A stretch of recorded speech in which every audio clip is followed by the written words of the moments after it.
Chapter 982, Vampire Death Squad vs. Michael I. While Arya and Azazel were on their mission, Ricky ventured through the empty hall. He noticed dwarves diligently working on the ceiling. Parchments and cloth covered various areas of the hall, indicating ongoing renovations.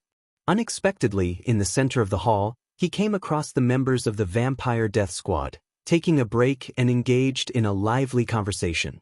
Ricky couldn't help but feel surprised to see all the elite killers gathered in one place.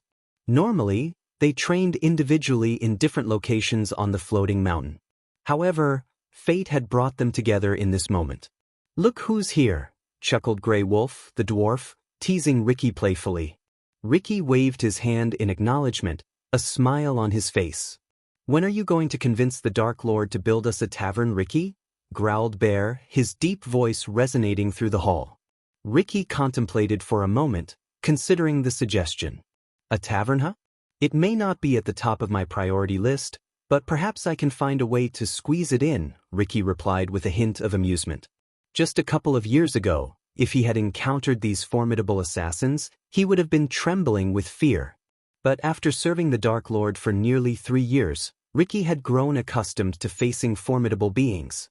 After all, the Dark Queen would give him a stern reprimand if she ever found out he was scared of someone. Suddenly, Spider called out to Ricky, interrupting his thoughts. He turned his attention towards the alluring blonde vampire. "Hey Ricky," she beckoned, her voice carrying a mixture of intrigue and curiosity. "We're having a friendly bet. Care to join in?" Spider asked, her voice filled with mischief and intrigue. Ricky, intrigued by the proposition, walked towards Spider and the rest of the Vampire Death Squad. The members of the squad couldn't help but grin at Spider's invitation. Meanwhile, the dwarves working on the construction project seemed terrified, fully aware of what the bet entailed. Curiosity piqued, Ricky asked, "What's the bet about?" He couldn't help but notice the seductive smile on Spider's face, and he knew from experience that trouble often followed when an alluring beauty like her was involved. After his recent breakup with Olivia, Ricky had decided to steer clear of such entanglements. "We're betting on who among us would have a better chance of defeating the Dark Lord if he had no cultivation power," Spider revealed, her words hanging in the air. Ricky's eyes widened in shock at the audacity of the wager. However, he quickly frowned considering the nature of the bet. In the Dark Army, conversations like these were commonplace. Even the weakest soldier in the Dark Army harbored the imagination of challenging the higher-ranking members. They were well aware that they would be swiftly defeated if they dared to try, but it didn't stop them from indulging in such fantasies. It was only natural for these elite killers to ponder what would happen if they were to face the Dark Lord on equal terms. Ricky understood that, despite the inherent dangers, such discussions were part of the norm in the Dark Army. "Everyone knows it'd be me," Bear growled in his rough voice, his hand instinctively gripping his trusty axe. His confidence was evident, as he believed he possessed the strength to overcome the Dark Lord. Snake, the expert in poisoning techniques, shook his head and remained aloof from the conversation. He knew his skills lay in stealth and cunning rather than direct confrontation. Besides, being a fox, he was well aware of the vast power gap that separated him from the Dark Lord. Ricky, eager to avoid the discussion altogether, attempted to walk away. However, Spider grabbed hold of his sleeve, preventing his escape. With a seductive tone, she implored him, "Come on, Ricky. Don't be a coward. You can share your thoughts with us. I promise, I won't bite." Ricky glanced at the expectant faces of the Death Squad members, realizing they wouldn't let him off the hook so easily. Reluctantly, he replied, "Well, my answer might not be what you want to hear." Curiosity piqued, White Wolf, an elf, pressed, "What is it, Ricky?" Ricky took a deep breath before responding, "The Dark Lord, obviously. He can overpower any one of you, with or without his cultivation power." The truth hung in the air, a sobering reminder of the Dark Lord's unrivaled might. The Death Squad members exchanged skeptical glances, clearly unconvinced by Ricky's statement. Bear scoffed and retorted, "You underestimate us, Ricky. Without his fancy magic, we have a real shot at taking down the Dark Lord in a head-on fight." White Wolf, the elf, nodded in agreement. "Indeed, Ricky. We've honed our skills and trained relentlessly. We're not to be taken lightly. Even the Dark Lord has his vulnerabilities. Spider, the alluring beauty with seductive charm, couldn't resist joining the conversation. She stepped forward, a confident smirk gracing her lips. I wouldn't be so quick to dismiss us, Ricky. My swordsmanship might even rival the Dark Lord's own. I've devoted years perfecting my technique, and I have the speed and agility to match his every move. The other members of the Death Squad nodded, their confidence mounting. Each had their own reasons to believe they could best the Dark Lord. Grey Wolf, the dwarf, chimed in, "Don't forget my mastery of close combat. I've taken on opponents twice my size and come out victorious. The Dark Lord won't intimidate me." Bear flexed his bulging muscles and grinned. "And he'll bring the full force of my strength. With one swing of my axe, even the Dark Lord will feel its impact." Ricky raised an eyebrow, still skeptical but intrigued by their unwavering confidence. He realized that they truly believed in their abilities. Despite his doubts, Ricky respected their determination and ambition. "Well," Ricky replied, his tone laced with caution, "I suppose it's good to have such confidence. Just remember, the Dark Lord is not to be underestimated. His experience, skills, and sheer power make him a formidable opponent. But if you're willing to put it to the test, who am I to stand in your way?" The Death Squad members shared triumphant smiles, eagerly anticipating the prospect of proving themselves against the Dark Lord.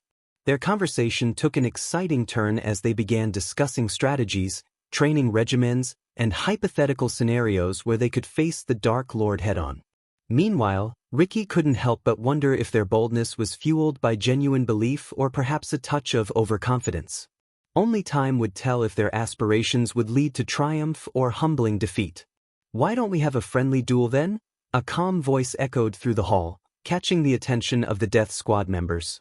They turned their gazes towards the door, their eyes widening in surprise as they saw the Dark Lord himself entering with an amused smile playing on his lips. Contrary to Ricky's expectations, the Death Squad members appeared pumped and excited instead of being consumed by fear. Their lack of trepidation, even in the presence of the Dark Lord, surprised Ricky. He understood that these individuals were the most skilled and experienced killers, unfazed by mere intimidation. It took more than that to rattle their composed demeanor. Ricky swiftly bowed as the Dark Lord approached, patting him on the back in a reassuring manner. Michael's gaze shifted towards the Death Squad members, his expression a mix of amusement and curiosity. "I must say, I admire your confidence," the Dark Lord spoke, his voice resonating with power. "And I am obliged to satisfy your thirst for curiosity, am I not?" The Death Squad members exchanged glances, their excitement palpable. It was a rare opportunity to showcase their skills before the very being they had sworn loyalty to. Spider stepped forward, a glint of determination in her eyes. "We would be honored, my lord," she replied, her voice steady and resolute. "To have a chance to test our mettle against you would be the greatest challenge we could ask for." The Dark Lord's smile widened, his gaze shifting from one member to another. He seemed genuinely intrigued by their proposition. This unexpected turn of events had brought an air of exhilaration to the hall, as the prospect of witnessing the clash between the Dark Lord and his elite killers loomed before them. Ricky watched in awe as the stage was set for an extraordinary confrontation. He couldn't help but wonder how this encounter would unfold and what it would reveal about the true extent of the Death Squad's capabilities. Little did he know that this friendly duel would not only test their skills but also deepen their bond with their enigmatic leader, the Dark Lord himself. "Go bring Eladir to me, Ricky," commanded Michael, his voice carrying a sense of authority. Ricky nodded in response and quickly made his way to find Eladir, one of the Dark Lord's trusted advisors. He located Eladir in his study, engrossed in ancient texts, and relayed the Dark Lord's request. Eladir followed Ricky back to the hall, curiosity etched on his face. As they entered, he scanned the scene, taking in the animated conversations and the palpable energy that filled the air. Eladir approached Michael, his brows furrowed in puzzlement. "What is going on here, my lord?" Eladir inquired, his voice laced with intrigue. Michael's eyes sparkled with amusement as he explained, The Death Squad members had an interesting proposition. They wanted to have a friendly duel among themselves, betting on who has the chance to defeat me. Elidar's eyes widened in surprise, his gaze shifting towards the Death Squad members who were now preparing themselves for the impending challenge. It was not every day that the Dark Lord entertained such requests, but he understood the importance of fostering camaraderie and testing their mettle. "I see," Elidar nodded, his interest piqued. "And how do you plan to proceed, my lord?" A mischievous smile danced on Michael's lips as he revealed his plan. "I want you to create an array around the hall, one that will prevent spellcasting.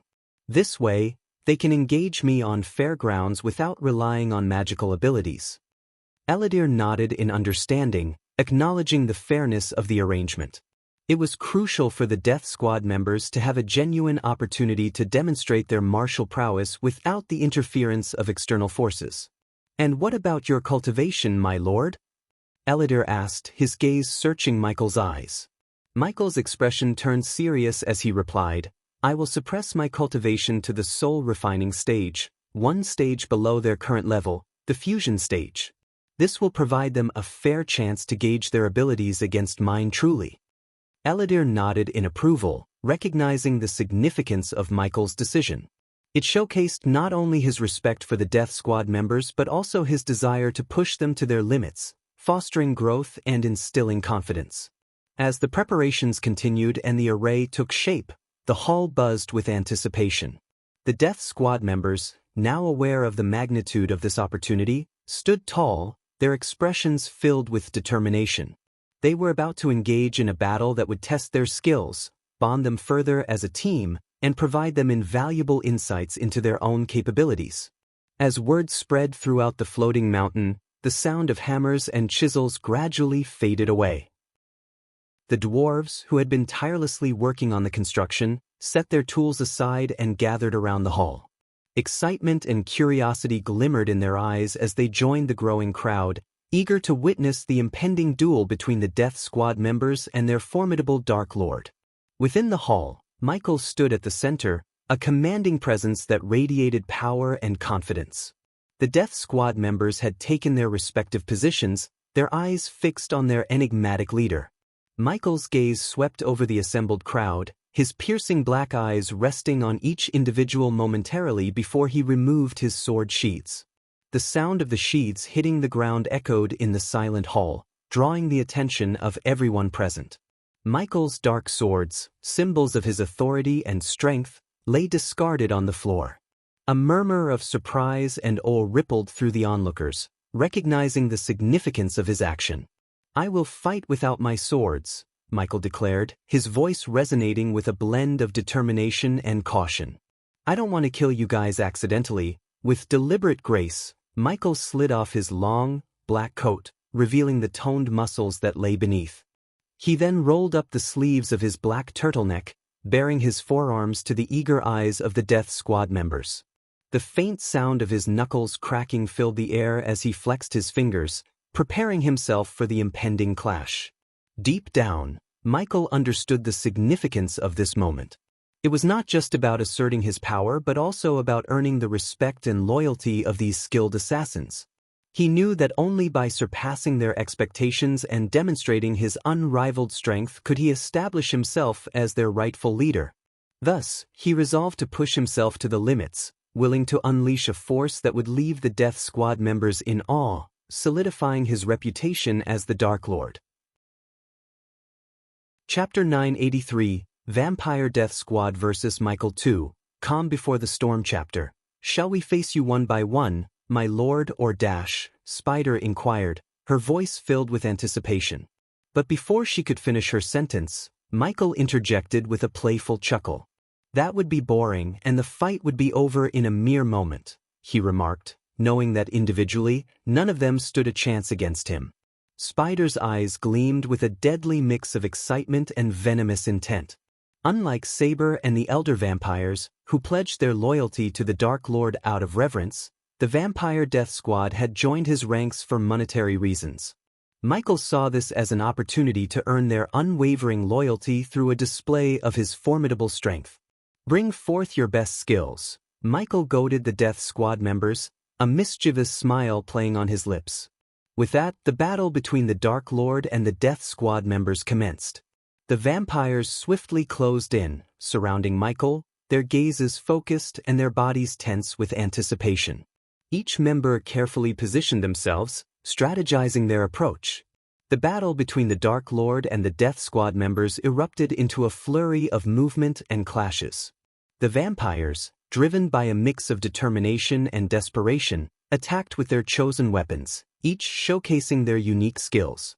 White Wolf, a skilled archer with deadly accuracy, notched an arrow and let it fly with lightning speed. The arrow whistled through the air, aimed straight at Michael's heart. But with a mere flicker of movement, he gracefully sidestepped, allowing the arrow to harmlessly pass by. His evasion was seamless, as if he possessed an innate sense of the arrow's trajectory. Grey Wolf, the agile dwarf with impressive close combat prowess, lunged forward with his daggers. His movements were swift and relentless, his small frame darting in and out as he attempted to breach Michael's defenses. But the Dark Lord was a master of anticipation. With incredible reflexes, he effortlessly evaded Grey Wolf's attacks, his body swaying and twisting with an uncanny grace. His bare hands became an extension of his being, deflecting strikes and countering with precision. Spider, the seductive beauty with lethal swordsmanship, danced forward with deadly elegance. Her sword gleamed in the dim light, and her eyes burned with a thirst for victory. With a series of lightning-fast strikes, she aimed to overwhelm Michael with her quick and precise movements. Yet, the Dark Lord's calm demeanor never wavered. He fluidly dodged Spider's slashes and parried her blows with the fluidity of water, evading her attacks with an almost supernatural grace. Bear, the hulking powerhouse wielding a long, heavy battle axe, charged forward with a roar, his muscles bulging with raw strength. Each swing of his weapon was accompanied by a thunderous force that threatened to shatter anything it touched. But Michael's movements were deceivingly swift and nimble. With an almost ethereal agility, he evaded Bear's powerful strikes, slipping past the swinging axe with hairbreadth precision. The hall resounded with the clash of weapons, the echoes of grunts and shouts reverberating throughout the space. Each Death Squad member attacked with unyielding determination, pushing themselves to their limits. Yet, Michael's evasive maneuvers remained unfaltering, his actions a symphony of fluid motion. His body flowed seamlessly, evading attacks with a blend of subtle shifts, twists, and graceful steps. He relied on instinct and unparalleled perception, anticipating the Death Squad's moves before they even materialized. His movements seemed almost effortless, as if he was one with the air itself. Amidst the chaos, the Death Squad members found themselves increasingly frustrated. Their strikes grew more desperate, their attacks lacking the precision and finesse they had initially possessed. Despite their relentless onslaught, Michael appeared to be untouched, his calm facade unbroken. In this dance of combat, the Dark Lord demonstrated not only his physical prowess but also his strategic brilliance. He exploited the weaknesses in their movements, slipping through the gaps in their defenses with astonishing precision. With each evasive maneuver, he seemed to defy the laws of nature, his every motion calculated and deliberate. As the fight raged on, the Death Squad members exchanged glances, a mixture of awe and frustration in their eyes. They could hardly believe what they were witnessing, the unmatched skill and grace of the Dark Lord, who defied their every attack with nothing but his bare hands. Bear's battle axe whistled through the air, propelled by sheer force, aimed directly at Michael.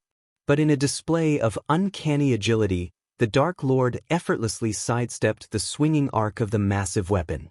Bear's mighty swing missed its mark, and the axe crashed into the ground with a thunderous impact, causing the earth to crack and tremble beneath their feet.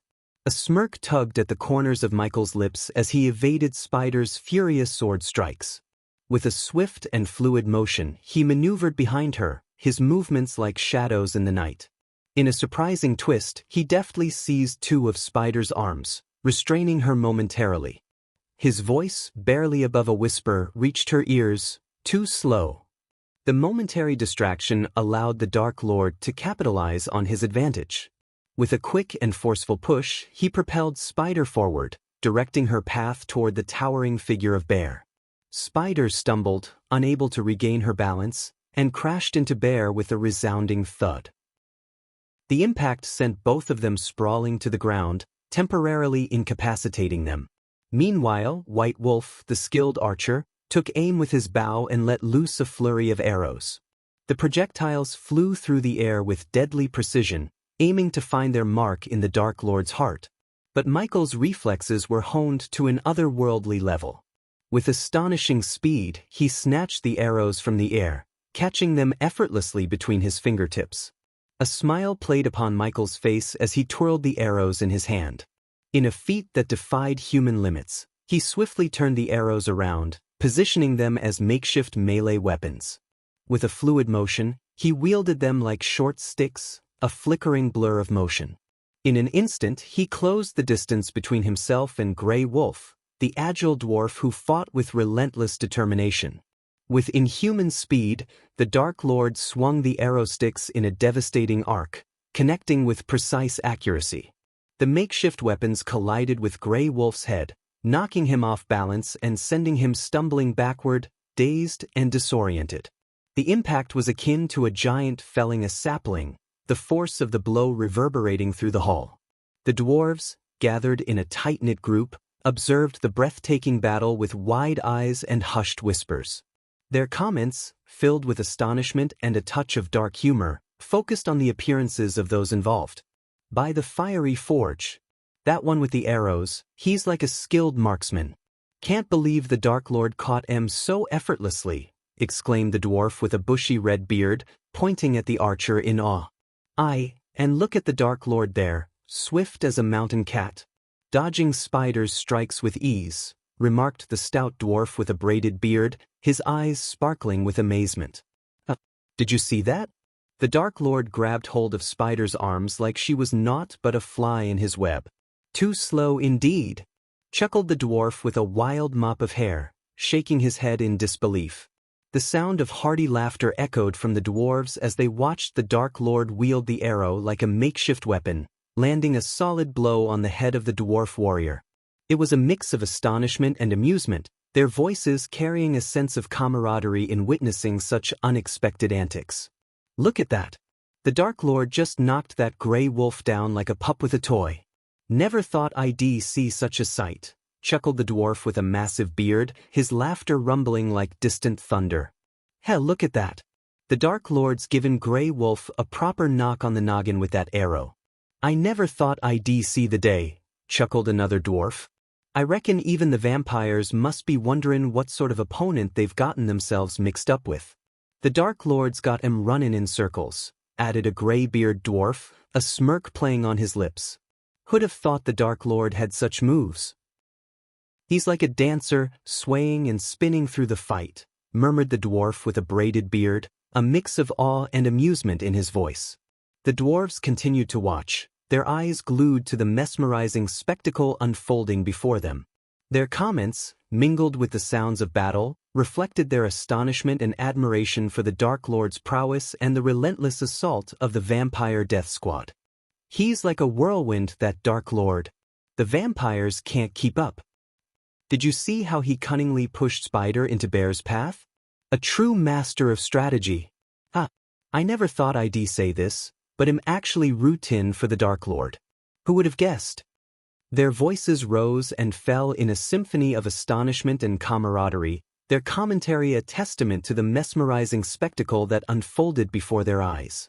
The battle between the forces of darkness enraptured them, forging an unexpected bond among the dwarves as they marveled at the incredible display of skill and daring. The onlookers could hardly comprehend the spectacle unfolding before their eyes.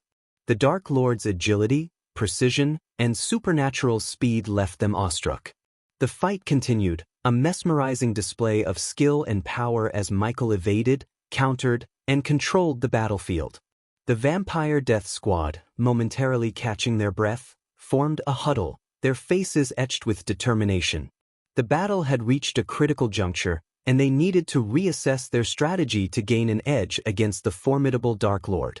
Sensing the pause, Michael's eyes gleamed with a mix of confidence and cunning. Listen closely, he spoke with an air of authority, pointing at each member of the death squad. Spider, your swordplay is commendable, but your strikes are predictable. Vary your angles and don't underestimate the element of surprise. Turning his gaze to Bear, Michael continued, your strength is unparalleled, Bear, but it can be a double-edged sword. Use your weight and momentum to your advantage, but be mindful of exposing yourself to counterattacks. Gray Wolf, your close combat skills are solid, but you telegraph your moves. Maintain your agility and surprise your opponent. Lastly, Michael locked eyes with White Wolf, his voice steady and composed. White Wolf, your archery skills are unmatched, but your focus wavers in close quarters. Trust in your instincts, and remember that precision can triumph over speed. The vampires listened intently, their eyes fixed on the Dark Lord as he imparted his wisdom. The brief respite allowed them to absorb his guidance and incorporate it into their newfound strategy. With the Dark Lord's pointers imparted, the vampire death squad dispersed, renewed and invigorated by his guidance. Like a well-coordinated symphony, they lunged forward once more, their renewed vigor palpable in the air. The clash resumed, but this time, Michael did not rely solely on evasion. He unleashed a torrent of devastating strikes, his movements fluid and swift, fueled by his newfound offensive momentum. Michael's movements were a blur of calculated strikes and lightning-fast counterattacks. He punched and kicked with precision, each blow delivered with enough force to make the vampires cough up blood. His fists and feet became a whirlwind of punishing strikes, finding the vulnerabilities in their defenses. Spider, fueled by the Dark Lord's advice, unleashed a flurry of sword strikes, aiming to exploit her opponent's weaknesses. But Michael deftly parried her attacks, his movements fluid and effortless. With a swift maneuver, he grabbed her wrist and twisted her arm, causing Spider to wince in pain. Bear, determined to prove his worth, swung his heavy battle axe with all his might. But the Dark Lord sidestepped the attack and delivered a powerful spin hook kick, his leg cutting through the air like a lethal weapon. Bear, caught off guard, was sent sprawling backward, the impact reverberating through his body. It was a display of the Dark Lord's precision and strength, his attack executed with masterful skill. Meanwhile, White Wolf knocked an arrow, drawing his bowstring with renewed confidence. He aimed carefully, seeking to find a weakness in his opponent's defenses. Yet, before he could release the arrow, the Dark Lord closed the distance in a blink of an eye, knocking White Wolf's bow aside and delivering a powerful strike that sent him crashing to the ground. Gray Wolf, agile and determined, tried to outmaneuver the Dark Lord. But Michael anticipated his every move, countering his strikes with lightning reflexes. With a swift combination of punches and kicks, the Dark Lord delivered blows that reverberated through Gray Wolf's body, leaving him staggering and breathless. The battle raged on, the clash of strength and skill echoing through the air. The vampires, fueled by a mix of desperation and newfound determination, fought with every ounce of their being. And the Dark Lord, driven by his own thirst for power and dominance, responded with a relentless onslaught, leaving the Death Squad members battered and bloodied in his wake. The battle within the hall reached its climax as Michael, fueled by a combination of skill, speed, and the hunger for victory, unleashed a series of deadly attacks. His movements were a blur of calculated strikes, each blow delivered with precision and bone-crushing force. Spider, despite her vampiric agility, was unable to evade the Dark Lord's relentless assault. With a swift, spinning kick, Michael struck her temple, causing her to stagger backward. As she struggled to regain her balance, he swiftly closed in, his fist connecting with her jaw in a devastating uppercut. The sickening sound of bones cracking echoed through the hall as Spider's body flew backward, crashing into a nearby pillar. Blood trickled from her mouth as her eyes rolled back, and she succumbed to unconsciousness. Bear, known for his formidable strength, swung his heavy battle axe with all his might, aiming for Michael's midsection. But the Dark Lord's reflexes were unmatched. With inhuman speed, he sidestepped the attack, swiftly ducking under Bear's guard. In a lightning-fast motion, Michael's fist collided with Bear's sternum, the impact resonating throughout the hall. Bear let out a guttural cough, blood spraying from his lips, before crumpling to the ground, unconscious and defeated. White Wolf, his quiver empty and his bow discarded, attempted a desperate strike, his clawed fingers aimed at the Dark Lord's throat. But Michael was quicker. He swiftly sidestepped the attack, seizing White Wolf's arm in a vice-like grip. With a vicious twist, the sound of snapping bones filled the air. White Wolf's howl of agony was cut short as he collapsed to the ground, his body racked with pain and unconsciousness enveloping him. Grey Wolf, the nimble dwarf known for his agility, tried to outmaneuver the Dark Lord's attacks. But Michael's movements were too swift, too precise. In a whirlwind of strikes, he relentlessly assaulted Grey Wolf, delivering powerful blows that left him reeling. The sound of impact reverberated through the hall as Michael's fists collided with Grey Wolf's body, each blow accompanied by a sickening crunch. Blood sprayed from Grey Wolf's mouth, and his legs buckled beneath him as he crumpled to the ground, defeated and unconscious. Despite the vampire's innate ability to heal, the force behind Michael's attacks had overcome even their supernatural resilience. The combination of his speed, skill, and sheer power had rendered them incapable of rising to their feet. The hall fell silent, save for the heavy panting of the defeated vampires and the echoes of bones cracking. Victory belonged to the Dark Lord, as he stood amidst the fallen, the embodiment of dominance and relentless power. Chapter 984, Another Great Clan Down I, Calm Before the Storm Chapter. After a few minutes, the members of the Vampire Death Squad stood before Michael, their expressions transformed with newfound respect. Even the once boisterous and unrestrained bear remained silent, his eyes fixed on the Dark Lord. They realized that what they had experienced was not a true battle, but rather a friendly duel, and their minds wandered to the unimaginable consequences if they had faced the Dark Lord in a real fight. Each member understood that Michael had deliberately held back during their encounter. Otherwise, they would have met their demise within seconds. The weight of this realization settled upon them, leaving them in awe of the Dark Lord's power and restraint.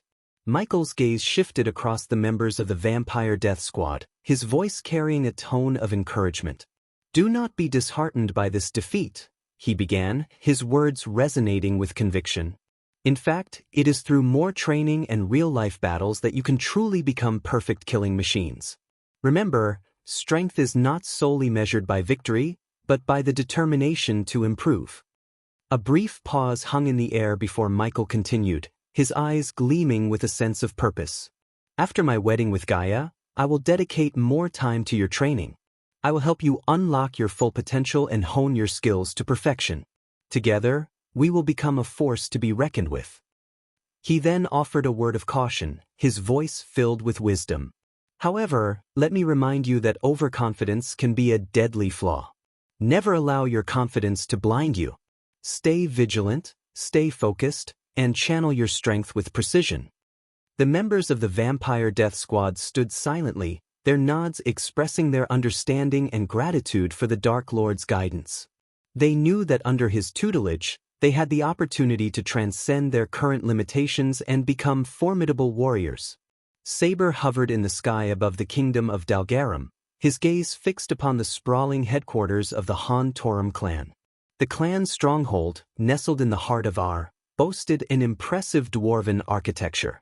Tall and majestic, it was crafted from dark gray stones, lending an air of strength and fortitude to its formidable presence.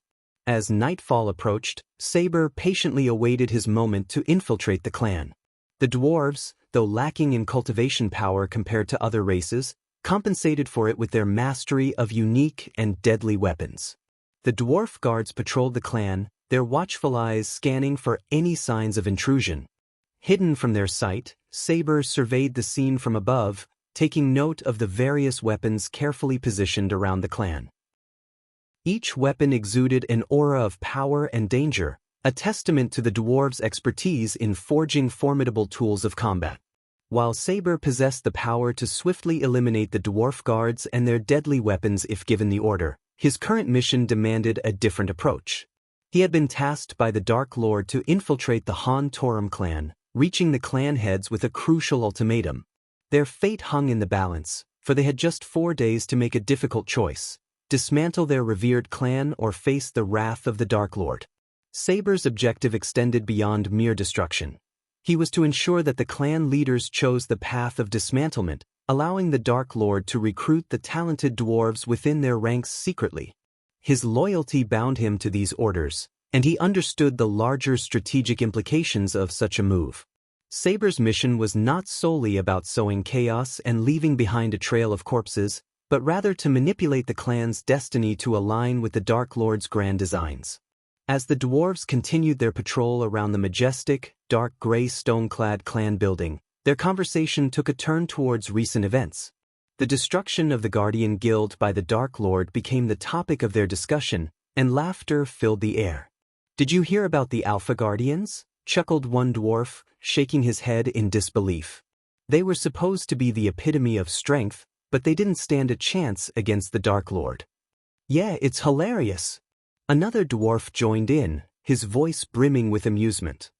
That demon butler of his warned them, gave them 2 whole days to dismantle their precious Guardian Guild. And what did they do? Stayed put like a bunch of foolish humans. The dwarves burst into raucous laughter, their hearty guffaws echoing through the night. They couldn't comprehend the audacity of the Guardians, who believed they could actually defeat the Dark Lord. "I bet they thought they were invincible," a dwarf jeered, wiping away tears of mirth. "But look at what happened to Holwick Island.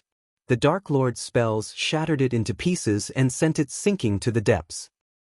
And that ethereal 2-headed dragon he fought," another dwarf chimed in, his voice filled with mockery.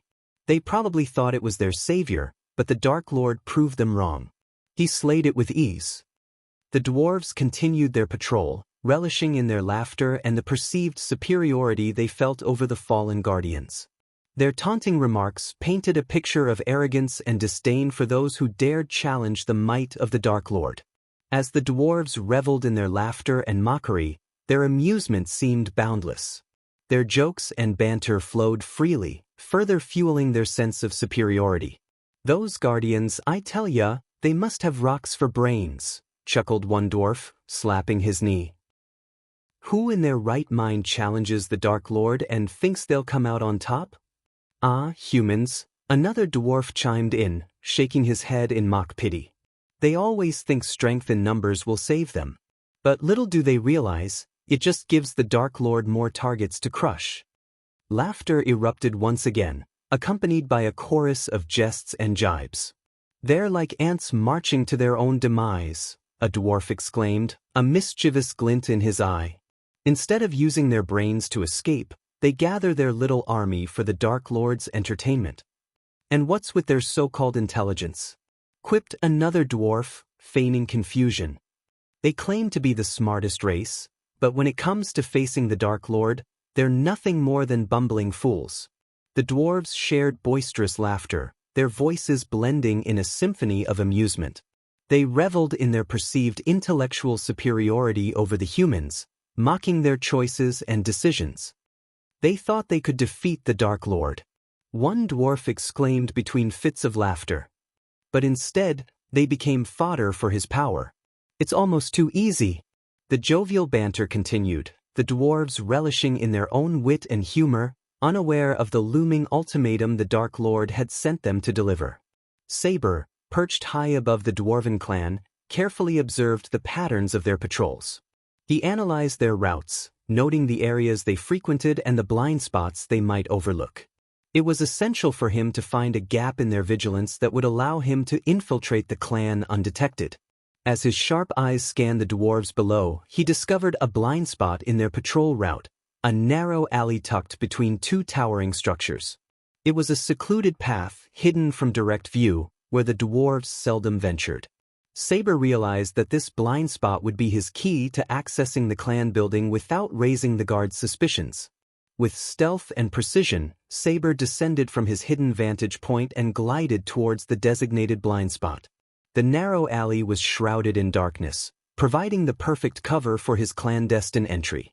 He moved swiftly, his steps soundless, and disappeared into the shadows. Meanwhile, as Saber maneuvered through the hidden alley, a brief moment of uncertainty arose among the patrolling dwarves. One dwarf, a hint of suspicion in his voice, turned to his companion and asked, "Did you feel something strange just now? A presence, perhaps?" His companion, slightly inebriated from a night of revelry, scoffed and brushed off the inquiry. "You've had one too many, my friend," he retorted with a chuckle. "No one would be foolish enough to challenge our clan. It's just your imagination playing tricks on you." The doubtful dwarf shrugged, convinced by his companion's dismissal.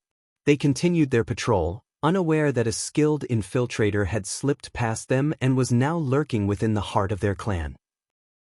Saber, utilizing the blind spot to his advantage, pressed on with his mission, remaining undetected by the oblivious dwarven guards. Saber, hidden in the shadows, couldn't help but chuckle softly at the dwarves' arrogance and mockery towards the humans.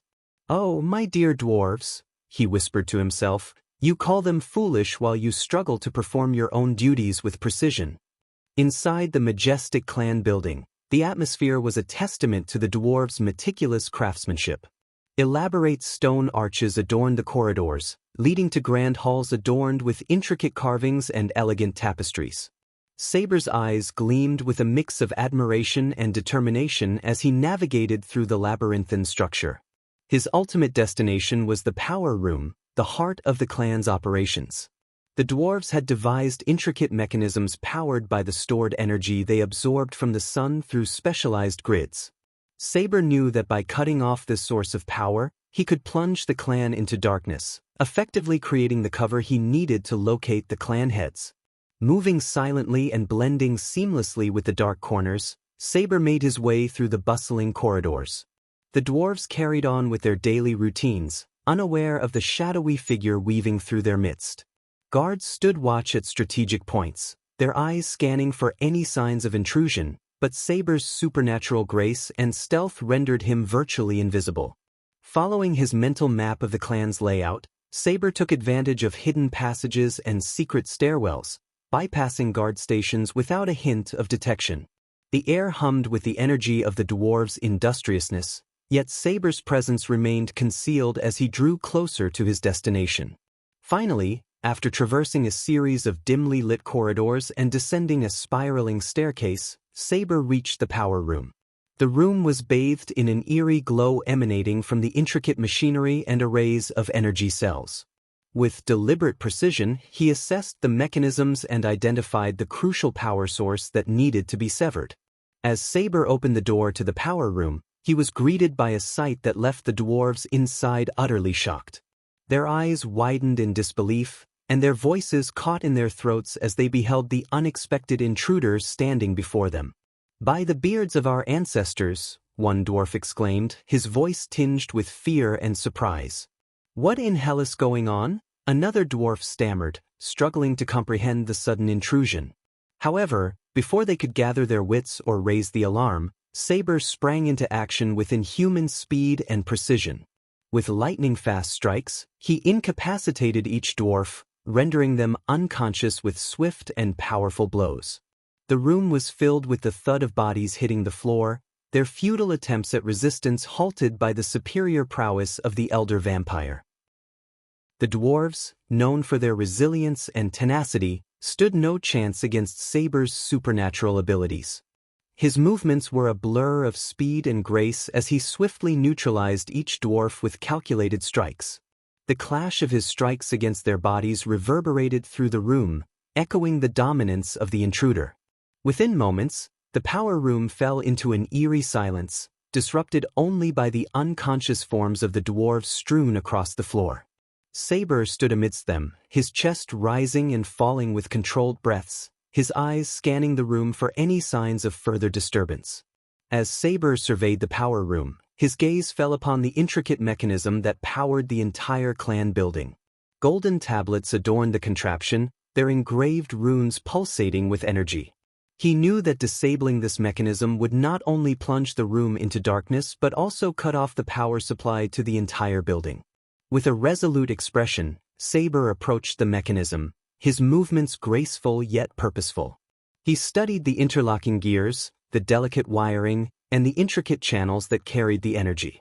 In a display of raw strength, he ripped apart a section of the mechanism, causing sparks to shower the room in a mesmerizing display. But disabling the mechanism entirely required more than just brute force. Saber drew upon his ancient knowledge and honed instincts to identify the vulnerable points within the system. With calculated precision, he unleashed a series of powerful punches, targeting specific junctions and conduits, severing their connections with resounding cracks. As each blow landed, the room trembled, echoing the impact of Saber's strikes. The once steady hum of energy faded into a dull silence, accompanied by the fading glow of the golden tablets. The power room, now marred by the wreckage of the disabled mechanism, was cast into darkness as the lights flickered and died. The power to the entire clan building had been severed, ensuring that Saber's presence would remain shrouded in shadows as he continued his mission. With the darkness as his ally, he would now navigate the vast halls and corridors, seeking out the clan heads and delivering the Dark Lord's ultimatum. Meanwhile, in a dimly lit chamber, a group of old dwarves gathered around a large oak table, their weathered faces illuminated by the soft glow of cigar embers. Wisps of smoke curled in the air as they deliberated on the best course of action to seize the opportunity presented by the destruction of the Guardian Guild. "We've been given a rare chance here, lads," one grizzled dwarf with a long white beard spoke with a deep, rumbling voice. "With the Guardians scattered, we can expand our influence and claim what's rightfully ours." "Aye," another dwarf chimed in, his voice tinged with a touch of greed. "The resources, the territories. It's all ripe for the taking. We must strike while the iron is hot." As they plotted and debated their next move, their grand hall suddenly flickered with an unsettling glow, causing the chandeliers above them to tremble before plunging into darkness. The room echoed with the grumbles and curses of the dwarves, their frustration palpable. "Blast those imbeciles in the power room," one dwarf growled, his hand pounding on the table. "How many times have we told them to keep the lights on?" Amidst their collective vexation, the heavy wooden doors of the chamber creaked open, revealing a figure standing in the threshold. Shadows danced upon the walls as the dim light from the hallway cast an ethereal glow upon the mysterious intruder. The dwarves squinted, their eyes adjusting to the darkness, and they vaguely made out the figure's silhouette, holding two other dwarves by the hand. The captives appeared unconscious, their forms limp and lifeless. "What in the depths is this?" one dwarf exclaimed, his voice filled with a mix of curiosity and apprehension. The figure stepped forward, revealing a tall and imposing presence. His gaze, piercing and intense, seemed to cut through the darkness. The dwarves' eyes widened with a mixture of surprise and unease as they recognized the figure as Saber, the enigmatic intruder. Saber's voice, dripping with quiet authority, broke the silence. "Gentlemen, it seems there has been a change of plans. The Dark Lord demands your attention." His tone held an undeniable weight, leaving the dwarves captivated by a mixture of fear and curiosity. The old dwarves exchanged uncertain glances, their minds racing to comprehend the sudden turn of events. They knew they stood in the presence of a formidable adversary, and their instincts warned them to tread cautiously. As Saber stood there, the captive still held in his grip, the grand hall remained enveloped in darkness. The flickering glow of extinguished candles and the lingering scent of cigar smoke filled the air, creating an atmosphere thick with anticipation. The dwarves, their voices momentarily silenced, awaited Saber's next move, unsure of what fate awaited them under the command of the Dark Lord's emissary. Chapter 985. Another great clan down to Saber strode confidently into the room, his eyes scanning the dwarves as he locked the door behind him. In response, the dwarves sprang into action, rushing to the side of the room where their weapons were kept. Each dwarf retrieved a formidable war hammer or war axe, weapons that were nearly as tall as they were. Their determined expressions masked the fear that flickered within their eyes, a fear they couldn't fully conceal. A faint chuckle escaped Saber's lips as he surveyed the sight before him. The image of these stout dwarves, with their long beards and sturdy frames, standing defiantly against him, amused him greatly. Yet, beneath his amusement, Saber could sense the deep-rooted apprehension that gripped the dwarves. They understood the overwhelming power he possessed, and it haunted their every thought. "What does the Dark Lord want?" One of the dwarf leaders spoke up, his voice laced with a mixture of defiance and desperation, hoping to delay the inevitable confrontation. But deep down, the dwarves knew there was no reinforcement that could match the might of this death angel sent by the Dark Lord. "You know what the Dark Lord wants, dwarves?" Saber replied, his voice carrying a chilling undertone. A devilish grin played upon his lips, as he relished the fear that washed over the dwarves. "The Dark Lord has given you 4 days to dismantle your clan. Should you choose to defy his will, you will witness the true extent of the Dark Lord's power." The dwarves trembled involuntarily, their minds unable to shake off the tales of the Dark Lord's devastation. They had heard the rumors, the accounts of how he effortlessly obliterated the Guardian Guild, an organization far superior to their own in terms of raw cultivation power.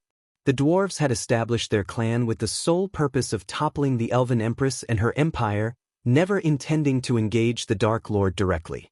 They were fully aware of their own limitations when it came to facing such a formidable foe. However, the audacity of the Dark Lord's focus on their clan infuriated them, stoking a fiery determination within their hearts. Though fear and anger mingled within them, the dwarves understood that their options were limited. The choice before them was stark: dismantle their clan and potentially spare themselves from the Dark Lord's wrath, or defiantly challenge fate and face the full force of his fury. "Why the bloody hell is he targeting our clan? We haven't done a damn thing to provoke the Dark Lord," growled another dwarf, his frustration echoing through the hall. Saber, his hands clasped behind his back, began to pace slowly in a circle, his eyes fixed on the dwarves before him. The air crackled with tension as he spoke, his voice laced with a calm but undeniable authority. "The Dark Lord has granted you 4 days for a reason. Understand this: the great 8 clans will all crumble under the weight of the Dark Lord's power, one way or another," Saber explained, his words carrying a weight of truth that settled upon the dwarves like a heavy burden. "You dwarves are not foolish. You've heard the tales of what befell the Guardian Guild. No one is coming to save you. Spare yourselves the bloodshed and dismantle your clan."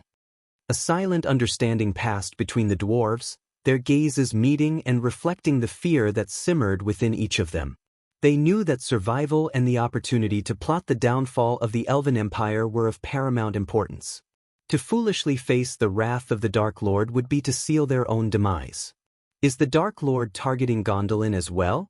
questioned another dwarf, their curiosity momentarily breaking through the tense atmosphere.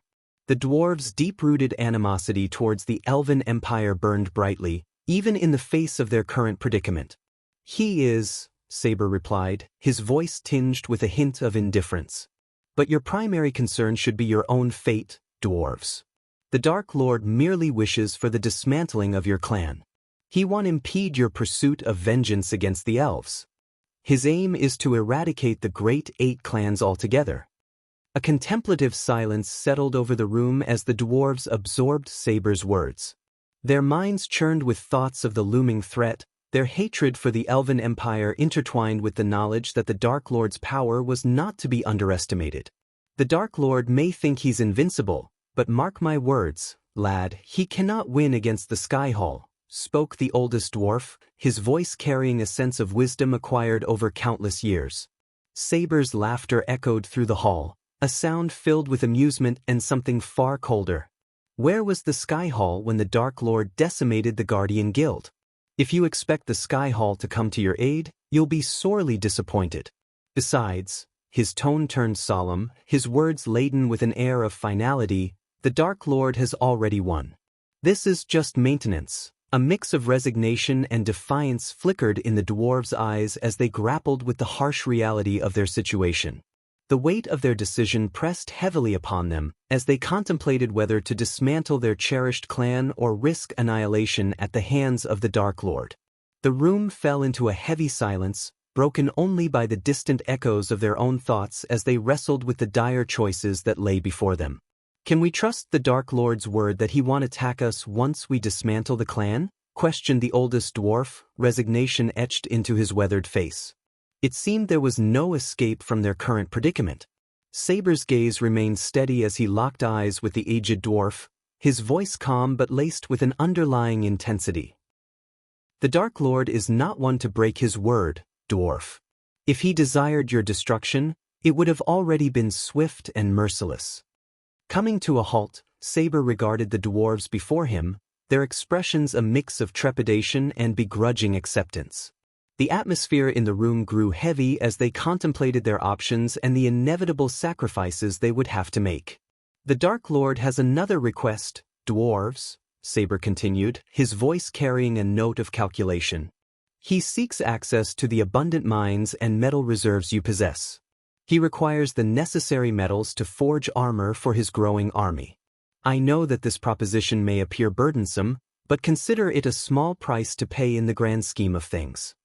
The oldest dwarf scoffed, a hint of frustration coloring his tone. So, he wants to extort us as well? Saber's silence spoke volumes, his deadly gaze fixated on the questioning dwarf. The air seemed to thicken with tension, causing the dwarf to wither under Saber's piercing stare. The others, realizing the gravity of the situation, exchanged uneasy glances and murmured in agreement. It seems we have little choice but to comply, another dwarf reluctantly admitted, voicing the sentiment shared by the rest of the clan. We can't stop you, but for the love of the mountain, don't clean us out entirely, added another dwarf, the frustration in his voice tinged with resignation. Saber's smile returned, though its edges held a touch of menace. Clapping his hands together, he exuded an air of twisted satisfaction. Now, if you would be so kind as to lead me to your vault, I will gather the necessary metals and leave you to make your fateful decision, Saber proclaimed, his voice carrying a mix of authority and a dark sense of finality. The dwarves led Saber to the center of the grand hall, where a round table stood adorned with various intricate carvings. Each dwarf removed a unique ring from their fingers, placing it carefully into a hollowed-out space in front of their seat.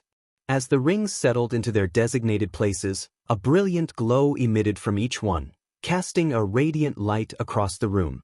To the astonishment of the dwarves, the round table split open with a low rumble, revealing a hidden staircase leading downward into the depths of the earth. The steps were hewn from sturdy stone, illuminated by soft torchlight that flickered eerily in the dimly lit underground path.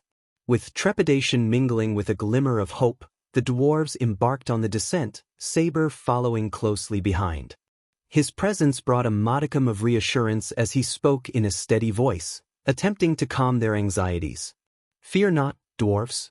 The Dark Lord does not covet your treasures. His focus lies on the metals needed for his army's armors and swords, Saber explained, his tone carrying a note of sincerity. The dwarves exchanged glances, their curiosity piqued as they navigated the winding path. One of the dwarves, his voice laden with concern, broke the silence. We've heard rumors, tales of the Dark Lord taking many of our kin and forcing them to build his grand castle. Are these rumors true? Saber's laughter rang through the cavernous space, bouncing off the stone walls. Slaves, you say? Oh, how the rumors can twist and turn. Let me enlighten you, my dear dwarves. Those who have joined the Dark Lord's construction projects are far from being slaves. They receive a handsome sum of gold coins for their services every month, and their nights are filled with joyful drink parties. The dwarves stopped in their tracks, their eyes widening in disbelief. The notion that their kin were not mere slaves but rather well-compensated workers and revelers shook their preconceived notions. A moment of silence passed as they contemplated this revelation, their minds racing with newfound possibilities. If what you say is true, one dwarf muttered, his voice tinged with uncertainty, then there may be more to the Dark Lord than meets the eye. Saber nodded, a knowing smile playing upon his lips. Indeed, dwarves. The Dark Lord's intentions may not align with what you've been led to believe. But for now, let us focus on the path ahead. We have metals to collect and decisions to make. The dwarves' curiosity burned brightly as they continued their descent, their questions still lingering in the air. Finally, unable to contain their inquisitiveness any longer, one of the dwarves spoke up. Why is the Dark Lord going against the Sky Hall and the Great Eight clans? What is his end game? The dwarf asked, his voice tinged with a mix of curiosity and concern.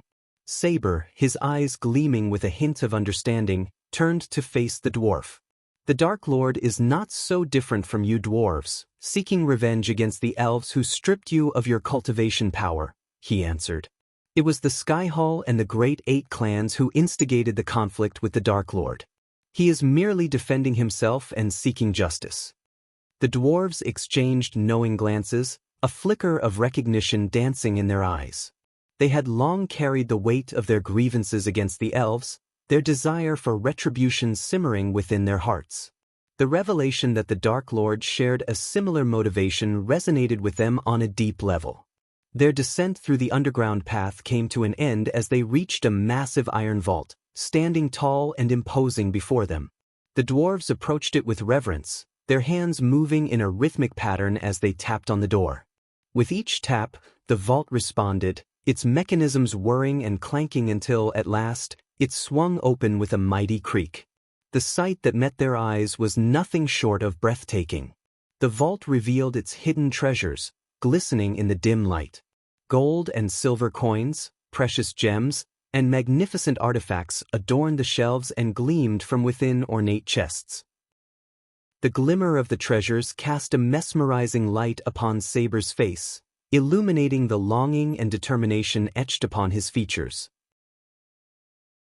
Chapter 986, Trista, Vampire Beauty. Meanwhile, Trista, the red-haired and alluring elder vampire, had arrived at the hidden island on the far side of the Azer continent. As she approached, the mist-shrouded island emerged from the depths of the vast ocean, revealing its mysterious and enigmatic presence. The island stood as a solitary fortress, its rugged cliffs jutting out defiantly against the crashing waves. Thick vegetation covered the land, intertwining with ancient ruins that spoke of a forgotten era. The air hung heavy with an otherworldly atmosphere, as if the island held secrets that yearned to be unraveled.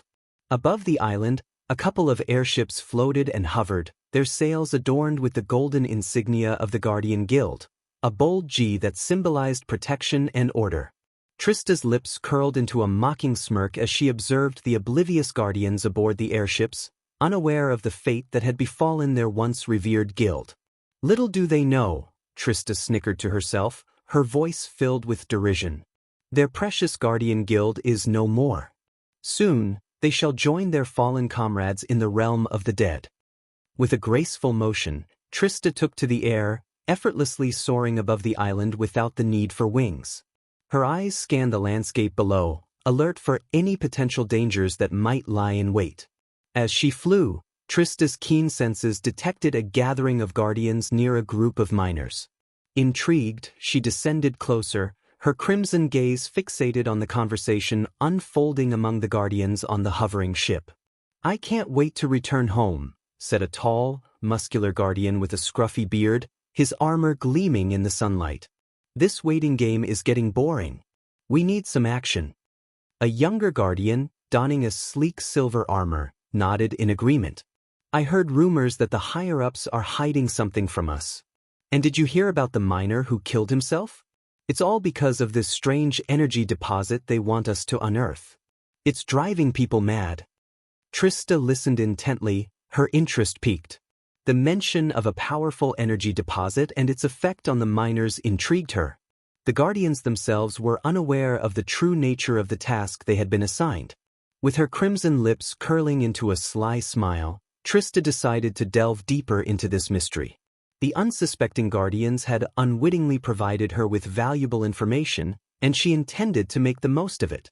Hovering on the outskirts of the island, hidden amidst the mist, Trista plotted her next move.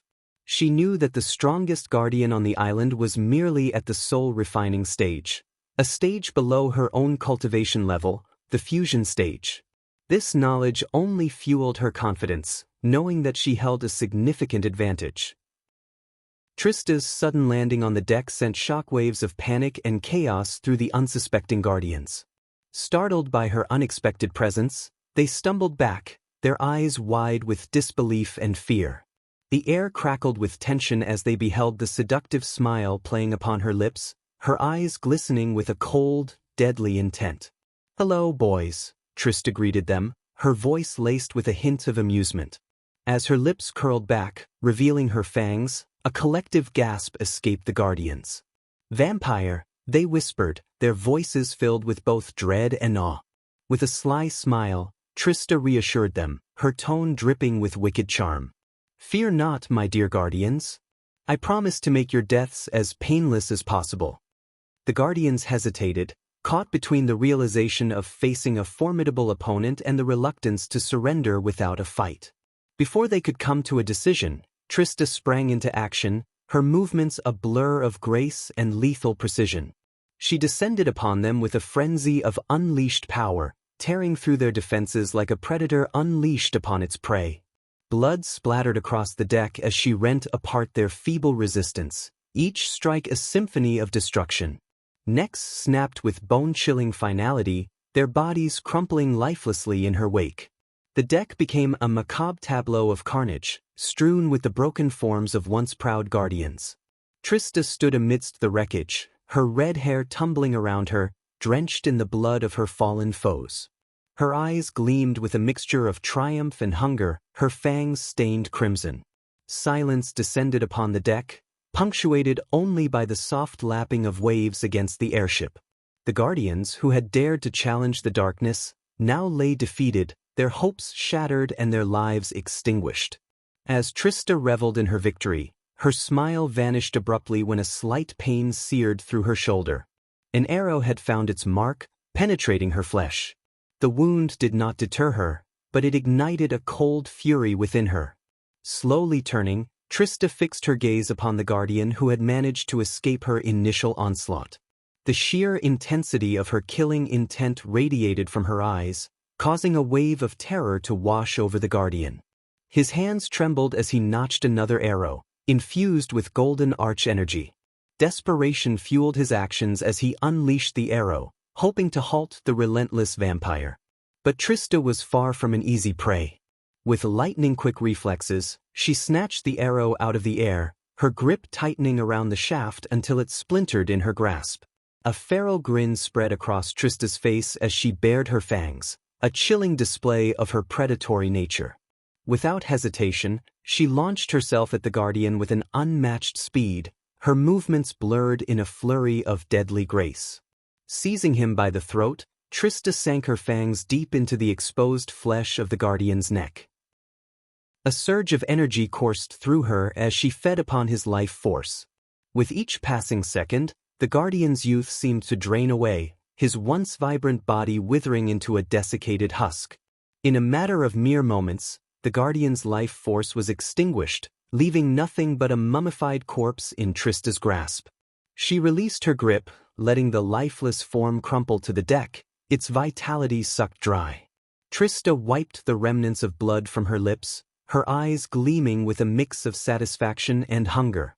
The taste of the guardian's essence still lingered upon her tongue, fueling her power and lust for more. The deck now bore witness to the aftermath of yet another merciless display of Trista's deadly prowess. The fallen guardians lay strewn about, their bodies discarded and lifeless. Trista stood amidst the carnage, a figure of chilling elegance and unfathomable darkness.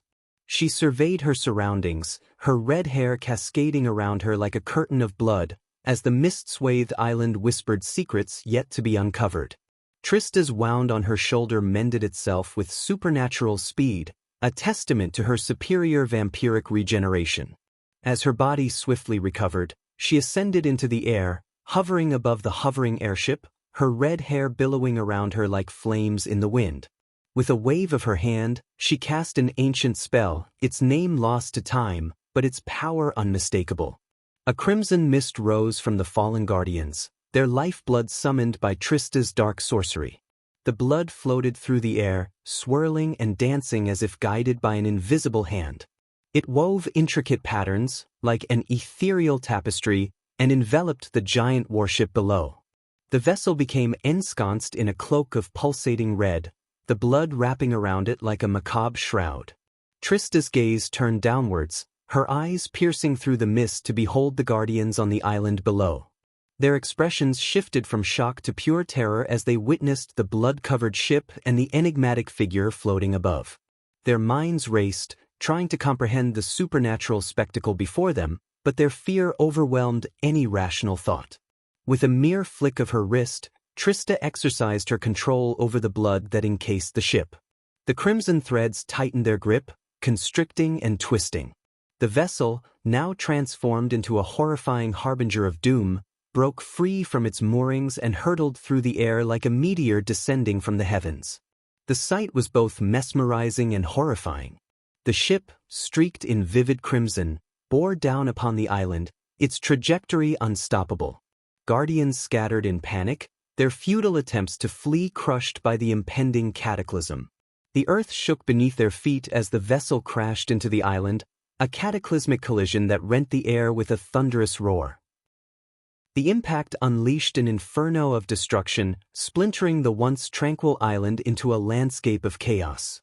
Mountains crumbled, flames licked the sky, and the echoes of screams filled the air.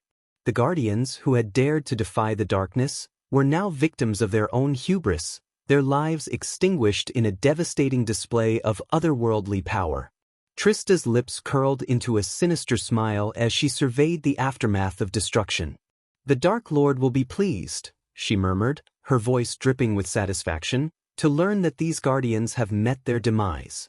Descending from the sky, Trista set foot on the scorched earth of the island. The trees stood ablaze, their branches reaching out like fiery fingers. Splintered wood from the shattered airship lay strewn about, engulfed in flames that cast flickering shadows across the scene. The ground was littered with the fallen Guardians, some lying lifeless while others writhed in agony, their groans of pain filling the air. Ignoring the wounded Guardians, Trista's gaze locked onto the mouth of a nearby cave. With a surge of unnatural speed, she dashed towards it, her form disappearing into the darkness. The cave exuded an eerie atmosphere, its depths shrouded in an impenetrable blackness. Mining equipment lay discarded along the path, a testament to the island's previous occupants. As Trista ventured deeper into the cave, torchlight flickered in the distance, drawing the attention of some Guardians who had taken shelter within its depths. They hurried towards her, their weapons at the ready, only to be met with a swift and merciless demise. Their necks snapped with bone-chilling finality, their bodies falling lifelessly to the ground. Pressing onward, Trista continued her solitary journey through the labyrinthine cave. Finally, she reached a cavernous opening, where a small ray of sunlight pierced through the ceiling, illuminating the scene below. Water trickled around the edges, forming a delicate, meandering stream. In the center of the chamber, encased within a cage of peculiar metal, crackled a pulsating ball of black energy. Ancient skeletons, weathered and desolate, lay scattered around it like forgotten guardians of the past. However, suddenly she heard a whisper in the air. A chill ran down Trista's spine as the soft whisper drifted through the air. "Release me," it cooed, its words laced with promises of immense power. Her head throbbed, the weight of the offer pressing upon her mind. Yet, she fought against the allure, knowing the consequences of succumbing to such temptation. With steely determination, Trista activated the earpiece nestled in her ear, connecting her with the Dark Lord. "I have found the energy deposit," she conveyed with urgency, her voice laced with a mix of excitement and caution. "But you must come quickly. There is something more, something dangerous." Unbeknownst to the world, the clash between the Dark Lord and the ancient evil marked just the beginning of a cataclysmic battle. This energy deposit, a relic of unimaginable power, was but a precursor to the Dark Lord's rise to dominance.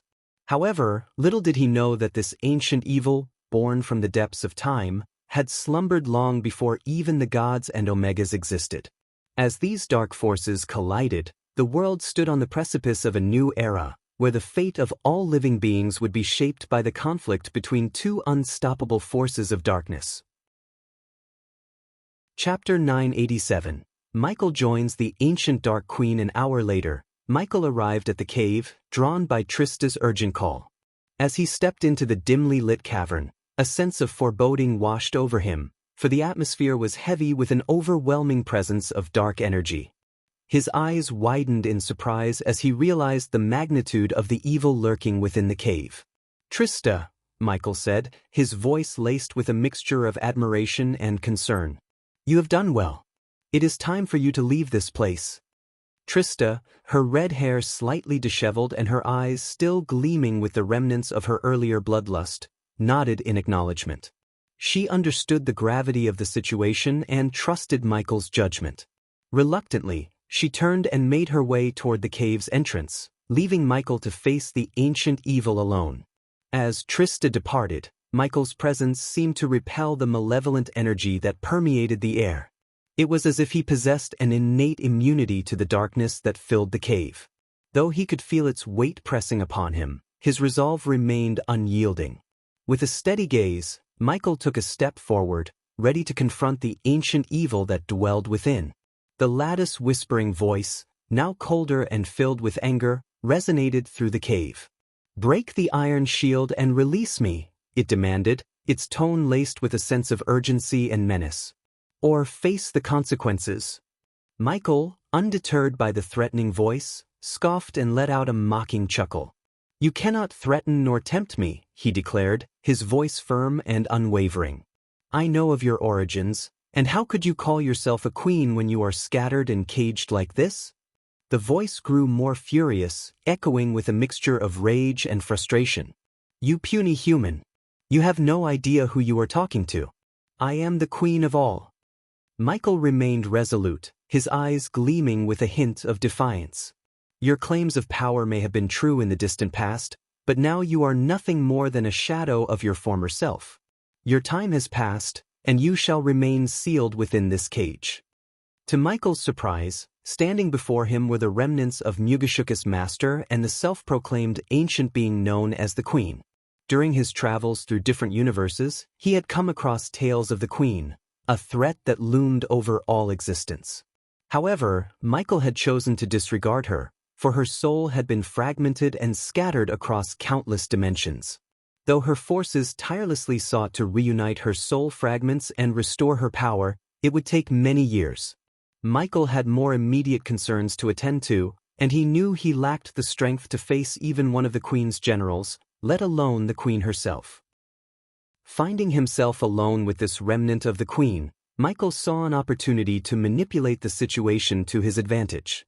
With a calm demeanor and a hint of amusement, he proposed, "Since we find ourselves in this isolated space, why don't we engage in a conversation and discover that we may share more in common than you realize?" The Queen's anger flared, her ancient presence seething with hostility. "You, a mere ant, dare to suggest such a thing? I should end your existence for your audacity," she retorted, her voice dripping with contempt. A sly smile played across Michael's lips as he further provoked the ancient being. "Listen to yourself. You, who now yearns for the help of a mere ant to escape this cage. It seems you find yourself in this situation because you were too much of a bitch on your time," he taunted, purposefully igniting the Queen's fury. The Queen's rage intensified, her anger fueling her desire for revenge. But Michael remained unfazed, his demeanor unyielding and nonchalant. In this encounter, the balance of power tilted in his favor, and he reveled in his ability to manipulate and undermine the ancient being before him. "You should know that your General Mugashuku has sought my assistance in locating the dark energy crystals, which I suspect contain fragments of your own soul," Michael stated, his voice laced with a calculated confidence. The Queen's anger appeared to simmer down slightly upon hearing these words. Seizing the opportunity presented by the momentary lull, Michael continued to sway the Queen's disposition. In his mind, he weighed the possibility of joining forces with her, recognizing the potential for increased strength. Furthermore, he harbored a certain empathy for the Queen, as the world had labeled him as evil and dark, much like they had her. Until he could ascertain her true nature, he saw no harm in utilizing her power to his own advantage. Besides, even if he were convinced of her malevolence, he knew that his options were limited. It was a matter of utilizing her and her forces to further his own goals. "Very well, human. But let there be no mistake about who you are conversing with. While one fragment of my soul may be confined within this cage before you, countless others are not. Any of them possess the power to obliterate your very existence," the Queen warned, her voice laced with a chilling authority. "Understood," Michael responded, his tone tinged with a confident arrogance. "You see, I am a god. Granted, perhaps a lesser deity compared to your esteemed presence, but a god nevertheless. The world and those who hold power in it brand those who possess great strength or wield unfamiliar powers as evil and dark. They labeled me as such and banished me to another universe. Do you now see why I suggested we might share something in common? With his words hanging in the air, Michael observed the Queen, awaiting her response. The balance between their potential alliance and the inherent dangers of their association swayed delicately, leaving their future intertwined with uncertainty. Weaklings indeed fear power, while gods revel in it, crushing those who are beneath them. The feeble-minded call what they fear evil and dark. Regrettably, these pathetic fools have been allowed to grow and flourish, the Queen replied, her tone dripping with disdain. Yes, never underestimate the power of stupidity when it gathers in great numbers. This is where we can mutually benefit. As I am preoccupied with dealing with these imbeciles, I am unable to locate more of your scattered soul pieces. However, if you aid me in becoming stronger, as you have done with your generals, I can swiftly eradicate my enemies and expedite the search for your soul fragments, Michael proposed, his voice laced with calculated pragmatism. In response, the Queen's laughter filled the cavern, an ominous sound that sent shivers down Michael's spine. The malicious echoes reverberated through the chamber, signifying an unsettling agreement. Human, do not assume that your attempts at manipulation escape my notice. I can read your thoughts as clearly as the light of day. Even the weakest fragment of my soul possesses the capability to annihilate your entire world in a matter of seconds. Yet, I perceive the potential benefits of utilizing you to further my own aims. Furthermore, I sense an ancient power dormant within you, the Queen declared, her voice tinged with a hidden sense of intrigue. A chill coursed through Michael's being as he felt the probing gaze of the ancient being, a sensation that left him feeling exposed and vulnerable. I comprehend now why Mugeshiku chose you to locate my scattered soul pieces. This dormant power within you possesses the ability to fulfill that task. However, it remains dormant, choosing to hide from its predators. At its current stage, this power is incapable of defeating them. I can assist you in awakening this power for a limited duration in exchange for your pledge. The Queen's words dripped with insidious intent and an icy aura of authority. What is it that you desire? Michael inquired, his voice filled with a mixture of caution and curiosity. What you behold here is not a mere fragment of my soul, but rather my energy infused with a fraction of my consciousness. I left it as a beacon to guide the way towards my other scattered soul fragments, despite being imprisoned by someone I hold utmost disdain for, the Queen clarified, her voice resonating with a mix of bitterness and determination. And you wish for me to locate this soul fragment that your consciousness has discovered and deliver it to Mugeshiku, Michael surmised. Yes and no. It would be prudent for you to locate my soul piece, but instead of handing over the crystal that contains it to Mugeshiku, leave it within the place you refer to as the Demon's Grave, the Queen commanded, her voice leaving no room for negotiation. The temptation to awaken the dormant system was too alluring for Michael to resist. He recognized the symbiotic relationship between himself and the system, realizing that if the Queen could temporarily awaken the system, he could utilize the accumulated badass points to locate more hidden seeds of darkness and find a permanent solution to prevent the system from remaining offline. I can fulfill your request. You have my word, Michael pledged, his tone laced with a tinge of eagerness and caution. I care not for your words, human. Failure to uphold this agreement will result in the wrath of my minion, Mugeshiku. You would be wise to honor your promise, the Queen warned, her voice chillingly devoid of mercy. Understood, Michael replied. A brief silence enveloped the cavern, broken only by the Queen's voice as she continued to speak. Absorb my energy, and it shall awaken your dormant power, the Queen commanded, her words carrying a commanding authority.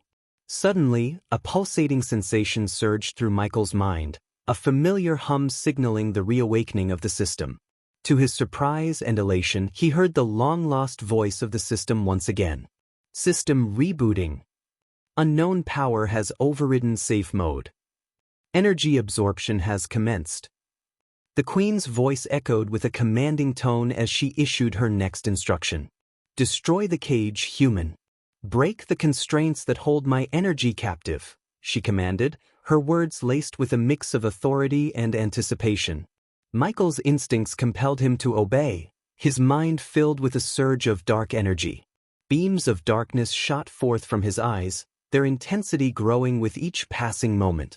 With a tremendous burst of power, the beams struck the metal cage, shattering it into countless fragments. The once imprisoned energy, now liberated, radiated with a strange aura, as if undergoing a transformation.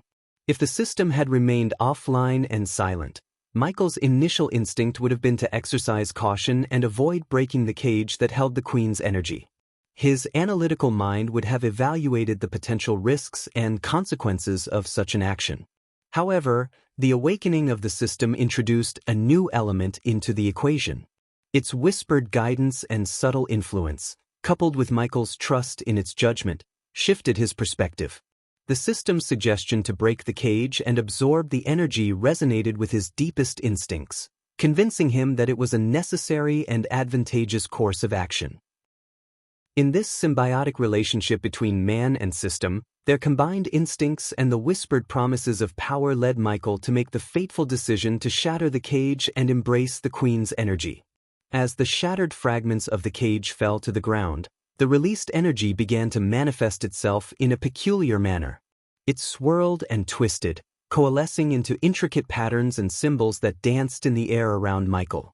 The energy seemed to be drawn towards him, and a powerful force drew it inward. Within Michael's being, the system that had lain dormant for what felt like an eternity greedily absorbed the newfound energy.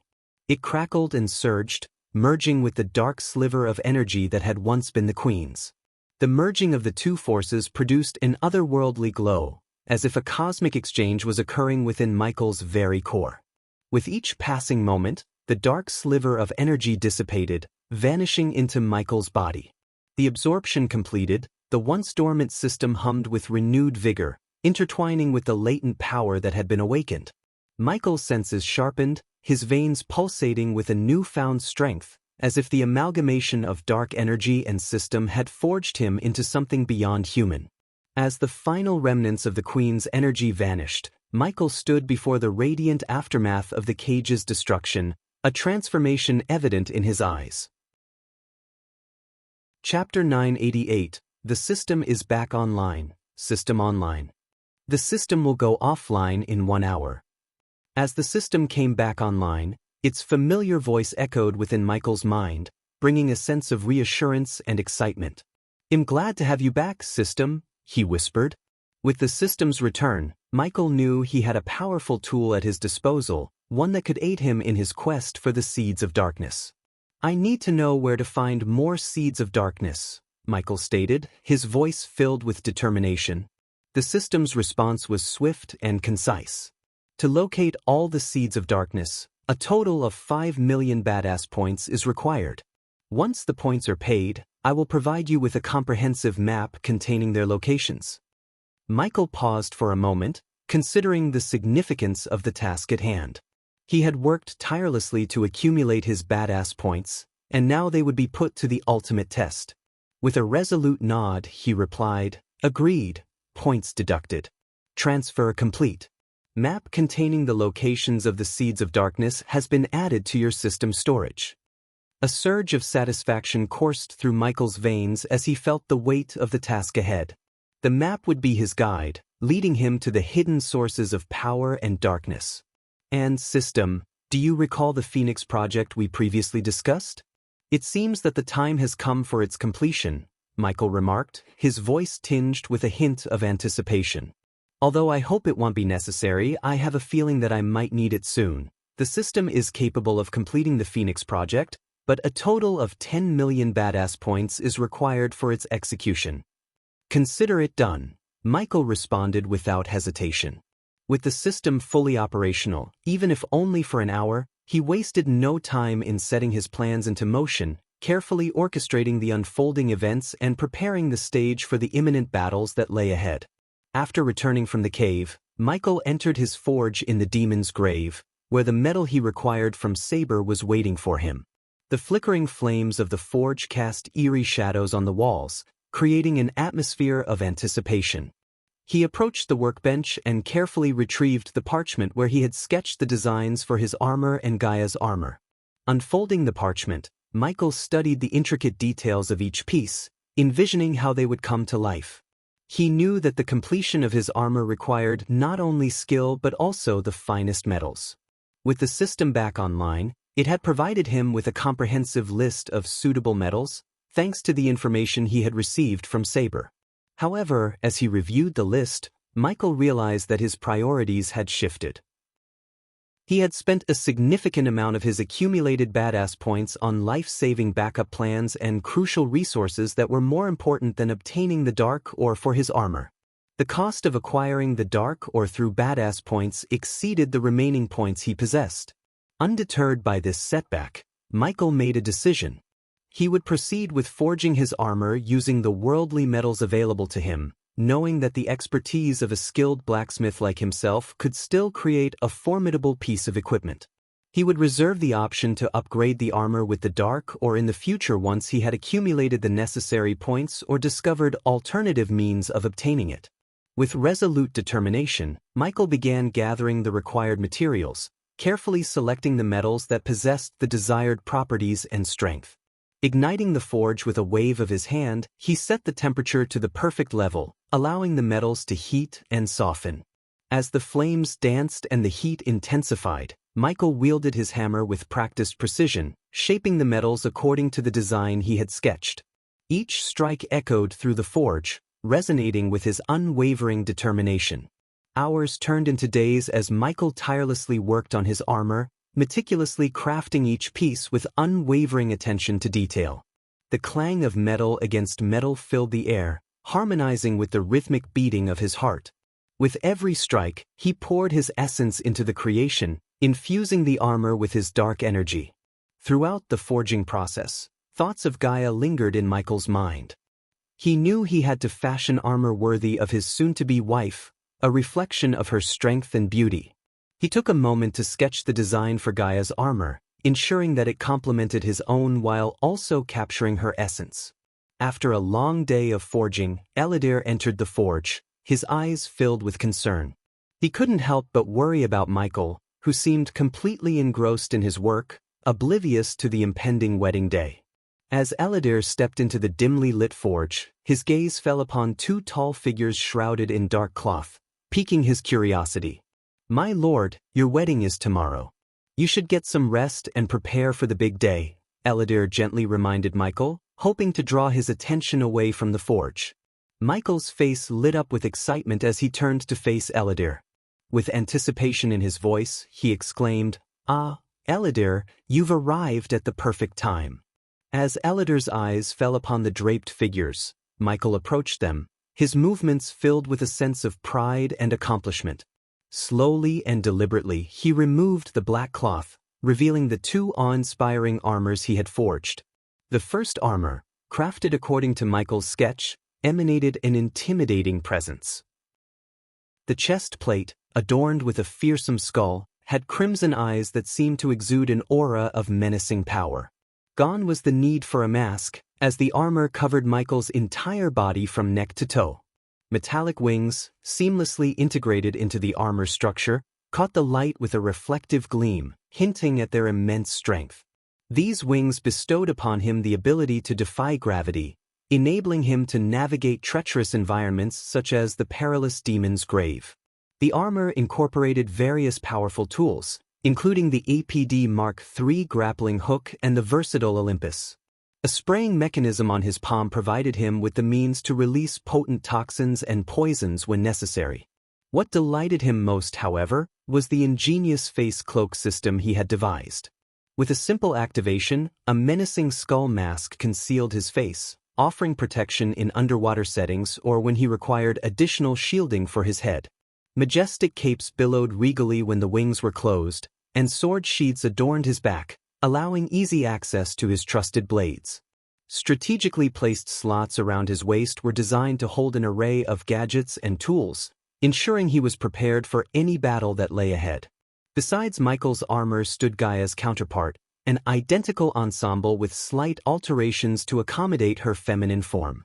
The breastplate was meticulously shaped to fit her curves, while an intricate engraving of a cobra graced the center of the skull emblem.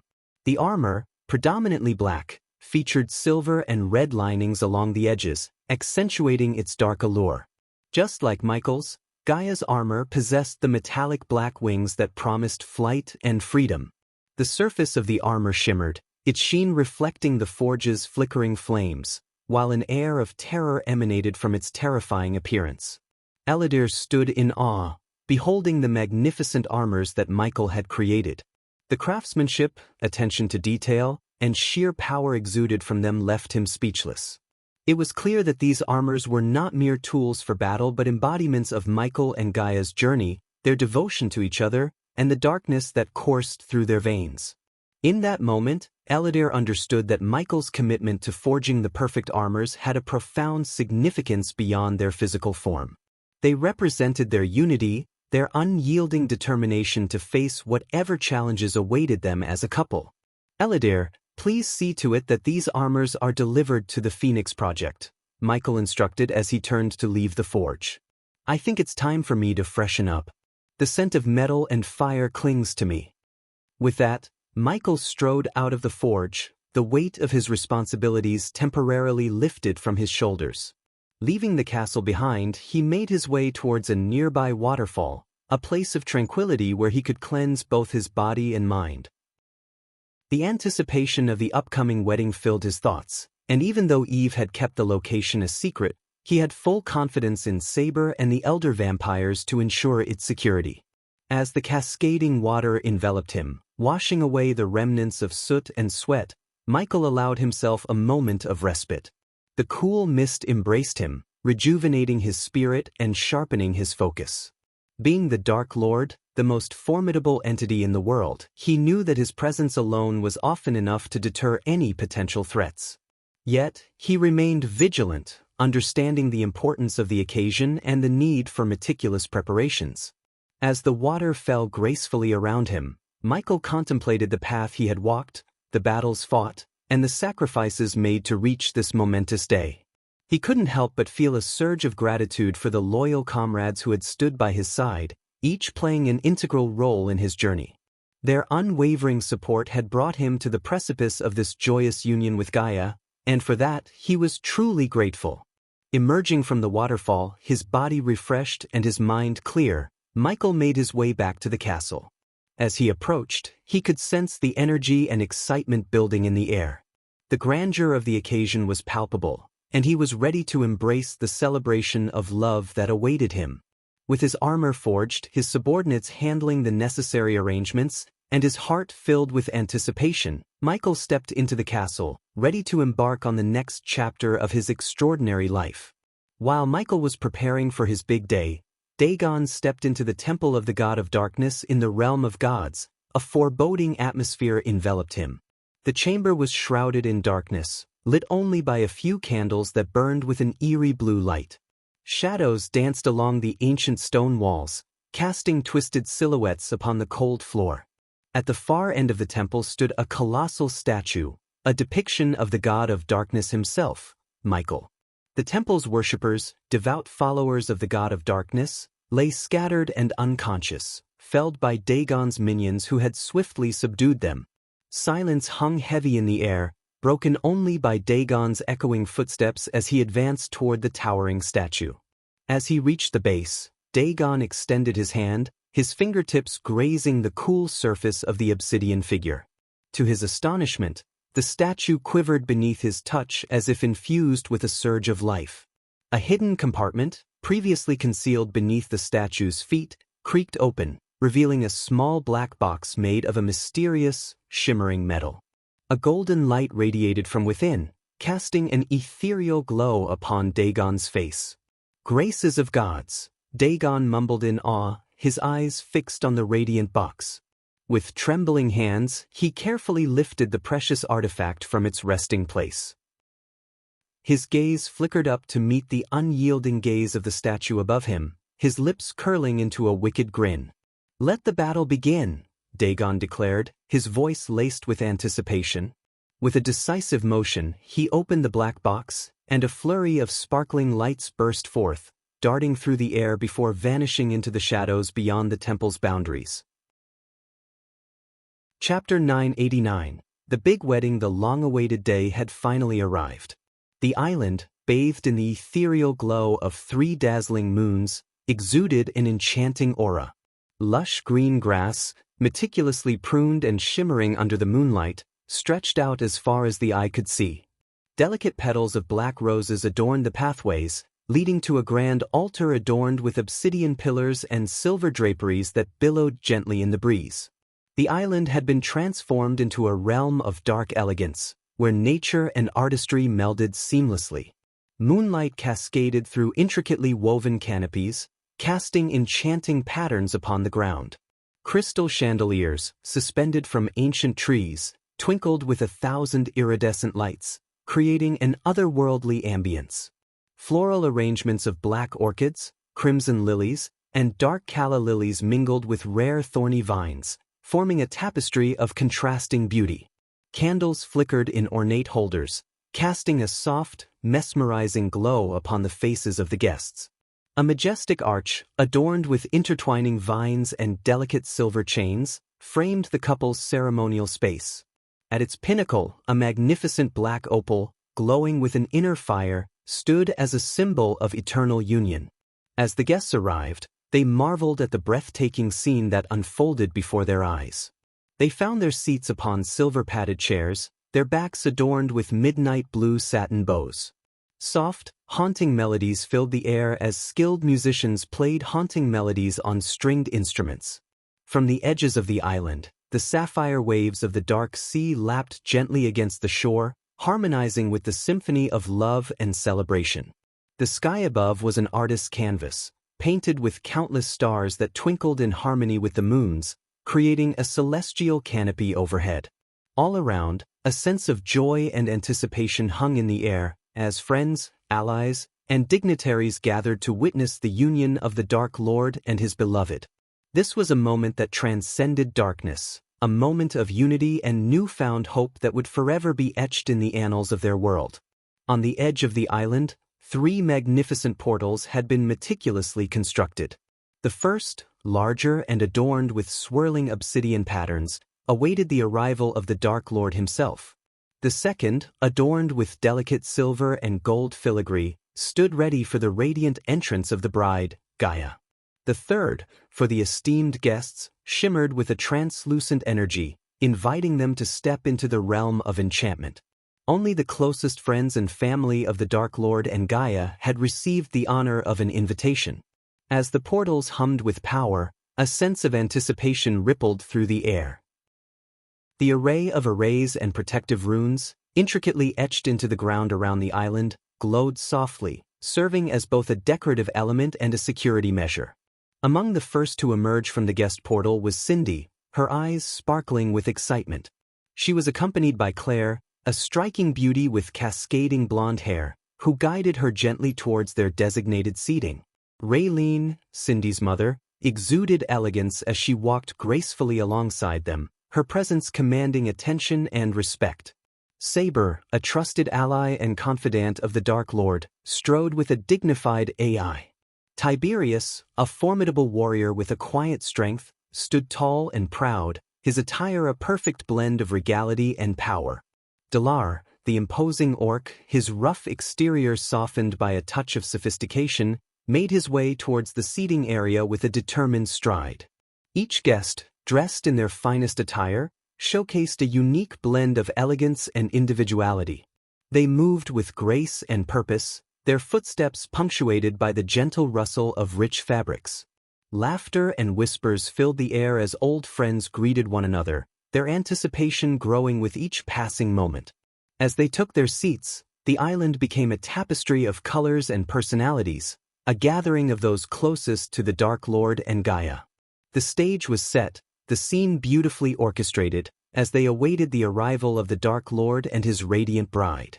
The guests looked around in awe, their eyes wide with wonder at the breathtaking beauty of the island and its enchanting decorations.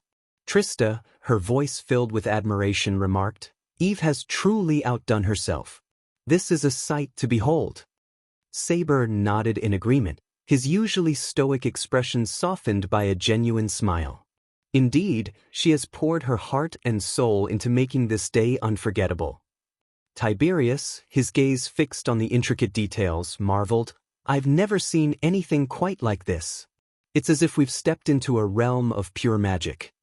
Arya, her voice filled with excitement, added, "Every little detail, from the sparkling lights to the delicate flowers, it's like a dream come true." Raylene, her eyes shimmering with pride, turned to Claire and said, "You and Eve have done an exceptional job. This is beyond anything I could have imagined." Claire blushed modestly, her voice tinged with gratitude. "Thank you, Raylene. It was an honor to assist in creating this magical ambience." As the guests marveled at the decorations, their attention was momentarily drawn to a flicker of movement in the sky. Trista's eyes widened as she whispered, "Do you see them?" Saber nodded, his voice barely audible. "The Vampire Death Squad members, concealed from prying eyes. They're the Dark Lord's last line of defense, vigilant and prepared for any unexpected turn of events." Gibson, Corey, Titus, Optimus, and Ricky exchanged impressed glances, their voices filled with awe. "Such attention to detail and thoughtfulness," Gibson remarked. "Indeed," Corey agreed, "it's clear that no expense was spared in creating this grand spectacle." Titus added, "The Dark Lord and Gaia truly deserve nothing but the best on their special day." Optimus, his voice filled with admiration, stated, "I'm honored to be part of this celebration. It's like stepping into a fairy tale." Ricky nodded, his eyes reflecting the shimmering lights surrounding them. "I couldn't agree more. This island and the atmosphere, it's simply magical." As the guests continued to explore the enchanting setting, their expressions mirrored a shared sentiment of amazement and gratitude. This was a momentous occasion, a testament to love and unity, where every detail had been carefully crafted to create a truly unforgettable experience. Cindy, her eyes sparkling with excitement, tugged at Raylene's sleeve and exclaimed, "Mommy, Ghost and Gaia are going to look so beautiful as husband and wife. I want a wedding like this when I grow up." Her innocence and enthusiasm brought smiles to everyone's faces. Claire, unable to contain her amusement, knelt down to Cindy's eye level and teasingly remarked, "Well, Cindy, we'll have to find you the perfect Prince Charming when the time comes." Trista playfully joined in, adding, "But we won't let you get married just yet. You're too young." Gibson, Corey, Titus, Optimus, and Ricky chuckled at the adorable exchange, their laughter blending with the gentle waves crashing against the shore. Gibson ruffled Cindy's hair affectionately, saying, "You have plenty of time, little one. Enjoy being a child for now." Cindy pouted playfully, crossing her arms and retorting, "But it's so pretty. I want a big wedding with flowers and lights just like Ghost and Gaia's." Her determination and enthusiasm brought warmth to their hearts. Raylene, her voice filled with love and amusement, hugged Cindy tightly. "One day, sweetheart, you'll have the wedding of your dreams. But for now, let's enjoy this beautiful celebration and make wonderful memories together." As the guests laughed and shared in the joyful banter, the innocence of Cindy's wishes reminded them of the preciousness of youth and the magic of love. They cherished this moment, knowing that it would be a memory to hold dear for years to come. When the anticipation reached its peak, the atmosphere crackled with excitement. The portal designated for the Dark Lord shimmered with an ethereal glow, drawing everyone's attention. Dark flames danced along the edges of the portal, casting a mesmerizing play of shadows. And then, with an air of regal grace, the Dark Lord stepped through the portal, accompanied by the ever-loyal Eladir. Gasps of astonishment escaped from the lips of the guests as they laid eyes upon their enigmatic leader.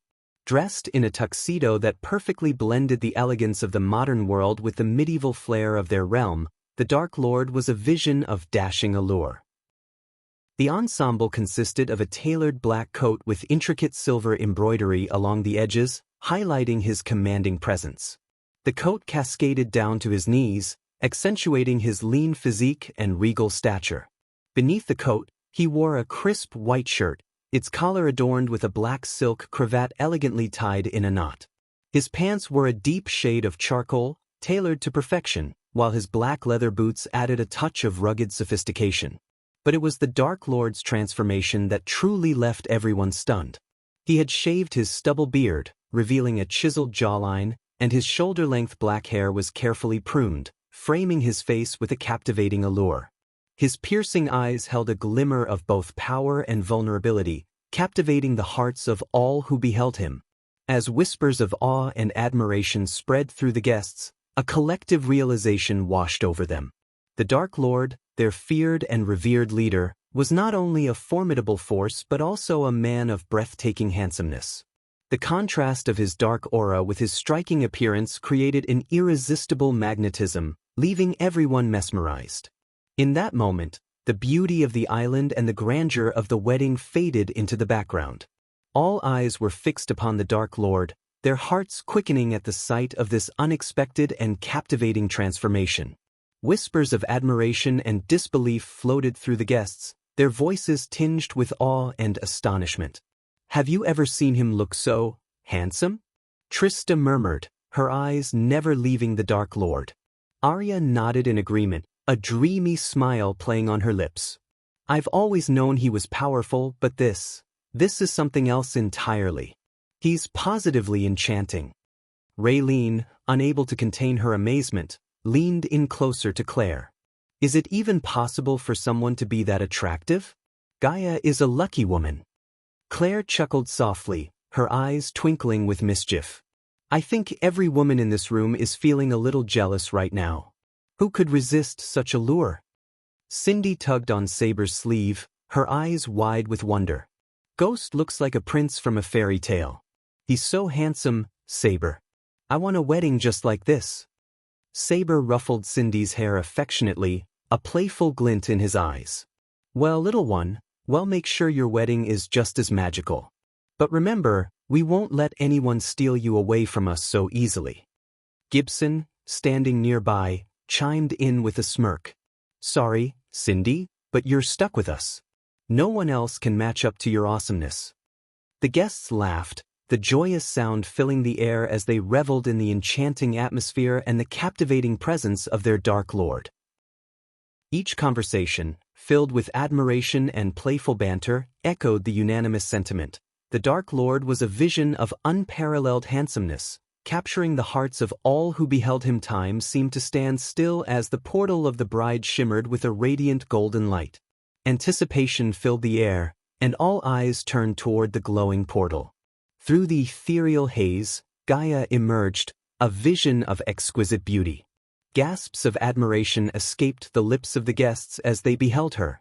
Gaia's flowing black hair cascaded down her shoulders, complementing her flawless complexion and accentuating her striking features. Her eyes sparkled with a mixture of excitement and love, while her elegant posture exuded grace and confidence. Gaia wore a gown that seemed to have been woven from moonlight itself. The dress hugged her curves delicately, before cascading into layers of ethereal white fabric that trailed behind her. The bodice was adorned with intricate silver embroidery, shimmering like stardust, and delicate lace sleeves draped gracefully over her arms. The gown's neckline dipped modestly, accentuating her collarbones and drawing attention to the radiant smile that graced her lips. The guests were captivated, their breaths held in awe, as Gaia glided down the aisle, her every step a testament to her beauty. Michael stood at the altar, his heart racing, his eyes fixed on his radiant bride. For a moment he was rendered speechless, his gaze locked with hers. Claire, standing beside Trista, leaned in and whispered, her voice filled with wonder, "She's like a goddess, so stunning, it's almost unreal." Trista nodded, her voice filled with admiration. "He is a lucky man. She's the epitome of elegance and beauty." Saber, his eyes never leaving Gaia, leaned towards Raylene. "Look at her, Raylene. She's like a celestial being. I've never seen a bride more radiant." Raylene, her voice filled with emotion, replied, "She's the perfect match for our Dark Lord. They are truly meant for each other." Adelia, with a proud and gentle expression, walked alongside her daughter down the aisle. Vidora, perched gracefully on Adelia's shoulder, seemed to radiate a sense of calm and wisdom, her presence adding a touch of enchantment to the scene. All eyes were fixed on Gaia and Michael, their gazes locked, as if the world around them had faded into insignificance. The guests watched in awe as the bride and her mother made their way towards the awaiting Dark Lord. Gaia's every step exuded grace and elegance, her eyes sparkling with anticipation and happiness. The soft rustle of her wedding dress seemed to harmonize with the gentle breeze, lending an ethereal quality to her movement. Adelia, her face beaming with motherly pride, guided Gaia with a gentle touch, offering both support and love. Michael stood at the altar, his eyes never leaving his bride. A sense of wonder and admiration filled his gaze as he took in the vision before him. In that moment, it was as if time stood still, and the world existed solely for their union. The guests observed this tender exchange, their hearts swelling with joy for the couple. Whispers of awe and appreciation rippled through the crowd as they witnessed the profound connection between Gaia and Michael. Claire, her voice filled with emotion, turned to Arya beside her. "Look at them, Arya. They are meant to be together. Such love and devotion." Arya nodded, her eyes misty with tears of happiness. "Yes, Claire.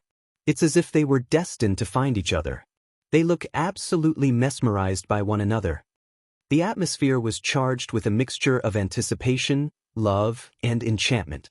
As Gaia drew closer to Michael, the air seemed to shimmer with the palpable energy of their union. It was a moment of profound beauty and significance, one that would forever be etched in the memories of all who bore witness to their love. Chapter 990. Husband and wife Eladir, resplendent in his ceremonial attire, stepped onto the altar, his presence commanding attention. He took his position, ready to officiate the union of Gaia and Michael, a smile of warmth and genuine happiness adorning his face.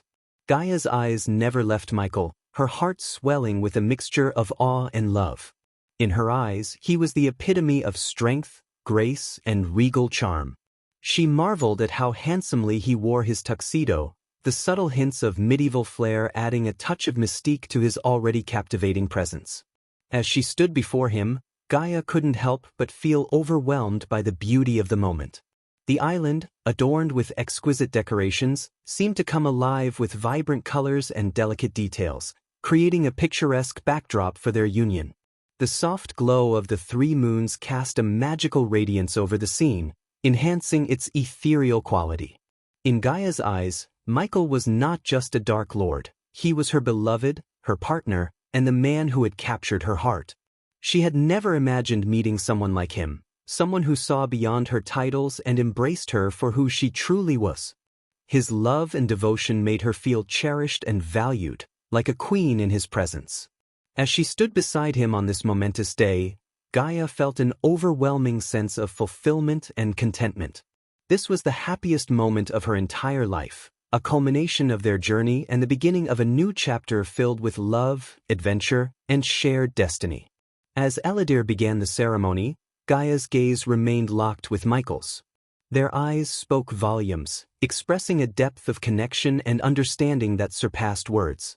In that moment, surrounded by loved ones and embraced by the enchanting ambience, Gaia knew that she had found her true happiness. She was ready to embark on this extraordinary journey with Michael, hand in hand, for all eternity.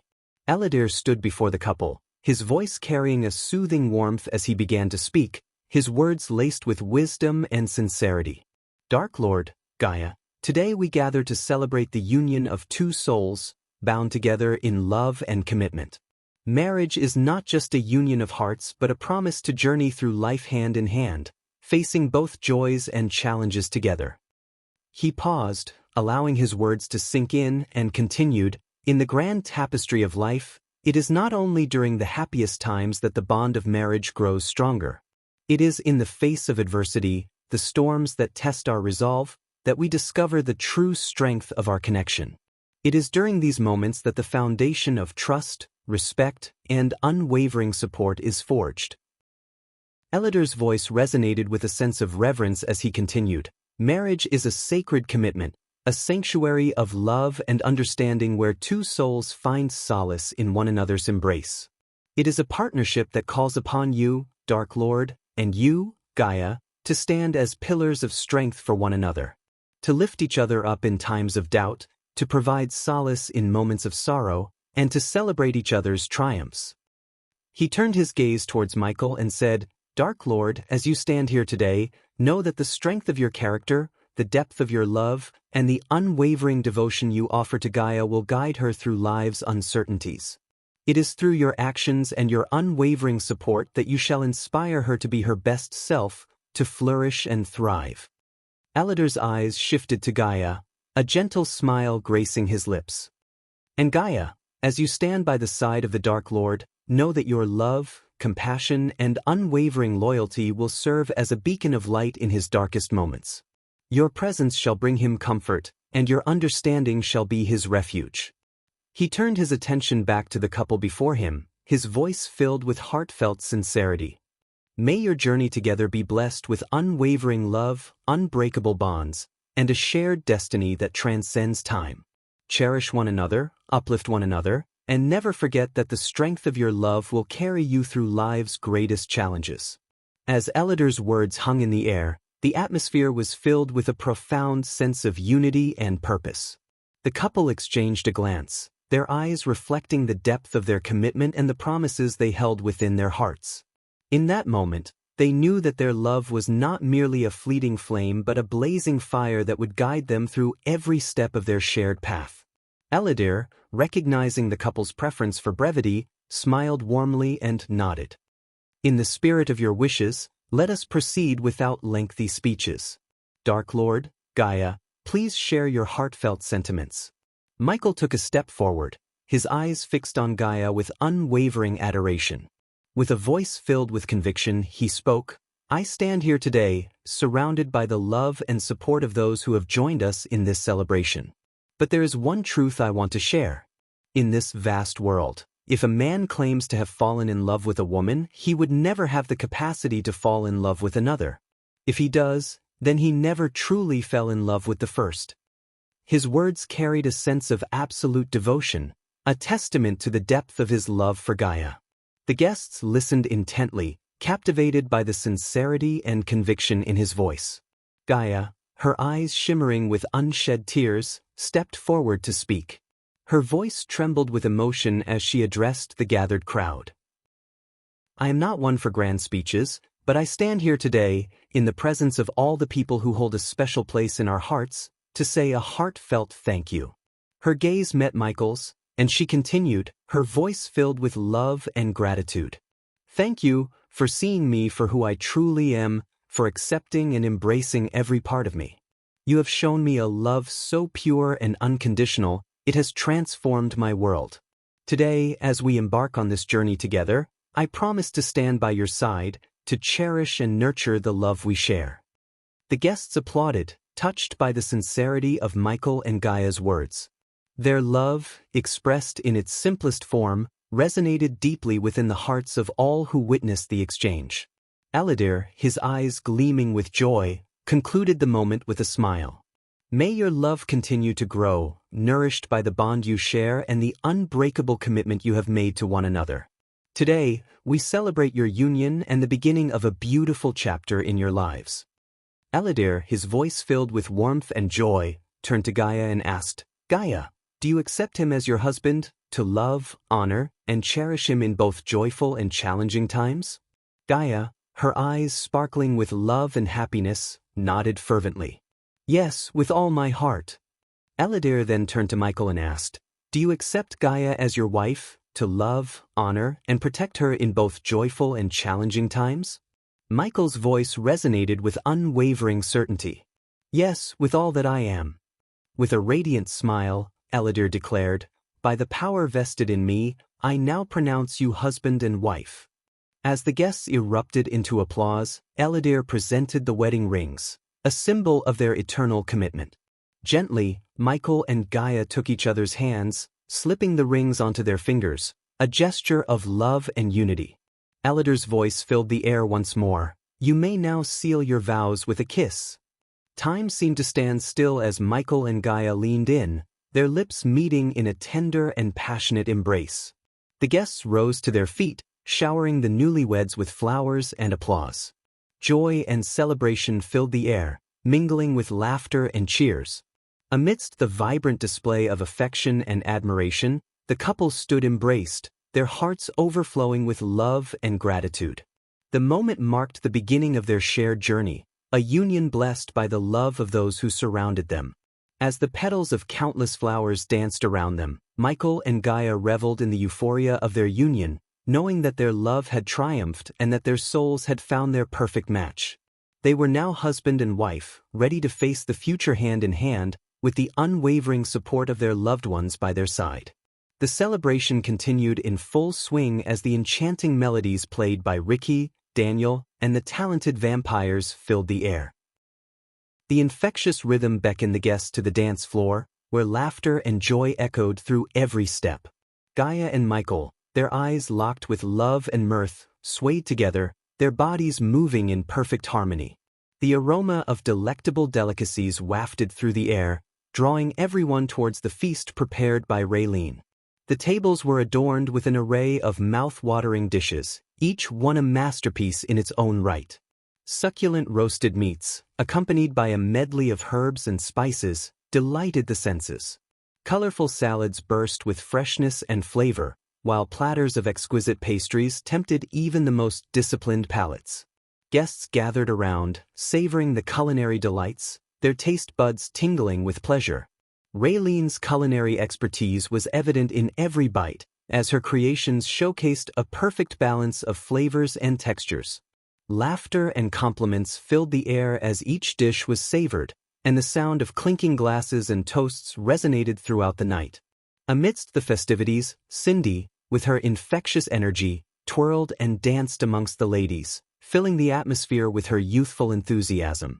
Saber, Delar, Raylene, Claire, and Eve, their usual stoic demeanor forgotten, joined in the merriment, their smiles lighting up the night. Gaia and Michael watched with adoration, their hearts filled with joy at the sight of their loved ones immersed in the celebration. As Cindy spun and twirled, Gaia and Michael shared a knowing glance. Michael's deep voice resonated with amusement as he said, "Look at our little dancer." Gaia's laughter bubbled forth as she replied, "She knows how to light up a room. I just wish the ugly lizard was here." Their voices mingled with the music and laughter, a symphony of love and happiness. The beauty of the moment was not lost on them, as they reveled in the love and unity that surrounded them. The wedding, a celebration of their love, had become a joyous occasion for all, a testament to the bonds forged through friendship and shared experiences. As the night unfolded, the dance floor became a whirlwind of movement, with guests of all ages and backgrounds joining in the festivities. The once reserved vampires allowed themselves to be carried away by the rhythm, their graceful movements intertwining with those of their human counterparts. Amidst the delight and joy that filled the air, unbeknownst to the guests, a different presence loomed in the distant realm of gods. The god of war, a powerful and enigmatic deity, had taken notice of the momentous occasion taking place on the small island. Only the passage of time held the answer to the god's intentions. Would he choose to grace the wedding with his presence, bestowing his blessings upon the union of Gaia and Michael? Or would his wrath be unleashed, throwing the joyous celebration into chaos and upheaval? As the music played and the laughter resonated, the guests reveled in their happiness, unaware of the potential storm brewing in the realm of gods. Destiny would unfold in due course, and only then would the true nature of the god of war's intentions be revealed. For now, the island remained a haven of joy and celebration, a sanctuary where love and unity reigned supreme. Time, the ever-watchful observer, would soon reveal whether the god of war's presence would bring blessings or unleash the tempest of his wrath upon the unsuspecting wedding party. Chapter 991, War God of the Pantheon. While Michael's marriage celebration was going on full swing, in the realm of gods, where chaos and rumors of Dagon's return swirled, a towering figure commanded attention. This godly being was Rudra, the war god, a sight to behold. Standing taller and broader than any mortal, his muscular frame exuded power and strength. His fiery red hair cascaded down his back, complementing his commanding presence. Adorned in gleaming golden armor, Rudra's arms were protected, while his sculpted chest and well-defined abs were proudly displayed. His shoulders bore the weight of majestic lion heads, intricately crafted and attached to his shoulder plates, symbolizing his ferocity and dominance. Atop a hill, on a bed of gold, Rudra reclined, a goblet of wine in his hand. The setting sun painted the sky in hues of orange and gold, casting a warm glow upon the god's features. His aura resonated with divine power, radiating an aura of authority and awe-inspiring might. The mountaintop where Rudra found solace was strewn with fragments of stone, remnants of golems that had met their demise during his relentless training. Each shattered piece bore testament to the god's formidable strength and unwavering dedication to his craft. In this tranquil moment, Rudra, the embodiment of war and battle, found respite. The world outside may have been plagued by chaos and rumors, but here, on his golden throne, he could bask in the glory of his own divinity. As Rudra reveled in his pocket dimension, an intrusive light pierced through the serenity. Annoyance etched upon his features, he shook his head disapprovingly, disrupted from his cherished moment of relaxation. Gradually, the luminous glow transformed into the ethereal figure of a woman with radiant golden hair. "Seraphine, I don't recall extending an invitation to my domain," Rudra asserted with a commanding voice that resonated like thunder.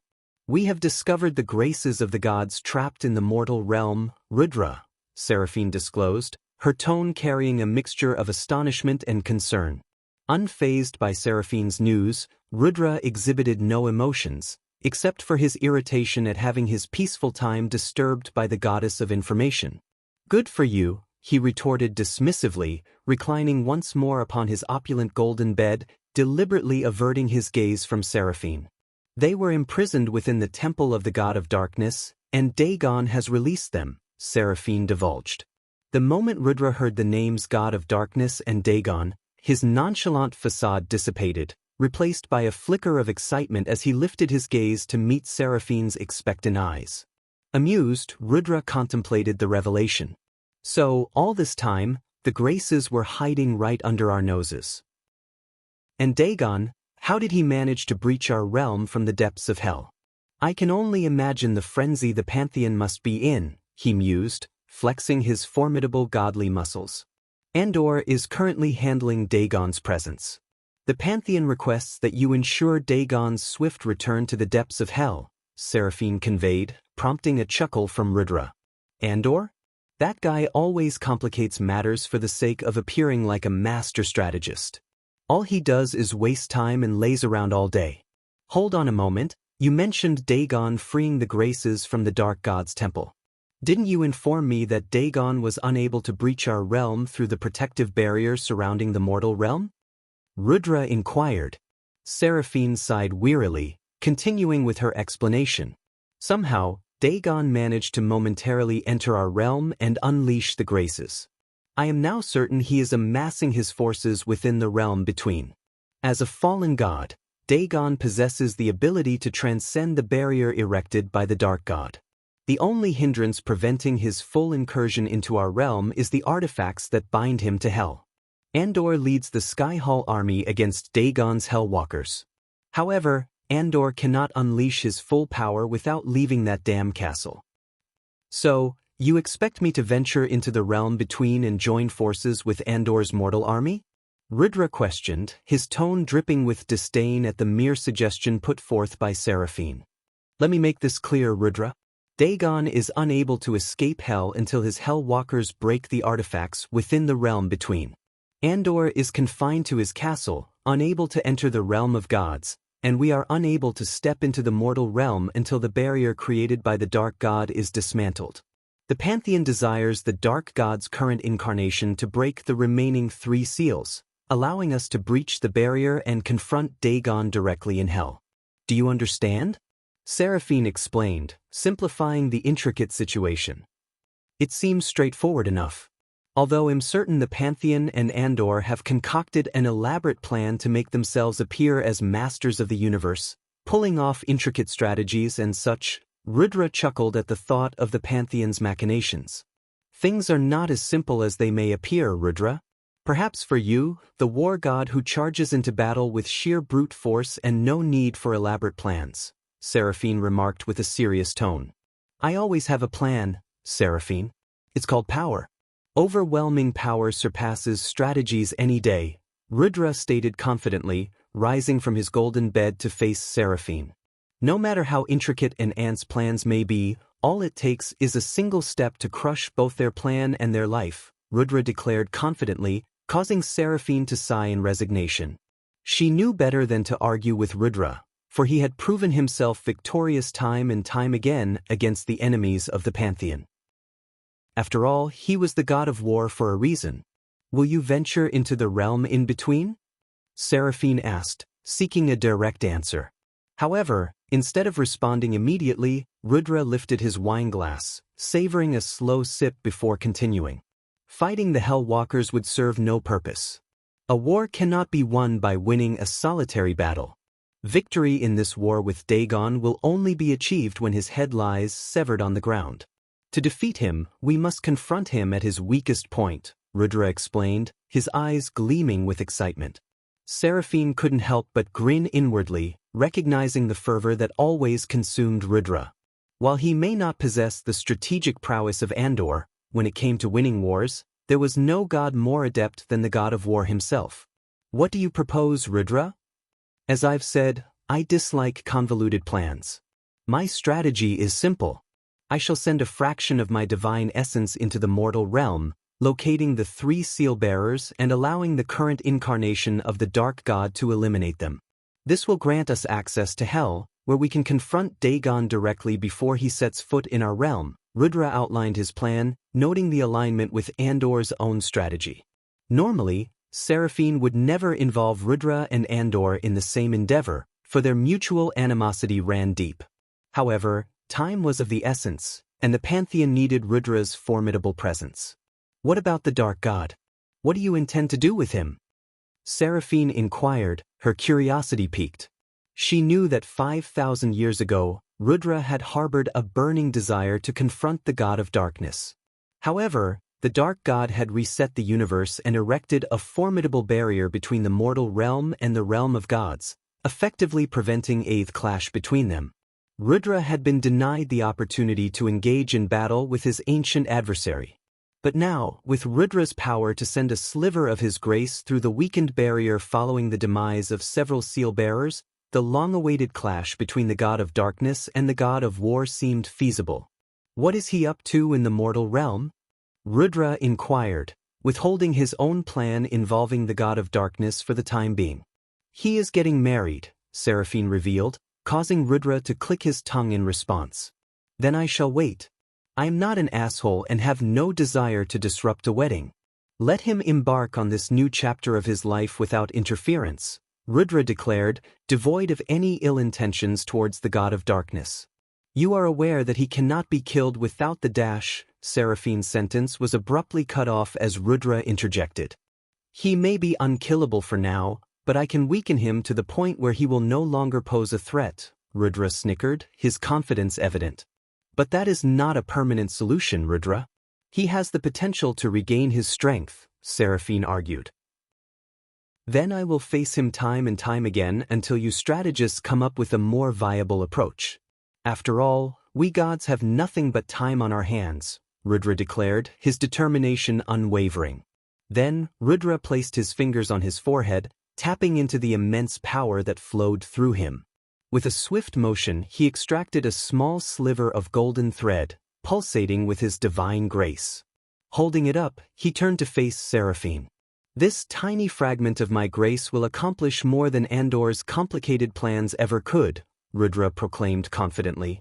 With a flick of his wrist, he released the sliver of grace, watching as it disappeared into the vast expanse of the golden sky, making its way toward the mortal realm. Seraphine raised an eyebrow, her curiosity piqued. But Rudra, your grace requires a mortal vessel in the mortal realm. How do you plan to accomplish that? Rudra grinned mischievously, his eyes gleaming with unspoken knowledge. Fear not, Seraphine. I still have devoted worshippers in the mortal realm who would gladly offer their physical bodies for the manifestation of my grace. They shall be the vessels through which my power will flow. Seraphine nodded, realizing the extent of Rudra's connection to his followers. She understood that their unwavering devotion would provide the conduits necessary for his divine grace to manifest in the mortal realm. In the vast tapestry of the divine realm, each god was a protagonist in their own story, with their own trials, triumphs, and quests. The god of darkness, the god of war, the god of time and space, and the fallen god Dagon all played their roles, guided by the invisible hand of fate. Their choices, desires, and motivations wove together, bringing them into conflict and forging alliances that remained hidden from the rest of the realm of gods. Among them, it was the god of darkness who found common ground with Dagon, the fallen god. Together, they formed an unexpected alliance that threatened the delicate balance of power. The true motives of Dagon's rebellion and the intricate relationship between the god of darkness and Dagon remained concealed, awaiting a time when the threads of fate would be pulled, unraveling the mysteries of their intertwined stories. As the sliver of grace continued its journey, Rudra and Seraphim stood in the realm of gods, contemplating the imminent events that would unfold. The fate of both realms hung in the balance, and Rudra's bold plan would set into motion a series of events that could change the course of their existence. Chapter 992, War God crashes the wedding. As the wedding celebration of Michael and Gaia reached its peak, the atmosphere was filled with joy, laughter, and the infectious rhythm of music. The guests danced and reveled in the happiness of the occasion, their hearts light and carefree. Amidst the merriment, Michael, the groom, glanced up at the night sky and noticed a sudden glimmer of light. It caught his attention, and an uneasy feeling settled in the pit of his stomach. Sensing something amiss, he discreetly activated the earpiece hidden beneath his neatly tailored suit. "Spider, I've spotted a strange light in the sky. Check it out discreetly and report back," Michael whispered urgently, ensuring that Gaia remained unaware of his concerns. Before the Vampire Death Squad could acknowledge his command, the glimmer of light in the sky rapidly intensified, closing the distance with astonishing speed. Gasps of surprise escaped from the guests' lips as the light descended upon the island, illuminating the surroundings with an otherworldly brilliance. The arrival of this unexpected visitor left everyone in a state of shock, their festivities momentarily forgotten. Wide-eyed and speechless, they watched as the radiant figure emerged from the light, its ethereal presence captivating their attention. The air crackled with a sense of anticipation, as if the world itself held its breath in awe of this extraordinary arrival. However, the true nature and purpose of this enigmatic visitor remained a mystery, shrouded in uncertainty. The scene was frozen in time, with whispers of speculation and trepidation circulating through the crowd. The joyous celebration now stood at a crossroads, its path veering into the realm of the unknown. As the golden light dissipated, revealing the figure within, a hushed silence fell over the crowd. The guests' eyes widened in astonishment as they beheld the sight before them, an orc unlike any they had ever encountered. His crimson skin stood out in stark contrast to his intricate white and blue tattoos that adorned his muscular physique. Tusks protruded from his mouth, and numerous piercings adorned his body, glinting ominously under the moonlight. The orc's eyes blazed with an otherworldly light, radiating an aura of power that sent shivers down the spines of those who stood in his presence. Without a second thought, Saber lunged forward, determined to end the life of this uninvited guest. But before Saber could even reach the orc, a powerful gust of wind erupted from the orc's body, sending the valiant warrior hurtling backward. The sheer force of the blast sent Saber flying off the island, his body crashing into the waters below. The destructive wind tore through the surroundings, obliterating everything in its path, causing chaos and throwing the remaining guests off balance. Michael, paralyzed with shock and disbelief, couldn't help but feel a sense of awe. He couldn't discern the orc's cultivation level, but the overwhelming power emanating from the orc was palpable, leaving Michael and the others in a state of trepidation. With an instinctive surge of protective energy, Michael swiftly stepped in front of Gaia, his eyes blazing with determination. Two dark beams shot forth from his gaze, cutting through the air with an ominous hiss. "Eladir, activate the runes," Michael commanded, his voice laced with urgency. In response to his command, the three portals, positioned at the edge of the island, burst into life, emanating a brilliant light that grew in intensity. A powerful pulling force gripped the guests, drawing them towards the portals against their will. The wedding scene was suddenly thrown into chaos as bewildered and frightened cries filled the air. "Everyone hold on. We need to get out of here," Michael shouted, his voice barely audible above the turmoil. Shock and disbelief etched across the faces of the guests as they found themselves helpless, unable to resist the overwhelming power radiating from the enigmatic orc. The once jubilant atmosphere had been replaced with a sense of vulnerability and fear. In the midst of the pandemonium, Michael shielded Gaia, his beloved wife, with his own body, sheltering her from harm. His focus never wavered as he directed his dark beams toward the menacing orc, determined to confront this formidable foe head-on. The once joyous wedding scene was abruptly thrown into chaos as the power radiating from the orc engulfed the island. Gasps of astonishment filled the air as guests stumbled backward, their faces etched with shock and disbelief. "What the hell is happening?" Trista exclaimed, her voice trembling with fear. Tiberius, wide-eyed and bewildered, looked around in disbelief. "Who is this? Why can't I move?" Arya, her hands shaking, whispered in disbelief, "This power, it's overwhelming. We're completely powerless." Claire, her voice quivering, managed to utter, "Take Cindy and run to the portal." Gibson tightened his grip on Cindy's hand, his voice filled with urgency. "Stay close, Cindy. We need to find safety." Corey, his expression a mix of awe and fear, muttered, "This power, it's beyond anything I've ever witnessed." Optimus, his usually calm demeanor shattered, exclaimed, "No ordinary foe." "Who is this orc?" The guests, overwhelmed by the immense power radiating from the orc, looked to Michael with a mixture of hope and desperation, realizing that their only chance lay in the strength and determination of the bride and groom. The fate of the wedding celebration hung precariously in the balance as the battle between light and darkness loomed ominously overhead. The once serene wedding scene transformed into a chaotic spectacle as the power radiating from the orc overwhelmed the island. The orc's imposing presence left everyone stunned and paralyzed with fear. The very atmosphere crackled with an otherworldly energy, causing hair to stand on end and sending shivers down the spines of those present. The orc's red-skinned visage, adorned with intricate tattoos and piercings, exuded an aura of dominance and malevolence. His glowing eyes bore into the crowd, relishing the fear that danced across their faces.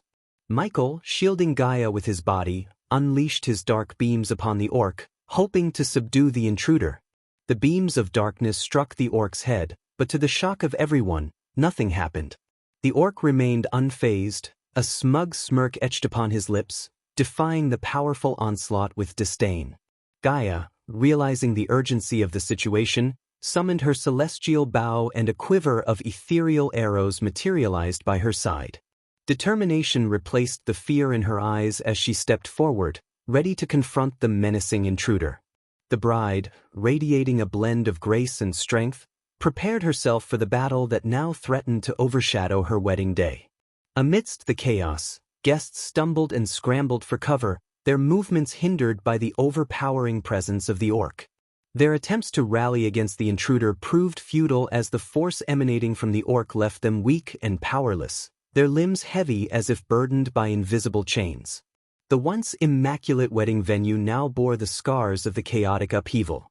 Tables and decorations lay in disarray, tossed aside by the gusts of wind that erupted from the orc's very being. The vibrant flowers that once adorned the aisle were trampled underfoot, petals scattered like remnants of a shattered dream. "Now, Eladir!" Michael shouted, his voice filled with urgency and determination. In response, Eladir clenched a golden crystal in his hand, crushing it with a resounding crack. As the crystal shattered, the pulling force emanating from the portals multiplied several folds, causing the air to tremble with their intensity. The portals, now unleashed with unprecedented power, surged with an insatiable hunger, greedily drawing everything in their path towards their swirling depths. The orc, his eyes fixed on Michael, proclaimed with a chilling certainty, "I am only here for the god of darkness." With a flick of his wrist, 3 figures materialized out of thin air before the orc. Among them stood Samuel, the gray-haired butler of the Winston family, his neatly combed hair contrasting with the chaos unfolding around him. The sight of Samuel stunned Michael, his mind reeling with the implications of the orc's words. But before Michael could react, the orc's lightning-quick movements outpaced his reflexes. In one swift motion, the orc seized Samuel by the neck, using the helpless butler as a shield. A malicious grin danced upon the orc's face as he directed Michael's own dark beams towards Samuel's head. Time seemed to slow as the dark beams pierced through Samuel's skull, shattering bone and unleashing a crimson spray of blood. The lifeless body crumpled to the ground, an innocent victim caught in the crossfire of this ruthless battle. Amidst the chaos, the scene unfolded with a stark contrast.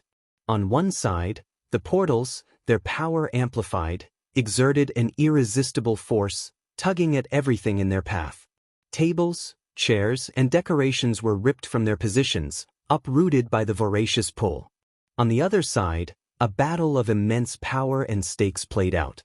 Michael, shielded by darkness, stood alongside Gaia, his eyes filled with fury.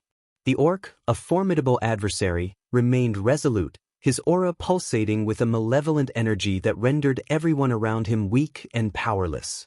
In this tumultuous clash between the forces of chaos and order, the island became a battleground of conflicting energies. The portals greedily devoured the surroundings, tearing apart the remnants of the once serene wedding scene. And amidst the swirling chaos, the battle between Michael and the orc raged on, with bloodshed and despair marking the unfortunate path they tread. The vampire death squad landed on the island with swift precision, their presence a glimmer of hope amidst the chaos. They quickly assessed the situation, their red eyes scanning the tumultuous scene. Working together, they rallied the remaining guests, guiding them towards the portals that thrummed with an irresistible pull. Amidst the pandemonium, Michael's heart pounded with a desperate desire to save Gaia from the clutches of this immensely powerful foe.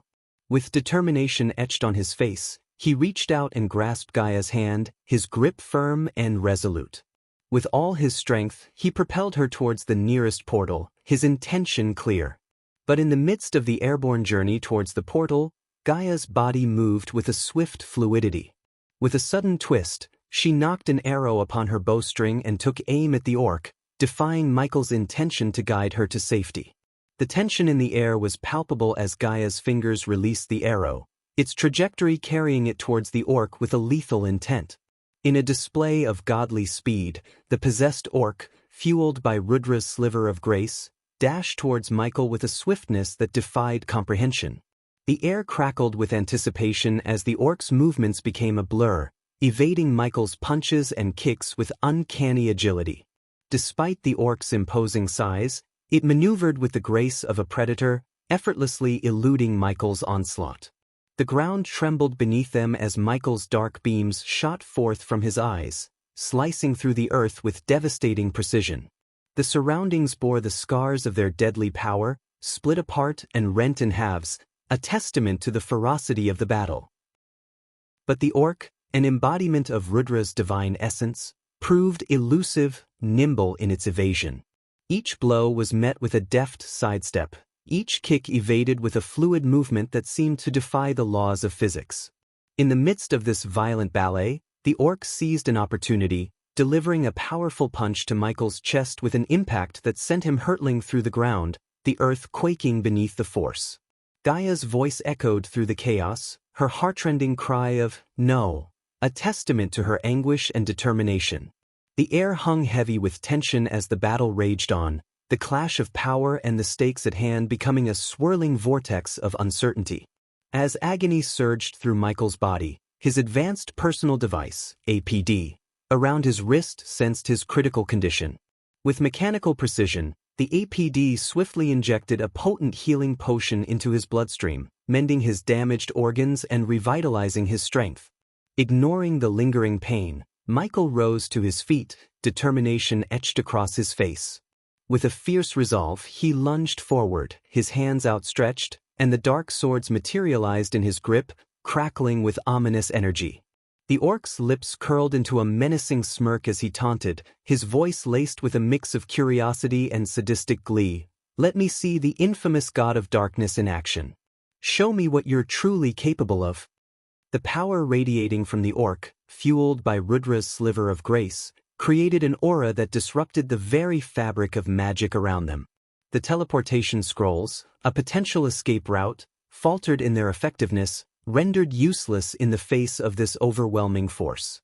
Rudra, in his strategic cunning, did not want the god of darkness to slip away until the remaining 2 seal-bearers, who had materialized beside Samuel, were eliminated. In this charged moment of clash and determination, the readers witness Michael's resilience and unwavering resolve. They can feel the weight of the orc's taunts and the pulsating energy that surrounds them, drawing them deeper into the scene as the battle unfolds. With a swift and relentless assault, Michael swung his dark swords at the orc, determined to keep him at bay and away from Gaia. The blades sliced through the air with precision, but the orc's invisible force field proved impenetrable, rendering Gaia's arrows useless as they harmlessly bounced off the ethereal barrier. In a moment of triumph, Michael managed to land a shallow cut across the orc's chest, causing blood to spatter in the air. However, the strength of the orc's skin astonished Michael, as the wound appeared far less severe than anticipated. The orc's taunting laughter echoed through the chaos, further fueling Michael's determination. Suddenly, the orc's grip tightened around Michael's hand, restraining his movements. With his other hand outstretched, the orc reached for one of the remaining seal-bearers, a frail old man cloaked in dark brown fabric. In a cruel twist of fate, the old man was lifted effortlessly into the orc's colossal palm, his terrified gaze meeting Michael's. As the orc's power overpowered Michael's resistance, he helplessly watched as his own hand, guided by the orc's malevolent will, slashed across the seal-bearer's head. Blood erupted, painting a macabre scene of horror as the head was severed, the lifeless eyes staring into nothingness. The orc's triumphant voice reverberated through the chaotic battleground, chilling the air. 2 down, 1 to go. Overwhelmed by the orc's otherworldly strength, Michael felt as though he was battling a force beyond comprehension. Every move he made seemed feeble in comparison, as if pitted against an unstoppable entity. Chapter 993. Is she a god too? With a wicked smile, the orc, now fully possessed by Rudra's sliver of grace, raised his hand to the sky, invoking the power of the gods. A golden lightning bolt crackled and materialized in his grasp, pulsating with immense energy. With a swift motion, he plunged the bolt deep into the ground, unleashing a cataclysmic explosion of raw power. The force of the explosion sent shockwaves rippling through the island, shattering the surroundings and throwing everyone into disarray. Gaia, caught in the midst of the chaos, plummeted from the sky, crashing violently onto the ground. Her vision blurred, a mixture of pain and disorientation gripping her as she struggled to regain her bearings. Through her hazy vision, Gaia glimpsed the orc, his speed unfathomable, closing in on Michael. The air crackled with malevolence as dark flames erupted from Michael's body, consuming everything in their path. The searing heat licked at the surroundings, devouring the once vibrant landscape in a dance of destruction. Gaia's heart pounded in her chest as she watched in horror, her voice lost amidst the chaos. The scene unfolded before her eyes with vivid intensity, each detail etched into her memory. The orc's savage charge, Michael engulfed in those dark, merciless flames. The dark flames roared with an insatiable hunger, engulfing the grassland surrounding Michael and Gaia. The intense heat radiated from the flames, raising the temperature to unbearable levels. The orc, its skin melting and bubbling under the scorching onslaught, seemed unfazed by the agony it should have been experiencing. Instead, a sinister snicker escaped its deformed mouth as it extended its hand towards the last remaining seal-bearer. The young man in white robes cried out in terror as the orc's hand closed around him, the searing heat of the dark flames seeping into his very being. His anguished screams pierced the air, a haunting testament to the merciless fate that awaited him. The dark flames consumed him relentlessly, reducing his form to a pile of hot ash, leaving nothing but remnants of his existence. As the life force of the third seal-bearer was extinguished, a sudden rumble echoed through the sky. For a fleeting moment, a crack tore open the sky, a glimpse into a realm beyond mortal comprehension.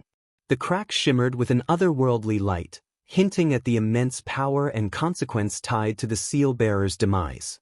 However, as quickly as it appeared, the crack closed, leaving behind only a sense of foreboding and uncertainty. The orc stood tall, its form grotesquely transformed as its skin melted away, revealing the raw skeletal structure beneath. In this macabre state, the orc raised its hands, bony fingers extended towards Michael. Countless golden lightning bolts crackled to life, surging forth with malevolent intent. Michael, recognizing the imminent danger, summoned a responsive shield around him. The shield, translucent and glowing with a vibrant blue hue, materialized just in time to intercept the incoming lightning bolts.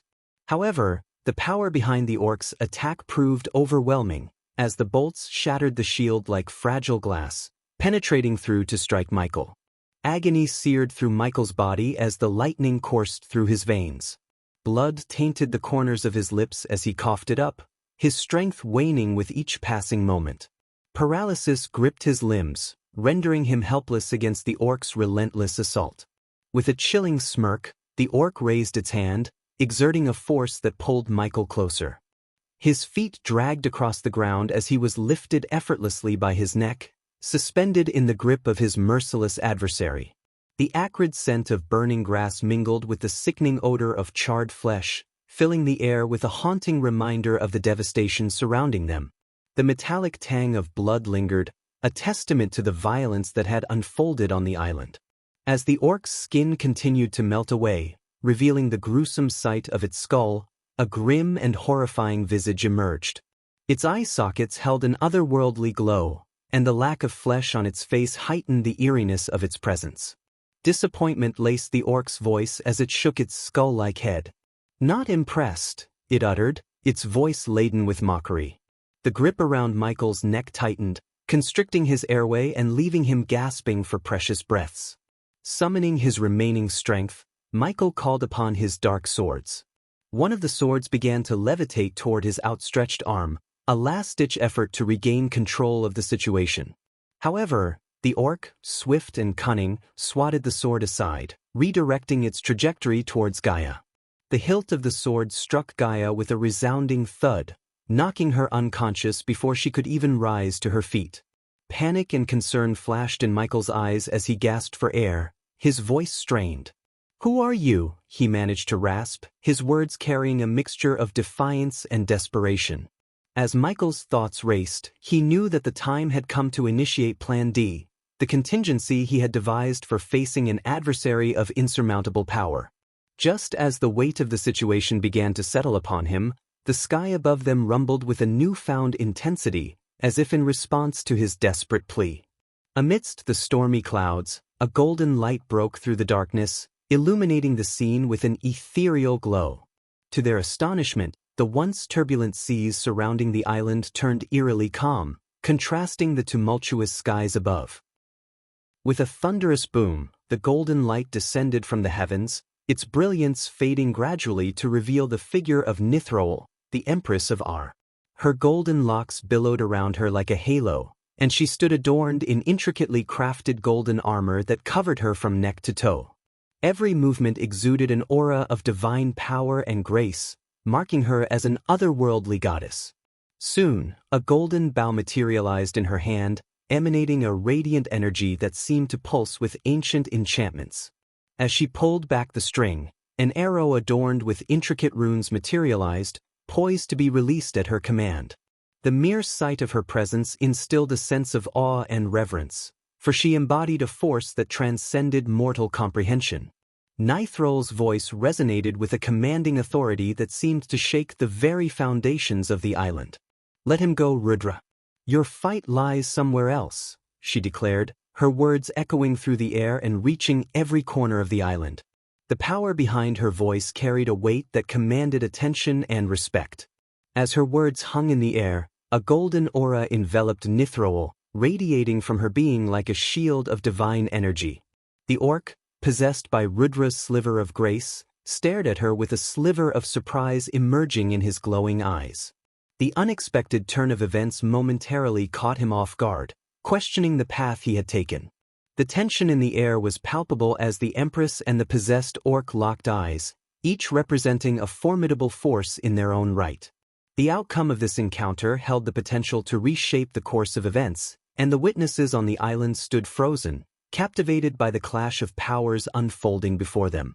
The orc, now barely recognizable as a humanoid figure, threw aside Michael's limp body and turned its attention fully towards Nithrol. The last shreds of skin clung to its smoking, charred body, as if defying the intense heat of the dark flames that consumed it. From the mouth of the orc, Rudra's voice resonated, carrying a mix of calmness, excitement, and a sliver of surprise. "I can see you've regained your grace, Nithrol, the goddess of hunt. How long has it been since we last saw each other?" The words flowed from Rudra with a calculated ease, as if he relished the encounter, savoring the chance to face his former ally. Nithrol responded to the orc, now possessed by Rudra, with a cold and stern tone. "Leave this realm, Rudra. You have no right to be here," she stated, her voice devoid of any warmth or sympathy. Her gaze remained fixed upon the deteriorating figure before her. Rudra's voice, still emanating from the orc, grew even calmer and more playful. "Slow down with the threats, Nithrol. Yes, you may have regained your grace, but you are not as strong as you used to be," he taunted. The excitement in his voice was tinged with a hint of superiority, as if he believed he held the upper hand. Nithrol's response was icy and resolute. "Perhaps I cannot defeat you in your true form, Rudra, but I can still overcome this vessel that holds your grace. And time is not on your side. The dark flames that consume your vessel will soon bring its demise," she retorted, her words carrying an unwavering determination. Rudra, his presence fading within the crumbling vessel, snickered with a mixture of amusement and satisfaction. "Ah, Nithrol, my task in this mortal realm is now complete. I have no mind to stay any longer," he remarked, his voice betraying a playful undertone. However, underlying his words was a genuine concern for the goddess standing before him. "Choose your side carefully, Nithrol," Rudra warned, his voice devoid of sympathy. "You wouldn't want to lose your grace once again." His words carried a subtle caution, a reminder of the consequences she might face if she aligned herself against the Pantheon. Nithrol, her gaze unwavering, met Rudra's gaze with determination. "I have made my choice, Rudra," she declared with unwavering resolve. "I have left the Pantheon and chosen to remain in the mortal realm. You needn't worry about me." Her response carried a resolute conviction, a statement that she had made her stand and was prepared to face the consequences of her decision. Though Rudra's concern for her was not evident in his voice, there was a flicker of admiration in his gaze, acknowledging the strength of her resolve. As the possessed orc's body crumbled to the ground, consumed by dark flames and reduced to a heap of smoldering ash, a golden light emerged from within. It shimmered and danced in the air, casting a soft glow upon the chaotic scene.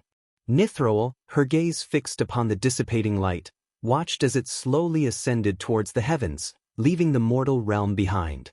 With a faint sigh of relief, she knew that Rudra's sliver of grace had departed, returning to its rightful place.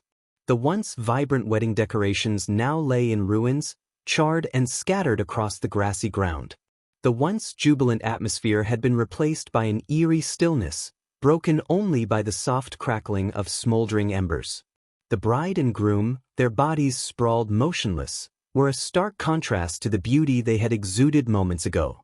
Nithrol stepped cautiously over the remnants of shattered pillars and torn fabrics, her footsteps leaving imprints in the ash-covered ground. She approached the unconscious couple, her expression a mixture of concern and determination. With a gentle touch, she checked their pulses and found them to be faint but steady. A sense of relief washed over her as she realized that their lives had been spared in the midst of the chaos. Surveying the scene, Nithrol knew that there was much work to be done. The aftermath of this tumultuous encounter would not be easily forgotten. As Michael's consciousness slowly returned, he rose to his feet, his gaze immediately fixating on Gaia, lying unconscious nearby. With a mix of relief and concern etched on his face, he quickly made his way to her side, gently cradling her in his arms. Nithroel watched this intimate moment, understanding the depth of their connection and the strength it brought them. She respected their need for a moment of solace, a respite from the turmoil they had endured. But she also knew that there were questions to be answered, decisions to be made. As Michael's eyes met Nithroel's, she could see the weight of the recent events reflected in his gaze. The god of darkness, his presence formidable, acknowledged her with a nod, a silent recognition of the necessity to speak. Nithroel's voice, calm yet resolute, broke the silence. "We have much to discuss," she declared, her tone carrying a weight of urgency and purpose. Chapter 994. Finally learning about Andor. As the wind howled and the darkened sky hinted at an impending storm, Michael and Gaia stood alongside Nithroel on the edge of the mountain where their paths had first crossed. The Empress of Ar gazed into the distance, her eyes seemingly carrying the weight of ancient knowledge. In the pregnant silence, it was Michael who finally broke the stillness, his voice laced with curiosity and a touch of apprehension. "Who are you really? And who was that attacker?" Nithroel turned her gaze towards Michael, her expression calm yet tinged with a profound understanding of the gravity of their situation. "That was Rudra, the god of war," she replied, the mere mention of his name coinciding with a distant rumble of thunder that echoed through the ominous sky. Gaia's astonishment was evident as she grappled with the realization that they had been targeted by a deity, and one associated with war no less.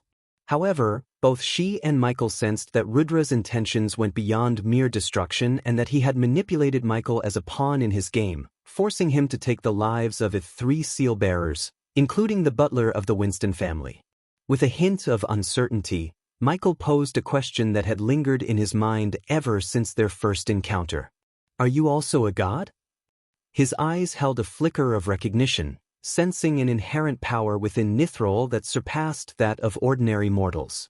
Although her aura bore similarities to the possessed orc's energy, it seemed to radiate with a slightly lesser intensity.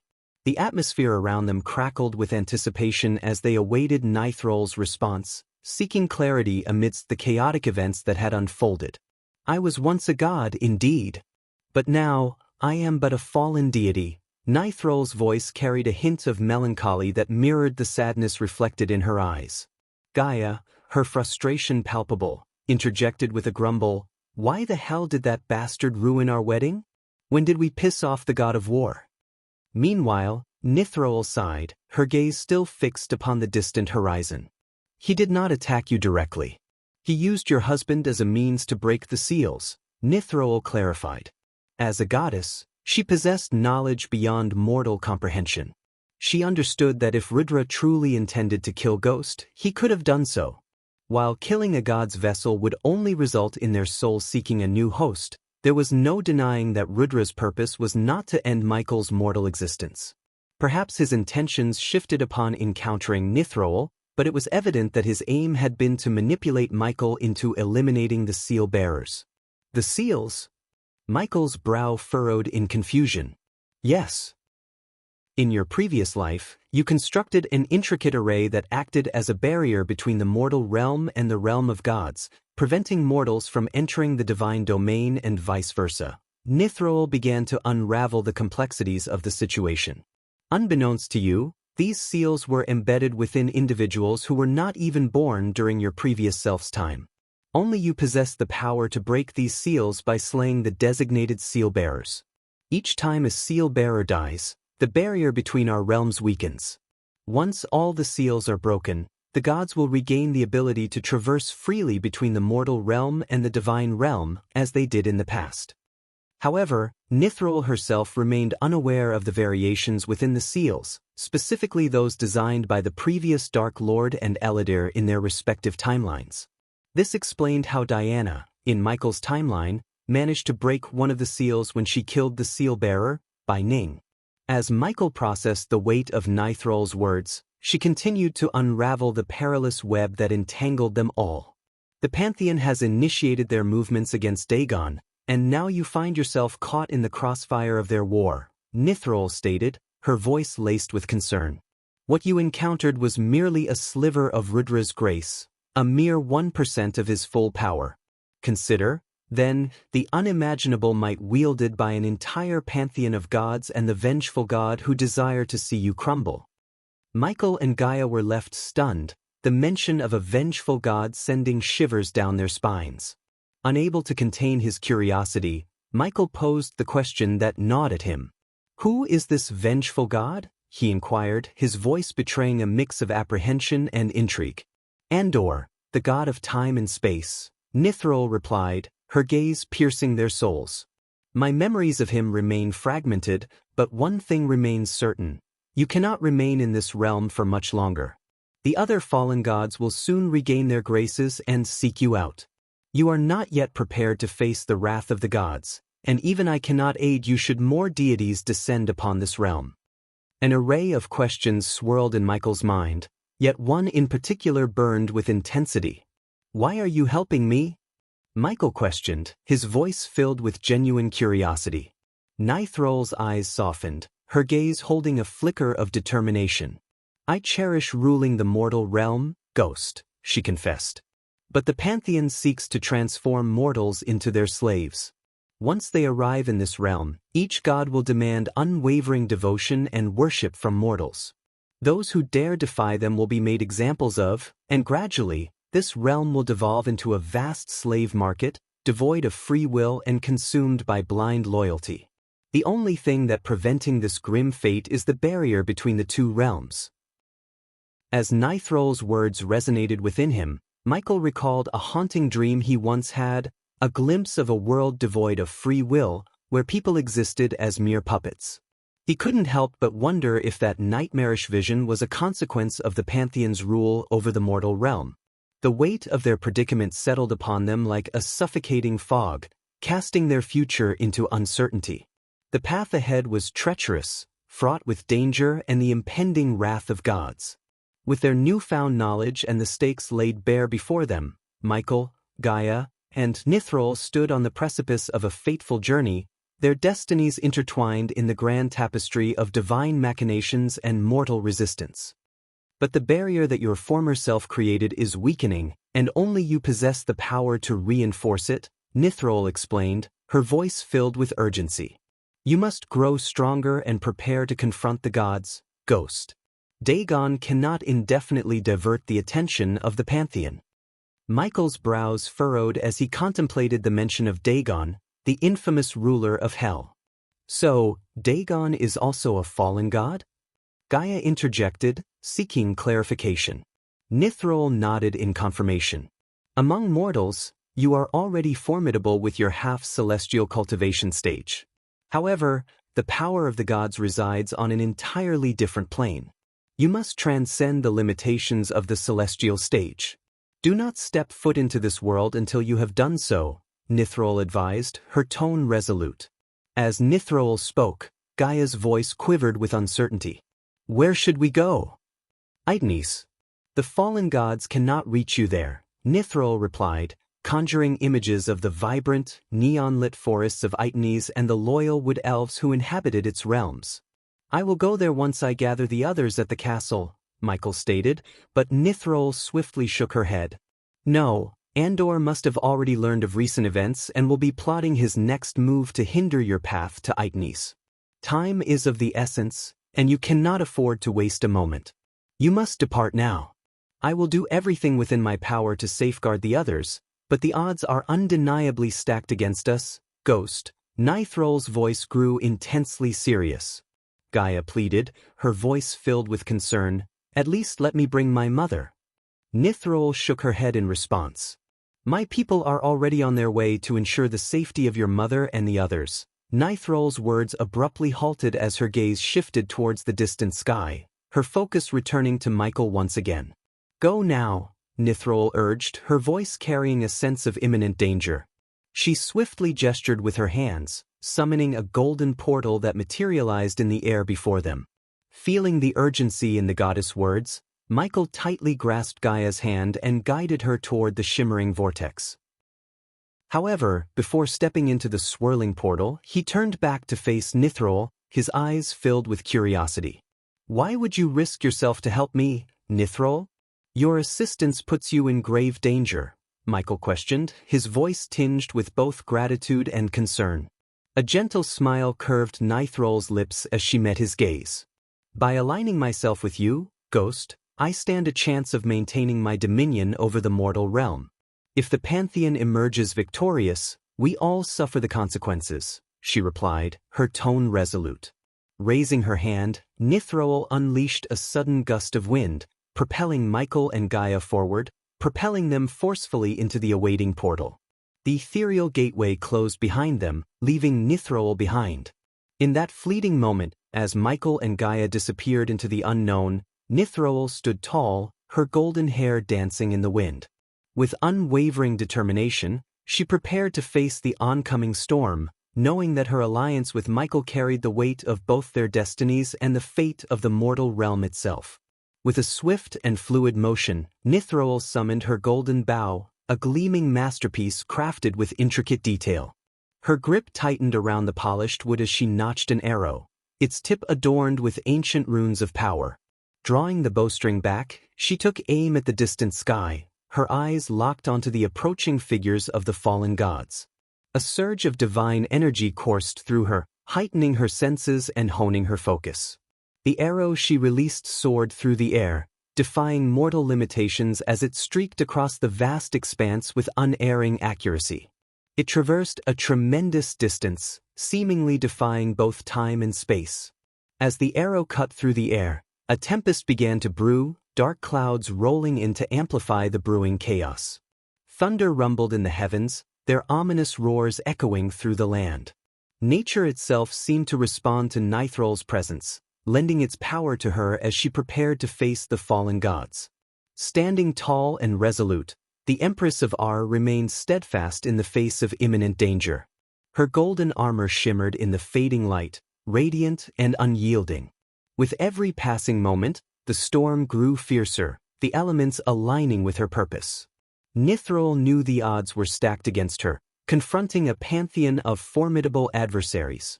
Yet, she refused to back down, her determination unshakable. The goddess of Hunt stood as a beacon of defiance, ready to challenge the encroaching darkness with all her might. As the fallen gods drew closer, their powerful presence palpable, Nithrol braced herself for the impending clash.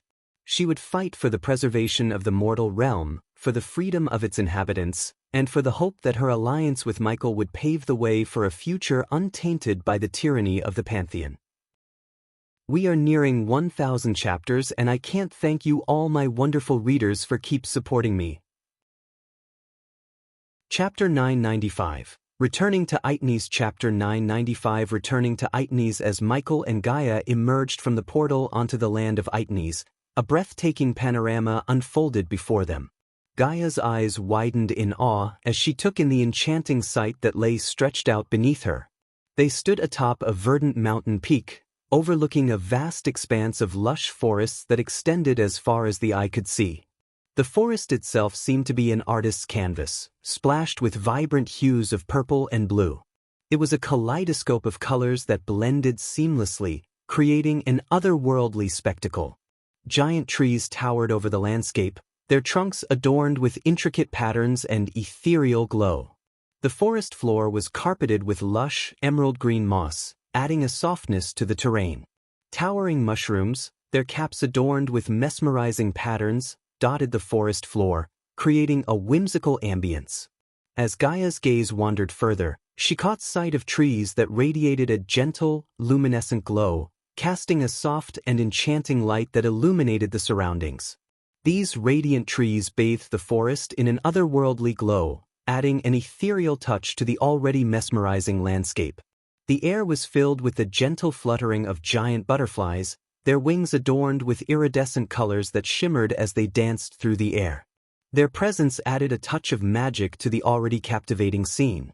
The forest of Aitnes seemed like a place plucked from a fairy tale, a realm where dreams and reality intertwined.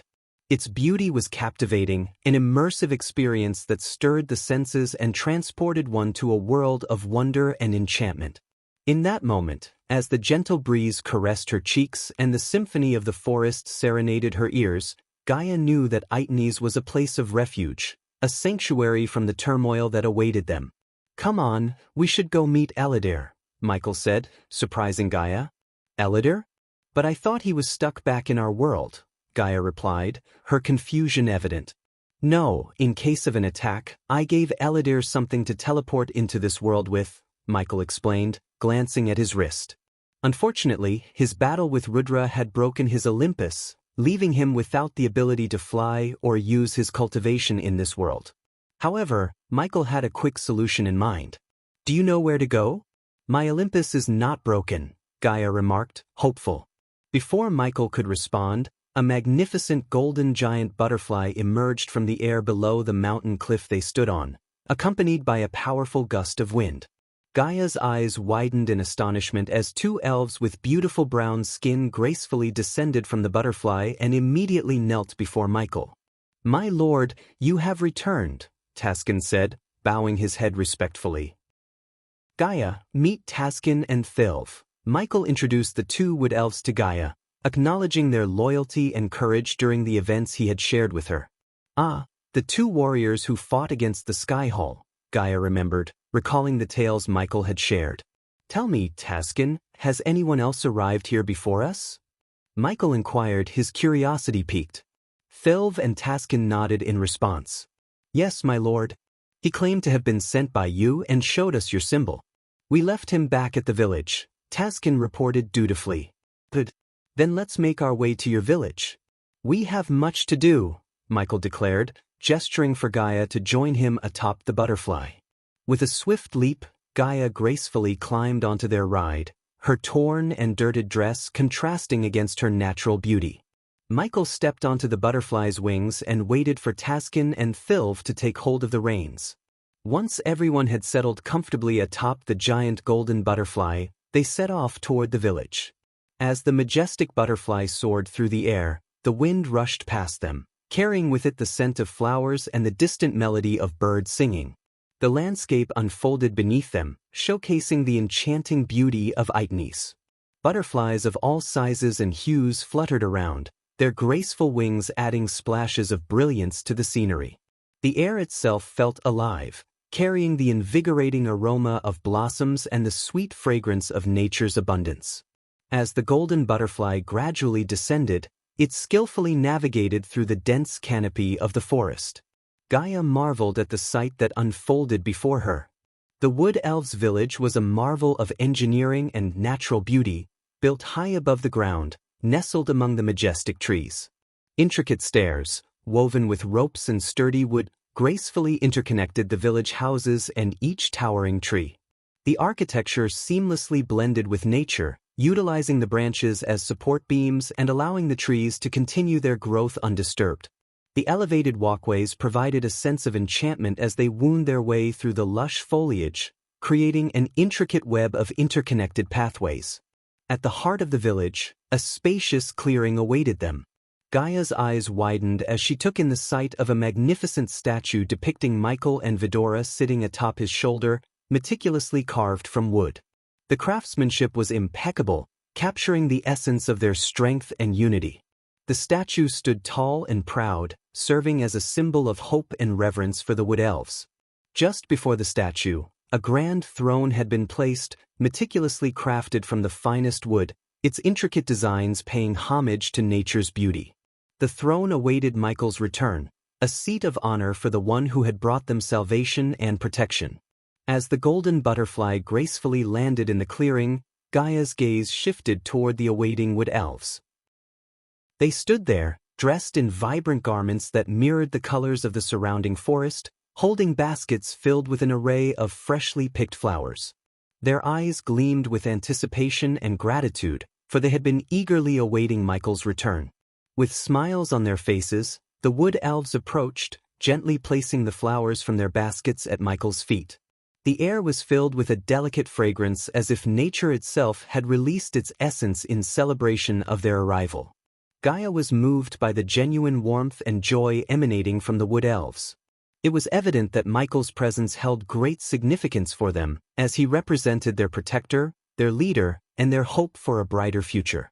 As Michael stood among the wood elves, his gaze fell upon Taskin and Thilv, who were bringing Eladir towards him.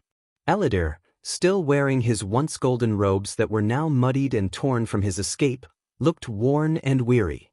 He had journeyed through the portal, passing through the forge in Demon's Grave and utilizing a special teleportation scroll that Michael had provided. The three of them, Michael, Eladir, and Gaia, wore solemn expressions, their minds still reeling from the events that had transpired during their wedding. It was unfathomable to them that a god had appeared and attacked Michael, manipulating his hands to strike down 3 seal-bearers. As Michael surveyed the village, his eyes scanning for someone in particular, he finally spoke up, addressing Taskin. "Taskin, where is Kirat?" Michael inquired, searching for the village elder he had encountered before. Taskin and the others exchanged glances, a flicker of sadness briefly crossing their eyes. "He has passed away, my lord," Thilv replied with a somber tone.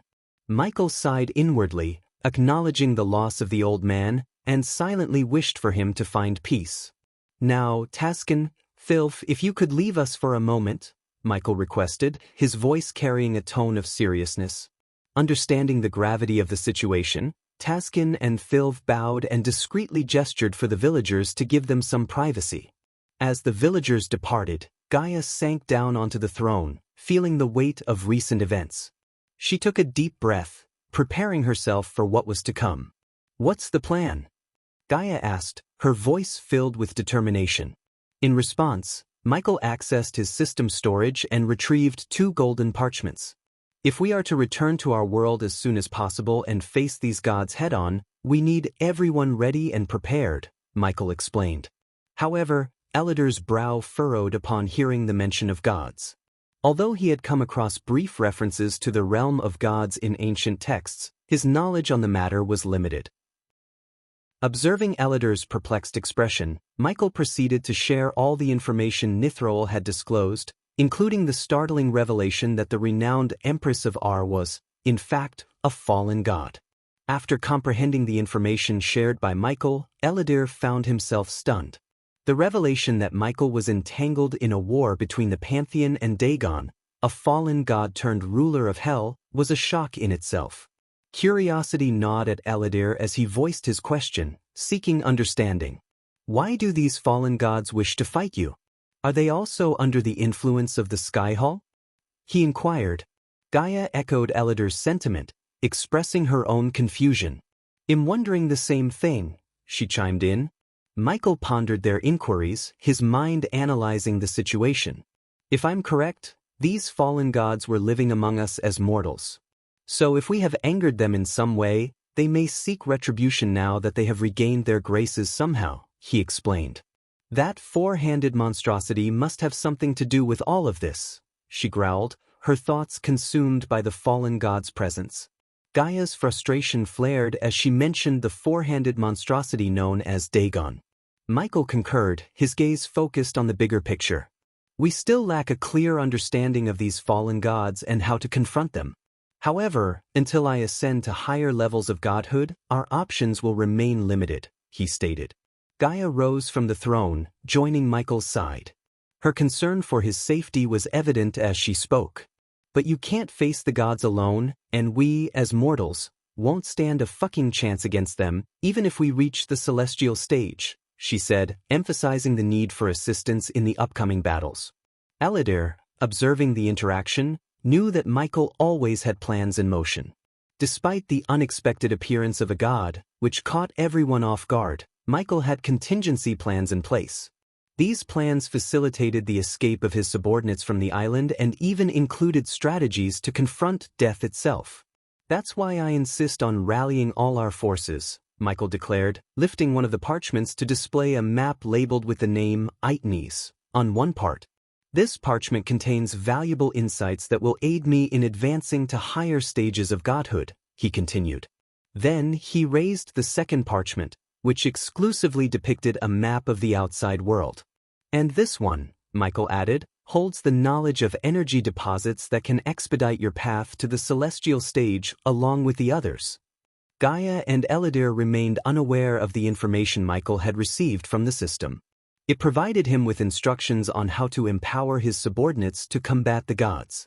Although his subordinates still had a long way to go before challenging formidable deities like the god of war, the system could enhance their abilities enough to contend with weaker gods. However, the system cautioned Michael that his subordinates were not to face the gods and should avoid direct confrontations with gods at all costs. Yet, it also assured him that once they stepped into the realm of gods, the potential for growth and strengthening through various items and tasks would be boundless. With the mortal realm now under the dominion of fallen gods, Michael recognized the urgency of developing a formidable force to combat them. To achieve this, he and his subordinates needed to venture into the realm of gods, and more importantly, he needed to pave the way. Gaia took the map from Michael's hand and carefully studied its contents before redirecting her attention to him. But what about the fallen gods? Nithroel warned us against returning to our world until we grow stronger, Gaia voiced her concerns. You won't be able to grow stronger while being stuck in this world, Michael replied. Curiosity tinged Gaia's question as she sought clarification. So, what are you suggesting we do? She inquired. Michael took a moment to gather his thoughts before responding. You need to return to our world, maintain a low profile, and search for these energy deposits. Utilize them to enhance your own strength while evading any encounters with the fallen gods. Soon, I will acquire a means to conceal your presence from them temporarily, he explained. The system had hinted that it would reactivate once Michael located another seed of darkness. With that reactivation, he could acquire a skill or rune to shield Gaia's aura from the prying eyes of the fallen gods and safely send her back to the outside world. But I want to go on my own, Gaia stated, leaving Aladir taken aback. It hadn't even been a day since they exchanged vows, and now she expressed a desire to part ways. Aladir's face darkened, his emotions entwined with confusion and concern. Gaia quickly began to explain herself, aware of the impact her decision might have on Aladir. After facing that tiny fraction of the god's power and getting my ass kicked, I know it'll only weigh him down, she began, her voice filled with determination. The places he's about to venture into will undoubtedly be filled with threats that I, unfortunately, can't handle. Sticking by his side would not only make me useless, but it could also make me a liability, even a potential hostage against him. However, if I return to the outside world, I can make a tangible difference and provide real assistance. As much as I hate leaving his side, it's our best option at this moment. Time is precious, and every minute we waste is a minute our enemies have to grow stronger, Gaia concluded, her conviction shining through her words. Michael let out a sigh of relief, grateful that Gaia understood the situation so well. He knew that sending her off alone carried its own risks, but he also recognized the greater peril involved in obtaining the seeds of darkness. Moreover, once he stepped into the realm of gods, he would become the primary focus of the pantheon, unlike the current situation where their attention was primarily fixed on Dagon. In due time, if Gaia hadn't attained sufficient strength to battle the gods, she could be used against him, placing her life in even greater danger. Chapter 996, Andor's plan has failed. In the midst of the unexpected turn of events, Michael saw an opportunity to transform the situation into something advantageous, as he had always done. After explaining his plan to Aladir and Gaia, he led them into an empty cabin where Aladir had been kept upon his arrival. As Gaia entered the dimly lit room, her eyes widened in shock and surprise at the sight that greeted her, two majestic suits of armor standing before her. I had hoped to present this to you under different circumstances, but now you need it more than ever, Michael said, his voice steady and determined. Stepping closer to the armor he had specifically crafted for Gaia, Michael gently took her hand and guided it to rest upon the chest plate. The moment her hand made contact with the armor, she felt a faint vibration coursing through it. Gradually, the individual pieces of the armor began to shift and separate, creating an opening for Gaia to step inside. With a simple flick of her hand, Gaia's clothing transformed into sleek black robes, perfectly matching the armor. Stepping into the waiting armor, she felt a peculiar sensation as the pieces enveloped her, fitting snugly against her form. Gaia couldn't help but be amazed at how the armor seemed to meld seamlessly with her body, granting her an extraordinary sense of connection. With a mere thought, she commanded the armor to encompass her head, and in an instant, the helmet formed, concealing her face behind an imposing black skull visage. Eager to explore the capabilities of her newfound armor, Gaia took a confident step forward, mentally urging the armor to unveil its hidden attributes. Responding to her intentions, the once billowing black cape attached to her robes disappeared from sight, seamlessly integrating into the armor. Then, to Gaia's astonishment, magnificent metal wings sprouted from her back, their surfaces gleaming in the soft candlelight of the cabin. This armor, wow, it's just perfect. Overwhelmed by the sheer magnificence of her armor, Gaia found herself at a loss for words, standing in awe as Michael, too, stepped into his own suit. The armor embraced him seamlessly, fitting him perfectly as he moved forward, testing its functionality with clenched fists. With a swift motion of his hand, Michael summoned his dark swords, which effortlessly slid into the scabbards integrated into the back of his armor. Satisfied with the smoothness of the sheathing, Michael cracked his neck and turned his gaze back to Gaia, ready to embark on their impending journey. "Let's go. We'll be setting off soon," Michael announced. With Gaia trailing behind him in her newfound armor, Michael exited the cabin with a plan to become the god he was meant to be. Michael stood at the center of the clearing, his voice resonating like thunder as he called out for Thilv and Taskin. The two wood elves swiftly made their way to him, their eyes widening in astonishment at the sight of Michael and Gaia donned in their magnificent black armor. Gaia received the map containing energy deposits, while Michael held the map containing the seeds of darkness. "My lord," Thilv and Taskin bowed respectfully upon reaching him, still captivated by the regal presence of Michael and Gaia. "Taskin, Thilv, I'd like you to meet Gaia. My wife." Michael introduced Gaia, the wood elves quickly surmising the connection between the two. "It is our utmost honor and blessing to be in your presence, my lady," Taskin and Thilv expressed their reverence. "As long as you serve us with loyalty, prosperity shall be your constant companion," Gaia responded graciously. Michael then opened the map, directing their attention to a specific area in Itnis. Thilv and Taskin leaned in, studying the map intently before returning their gaze to Michael, awaiting further instruction. "My lord, if you permit, we have something to show you," Taskin spoke, to which Michael nodded in agreement. The two wood elves hurried to their houses and returned with a large leaf, serving as a makeshift parchment. They presented a map drawn on the dried blue leaf, which surprised Michael. "After your departure, my lord, we expanded our scouting range and meticulously mapped the surroundings. The location you mentioned houses a Sky Hall outpost, and according to messengers from the mountain tribe," Taskin began explaining.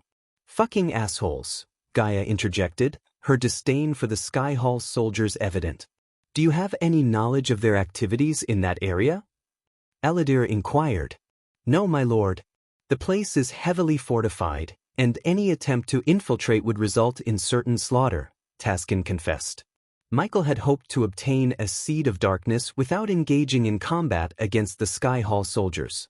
However, with the realization that Sky Hall forces surrounded the nearest seed of darkness, he had no alternative but to confront them head-on. "Fatum, how many of these outposts have you discovered in your world?" Gaia asked.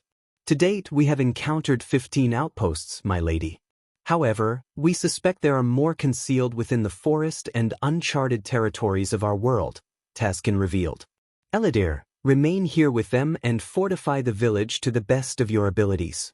Use the arch crystals if necessary," Michael issued his instructions to Eladir, placing emphasis on the importance of protecting the village. He then stored the map back in his system storage. "These Sky Hall soldiers possess something that belongs to me, and I must retrieve it," Michael stated with a grave tone, conveying the seriousness of the situation. Turning his attention to Thilv and Taskin, Michael continued, "You two remain here and continue scouting. But refrain from engaging the Sky Hall soldiers directly. If they are establishing an outpost, they must have ulterior motives, and I want to know their plans." "Yes, my lord," Thilv and Taskin acknowledged in unison. As Michael unfurled his wings, he and Gaia took to the sky, ascending with a single powerful flap. Another flap propelled them forward, soaring towards the Sky Hall outpost. During the flight, Michael's thoughts were consumed by Nithrol's words, particularly the mention of Andor, the god of time and space. It was apparent that Andor harbored a deep-seated grudge against Michael, likely due to the previous Dark Lord's grievous actions. Michael couldn't help but question why Andor had yet to launch a direct attack against him. Perhaps Andor had already struck, but Michael had failed to recognize it. The presence of the Shadow Force working against him further fueled his suspicion of Andor's involvement. Regardless, Michael understood the importance of familiarizing himself with the gods, especially Andor, as it was a vital first step towards defeating his adversaries. Back on Andor's castle, resting upon his throne in deep contemplation, a profound frown etched upon his face, Andor observed the events unfolding on the island where the god of darkness, his sworn enemy, had held his wedding, only to be interrupted by Rudra, the god of war, his another enemy. Damn it! Andor's hand struck the armrest of his throne in an outburst of anger. As he pondered the motives behind Rudra's actions, the ethereal form of Seraphine materialized before him, her appearance seemingly too coincidental to be unrelated to the events that had transpired. The air in the castle turned icy, and Andor's gaze grew colder, radiating a palpable sense of murderous intent. "What have you done, Seraphine?" Andor's voice reverberated throughout the castle walls, laced with a chilling disdain. "We have done what should have been done long ago, Andor. The barrier has weakened, allowing the Pantheon to send their armies to confront Dagon in his realm of hell, where he holds dominion." Andor's voice resonated with a frigid and merciless tone, tinged with bitter sarcasm and anger towards the Pantheon's perceived foolishness. "Your Skyhall army shall face the Hellwalkers in the realm in between, while the Pantheon's forces confront Dagon in hell. Although we had not anticipated Dagon unleashing the Graces, it has inadvertently worked in our favor. With the aid of the fallen gods, we can crush the Hellwalkers and eradicate any remaining influence of the Dark Lord in the mortal realm," Seraphine explained. However, as the goddess of information, a sense of unease gnawed at her, for everything seemed unnaturally smooth and advantageous, raising suspicions deep within her. "And have you ever questioned why Dagon released the Graces, despite knowing the consequences it would bring upon him?" Andor's voice grew colder still, his desire to remain seated upon his throne waning as he fought against the urge to obliterate everything in his sight. "Do you comprehend why I have not commanded my minions to gather all the seal-bearers and forced the Dark Lord to slay them? Did you truly believe that the Dark Lord had not considered the possibility of us amassing the seal-bearers, allowing his own reincarnation to eliminate them and shatter the barrier?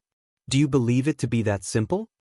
Seraphine offered no response as Andor pounded the throne once more before rising to his feet, his anger and frustration simmering beneath the surface. "Tell me, Serpahine, did you know Rudra was going to crash the wedding and make the Dark Lord kill the 3 seal-bearers on the same time?"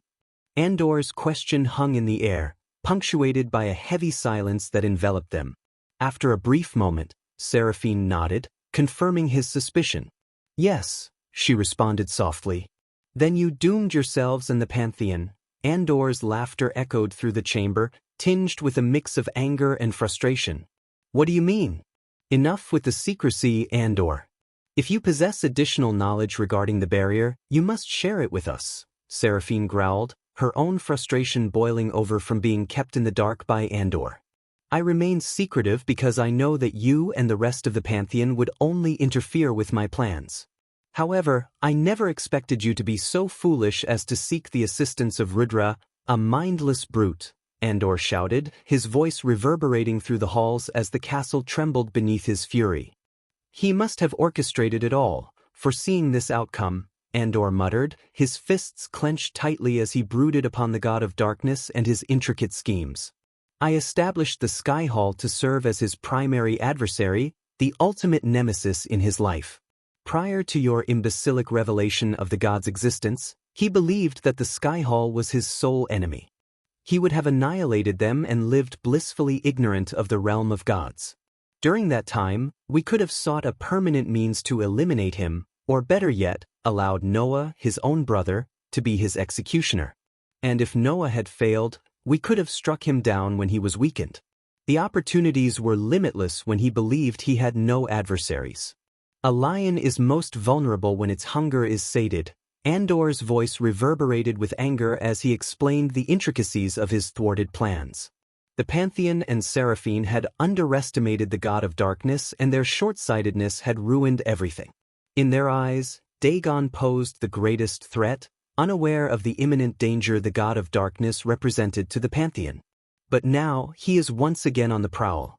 He now knows that there exists a realm beyond mortals, a realm of gods. He is aware of the existence of other gods apart from his own brother. And thanks to Rudra's assault on his wedding, he now sees the gods and the Pantheon as his enemies. If you believe Dagon to be a formidable adversary, think again when the god of darkness aligns himself with Dagon, decimating the Pantheon's army without mercy. Andor's fury grew as he still couldn't fathom the Pantheon's foolishness in revealing themselves and engaging in conflict with the god of darkness.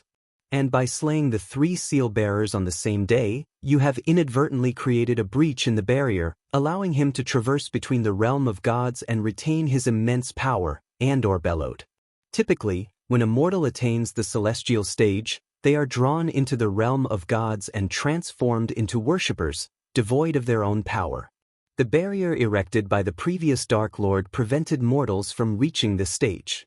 However, Andor knew that the previous Dark Lord had orchestrated this to ensure his own reincarnation would be the first to ascend to the celestial stage, exploring the realm of gods and safeguarding mortals from becoming mindless devotees of the Pantheon. For centuries, Andor meticulously crafted the facade of the Sky Hall as the arch-nemesis of the current Dark Lord, keeping him blissfully unaware while Andor plotted his revenge in the shadows. He had diligently concealed the existence of the realm of gods from the Dark Lord, but his plan had now crumbled. Through the simultaneous slaying of the 3 seal-bearers, a fissure in the barrier emerged, preventing the realm of gods from stripping the Dark Lord of his power. As a last resort, if the Dark Lord were to discover the realm of gods and embark on a journey driven by curiosity, he would have entered as a humble divine being void of his powers. However, due to the recent turn of events, he would now step into the realm of gods as a fully fledged god. How do you possess this knowledge? Seraphine inquired, her curiosity piqued. As the goddess of information, even she had limited understanding of the barrier and its intricacies. And yet, Andor, who had been confined to his castle for the past 5 millennia, seemed to have acquired a greater understanding of the barrier than any other god in the Pantheon. I am the fucking god of time and space, Andor declared with emphasis. For the past 5,000 years, I have devoted every moment to studying the barrier and delving into the mind of the god of darkness. Suddenly, Andor burst into boisterous laughter, a sudden shift from his previous demeanor that caught Seraphine off guard. Why are you laughing? Seraphine inquired, perplexed by his sudden change in behavior. Because now, the Pantheon must work their assess off to find a means to free me from this castle, Andor chuckled. As I am your only hope in saving the Pantheon from his impending wrath. Chapter 997. Making gods. After Andor's initial plan had failed due to the Pantheon's hasty decision-making and their limited knowledge of the god of darkness' true threat, Andor had to resort to his backup plan. It was understandable that the Pantheon underestimated the god of darkness, as they had witnessed firsthand the devastation caused by Dagon, unlike the god of darkness who had reset the universe before engaging in a full-scale war against the Pantheon. However, as the god of time and space, Andor was well aware of the formidable power possessed by the god of darkness. Back in Sales's castle, she entered a brightly illuminated hall, clutching 2 glass cubes in her hands. These cubes housed radiant orbs of light that emitted a pulsating, immense energy. Carrying the cubes, Selisi proceeded towards a set of glass tubes where Evan and Alara Vauren lay submerged in a shimmering silver liquid. They were unconscious, connected to various small tubes that extended into their bodies. Outside the glass tubes, a control panel adorned with glowing runes had been constructed. A figure was busy adjusting the tubes and tinkering with the intricate mechanisms, gears, and bolts as Selisi approached Evan and Alara. "How's the progress, Hammond?" Selisi inquired, her gaze fixed on the young man who had been working on the intricate mechanisms. Hammond stood up and turned around, his eyes immediately drawn to the 2 glass cubes in Sales's hands. He instinctively reached out towards the pulsating energy, but Salisi swiftly intervened, preventing him from touching the glass cubes. Hammond snapped out of his daze, appearing stunned. "They are indeed," Salisi confirmed, acknowledging Hammond's unspoken question. However, she restrained him from making contact with the cubes. Hammond seemed taken aback by the realization. "They are prepared, my lady.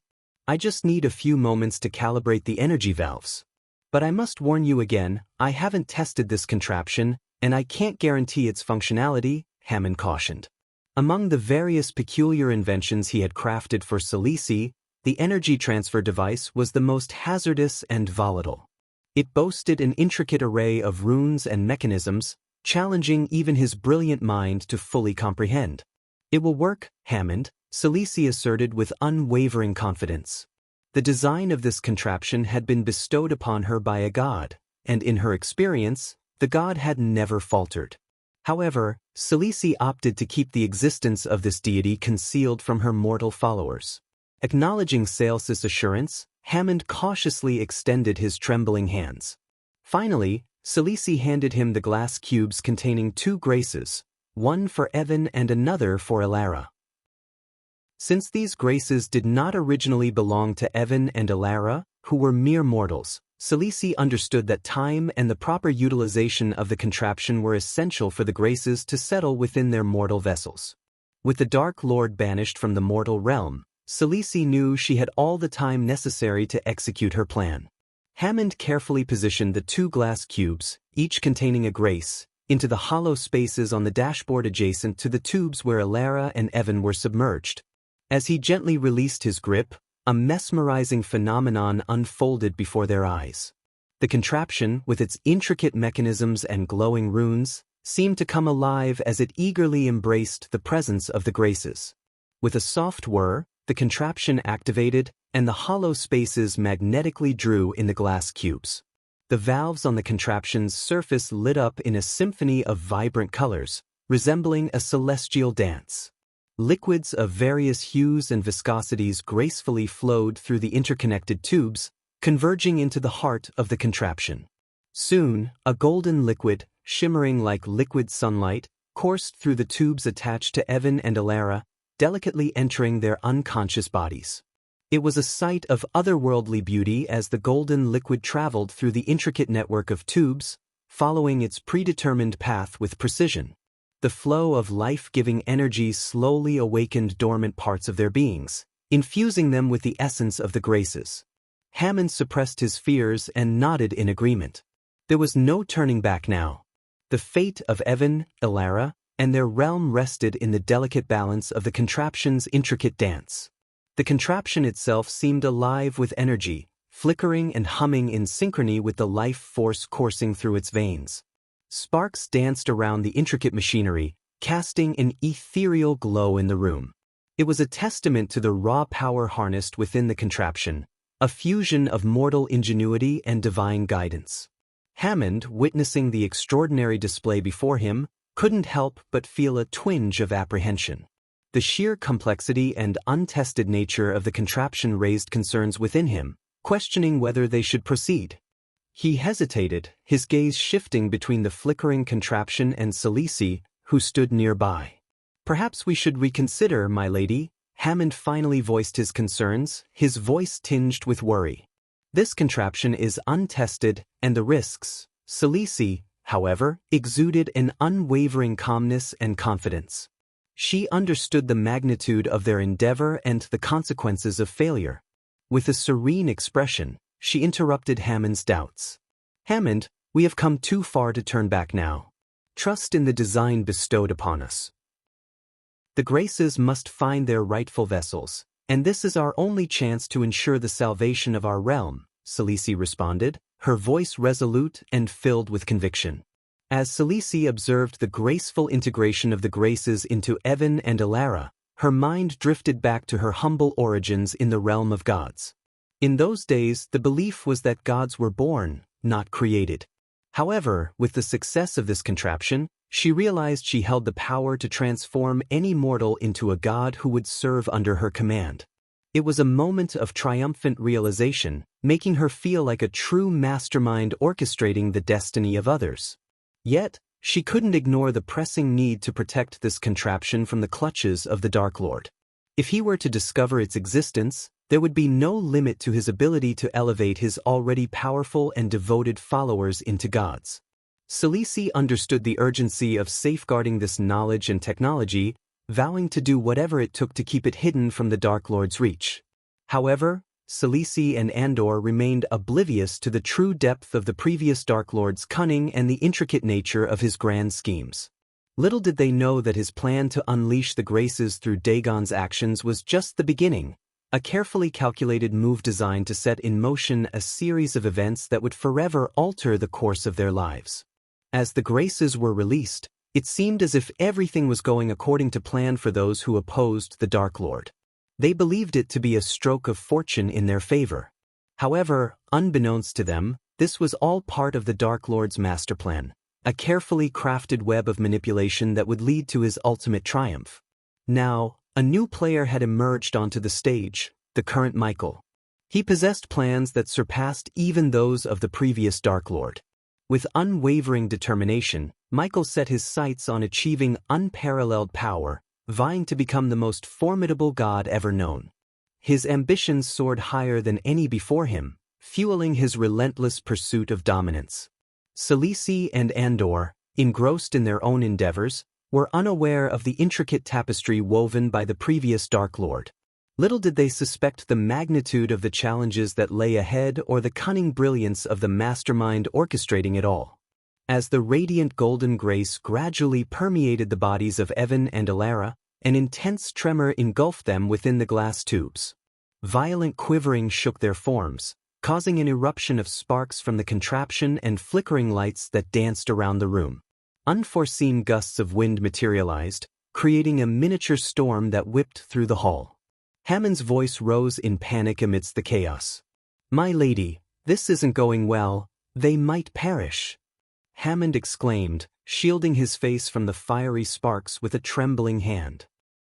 While Hammond recoiled from the powerful gusts, Celice stood firm, unaffected by the forceful winds, her eyes fixed upon the Grace's ethereal progression into Evan and Alara. Unlike Hammond, she sensed the immense power radiating from within them, a testament to the Grace's successful integration. "Hammond, we are not simply baking cookies," Celice replied calmly, her voice cutting through the tempestuous air. "We are making gods." A slight tremor and tempestuous storm are to be anticipated in such extraordinary endeavors.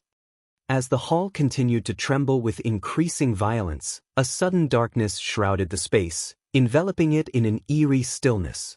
Yet, amidst the obscurity, a soft golden glow emanated from the bodies of Alara and Evan. It gradually intensified, piercing through the darkness like a beacon of celestial light. In that radiant illumination, their eyes slowly opened, revealing an otherworldly azure hue that seemed to emit its own luminosity. The harmonious resonance of a gentle hum reverberated from their bodies, resonating through the chamber. It was a sound that whispered of newfound power and divinity. Then, as if guided by an invisible force, the glass tubes that had contained them shattered into countless shards. Alara and Evan, now transformed into gods, hovered effortlessly in the air, liberated from the confines of mortal restraints. With a serene and commanding presence, they advanced forward, their movements grace personified. The hall, which had once trembled with chaos, now stood in awe of their ethereal forms. The atmosphere was charged with anticipation as the pantheon witnessed the birth of two new deities, their very existence altering the course of destiny. A few moments later, the chandeliers flickered back to life, bathing the room in their warm glow. The hall gradually returned to its familiar state, but Hammond's eyes remained widened with astonishment. He didn't even notice the tiny cuts on his face, the remnants of the shattered glass tube that had grazed him. All of his attention was fixed on Evan and Alara, who had gently descended to the ground, their newfound power palpable in the air. Celice turned to them, her gaze filled with curiosity and satisfaction. "How do you two feel?" she asked, eager to hear their impressions. Evan, still trying to make sense of the transformation he had undergone, voiced his confusion. "What is this power?" he inquired.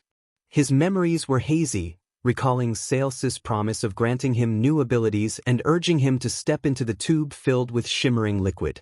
After entering the tube, darkness had swallowed him, and his consciousness faded away. Now, as he awakened, he felt a profound change coursing through his being, a power unlike anything he had ever experienced before. While Evan sought answers from Salisi, Hammond discreetly observed their cultivation levels, hoping to gauge the extent of their newfound abilities. Yet, to his shock, the power radiating from them defied all comprehension. The energy that enveloped Evan and Alara surpassed any mortal cultivation he had ever witnessed. The graces infused within their bodies had shattered the limitations of mortal potential, propelling them into the realm of fledgling gods. Although they had yet to unlock the depths of their inner powers like the enigmatic Dark Lord, given time and Sales's guidance, they possessed the potential to become the very gods that Salisi had envisioned. "You both should rest now. You've been through a lot, and we have much to accomplish," Salisi advised, concern evident in her voice. Although Salisi felt a surge of delight at gaining another advantage over the Dark Lord, she remained vigilant. She understood the gravity of the situation and refused to underestimate her formidable adversary. At any given moment, the Dark Lord could seize the opportunity to turn the tables on her. Salisi was well aware that underestimating him could lead to dire consequences, even risking her own life. Therefore, she was determined to stay cautious and prepared for any challenges that lay ahead.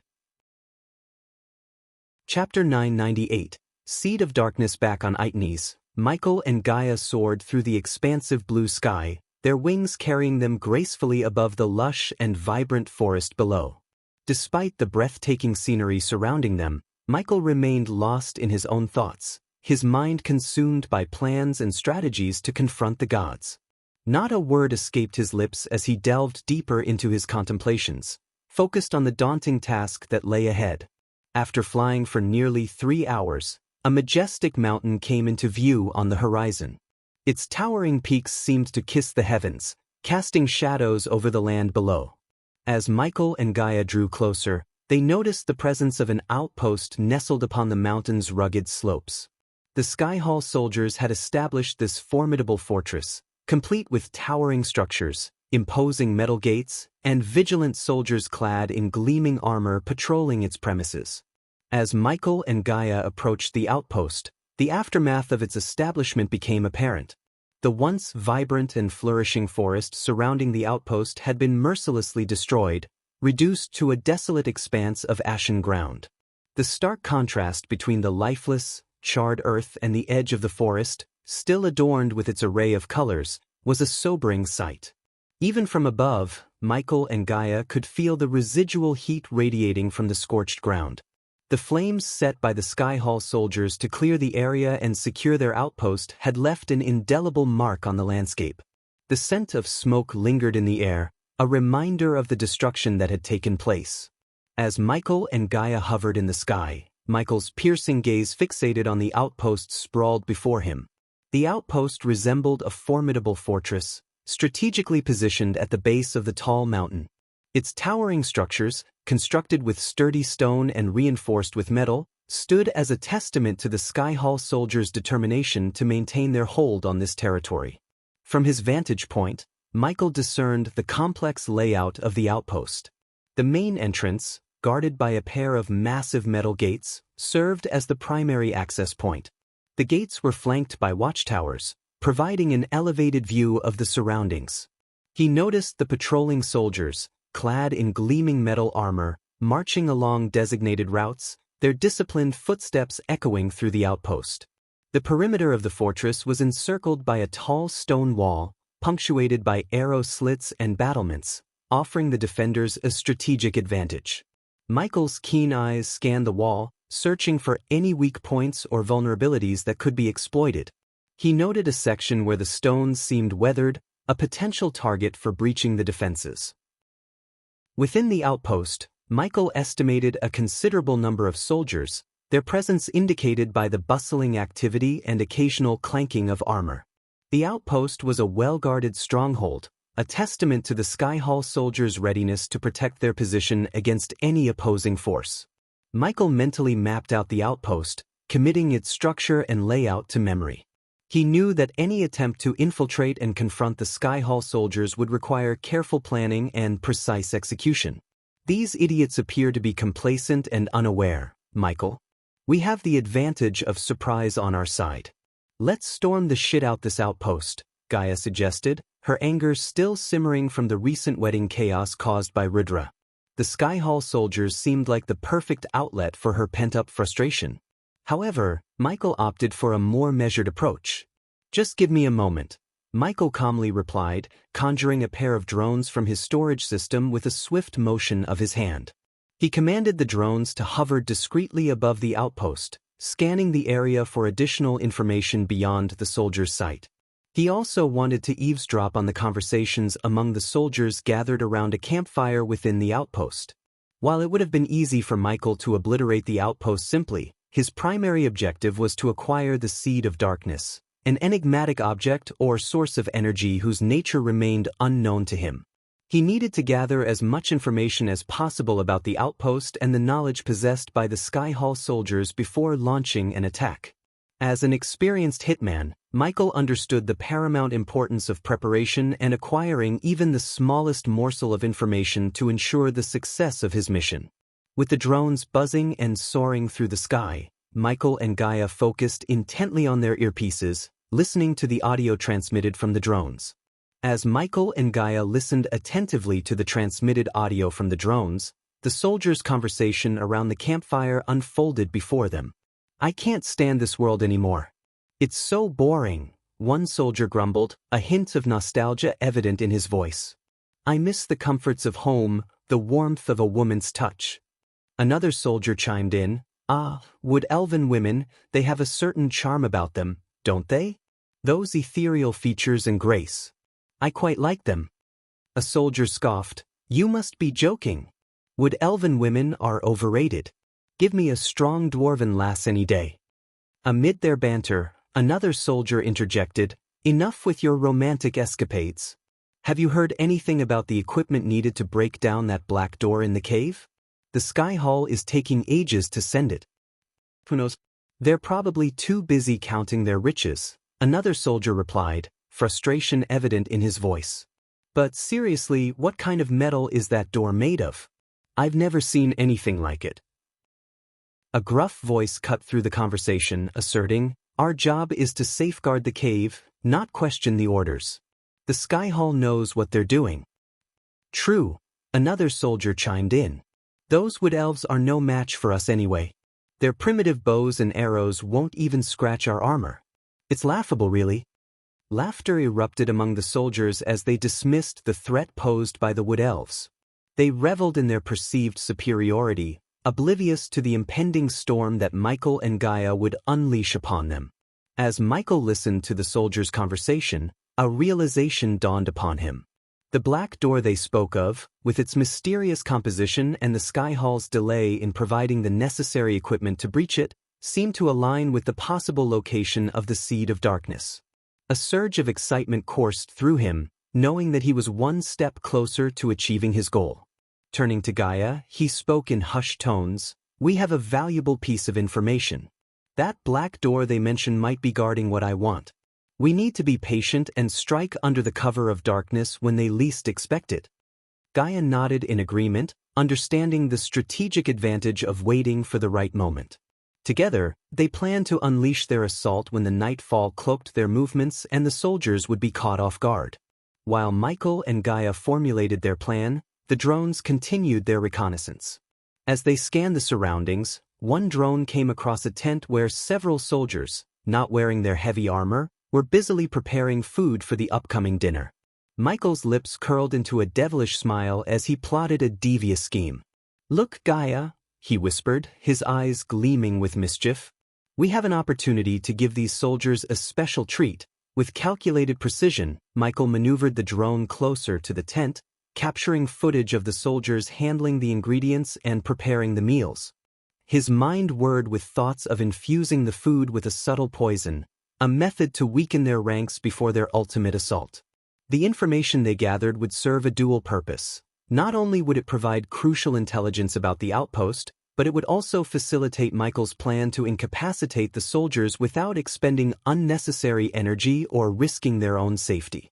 The realization that Aitnes lacked the arch-energy or celestial energy he needed to fuel his cultivation power prompted Michael to conserve his limited resources, particularly his precious arch-energy crystals. He knew that every decision had to be strategic, and his new plan offered a means to achieve their objectives with minimal confrontation. Descending gracefully through the dense forest canopy, Michael landed gracefully on a sturdy branch of a towering tree, positioning himself and Gaia to observe the outpost from a vantage point. With a flick of his wrist, he summoned the drones back to his side, their mission of reconnaissance complete. "I can see what you are up to, but I still want to storm the outpost and kill them with my own hands." Gaia expressed her desire to storm the outpost and engage in direct combat, her fiery spirit eager for action. However, Michael remained resolute, his calm demeanor reflecting his calculated approach. "The best fight is one we win without raising our fists," he responded, his voice steady and assured. He knew that leveraging their advantage and avoiding unnecessary conflict would maximize their chances of success. As the drones returned, Michael deftly retrieved colorless vials from his system storage. Tapping the drone's undersides, he revealed a hidden compartment large enough to accommodate each vial. Placing the vials inside, he sealed the compartments with practiced ease. With the vials securely in place, the two drones resumed their flight towards the outpost. However, Michael knew that getting close enough to poison the boiling porridge cauldron undetected would be a challenge. He needed a distraction, and fortunately, his wife possessed a talent for creating chaotic diversions. "Honey, if you may," Michael playfully requested, fully aware that using the endearment would elicit a response from Gaia. As expected, she rolled her eyes and playfully punched him on the shoulder. Even in the midst of their mission, Michael took joy in teasing her and making her angry. "That sounds so cringe, I want to throw up," Gaia quipped, summoning her long bow into her hand with a swift motion. Knocking an explosive arrow onto her bowstring, she took aim at a tent situated a distance away from the food preparation area. Her intention was to create an explosion that would draw the attention of the soldiers, prompting them to rush outside to investigate. With a steadying breath, Gaia focused her aim and released the arrow. The explosive projectile soared through the air, covering a distance of at least 400 meters before finding its mark on the targeted tent. In an instant, the arrow detonated with a resounding blast, unleashing chaos within the outpost's confines. The sudden explosion jolted the soldiers inside the food preparation tent, startling them from their tasks. They hurriedly abandoned their work, rushing outside to assess the situation.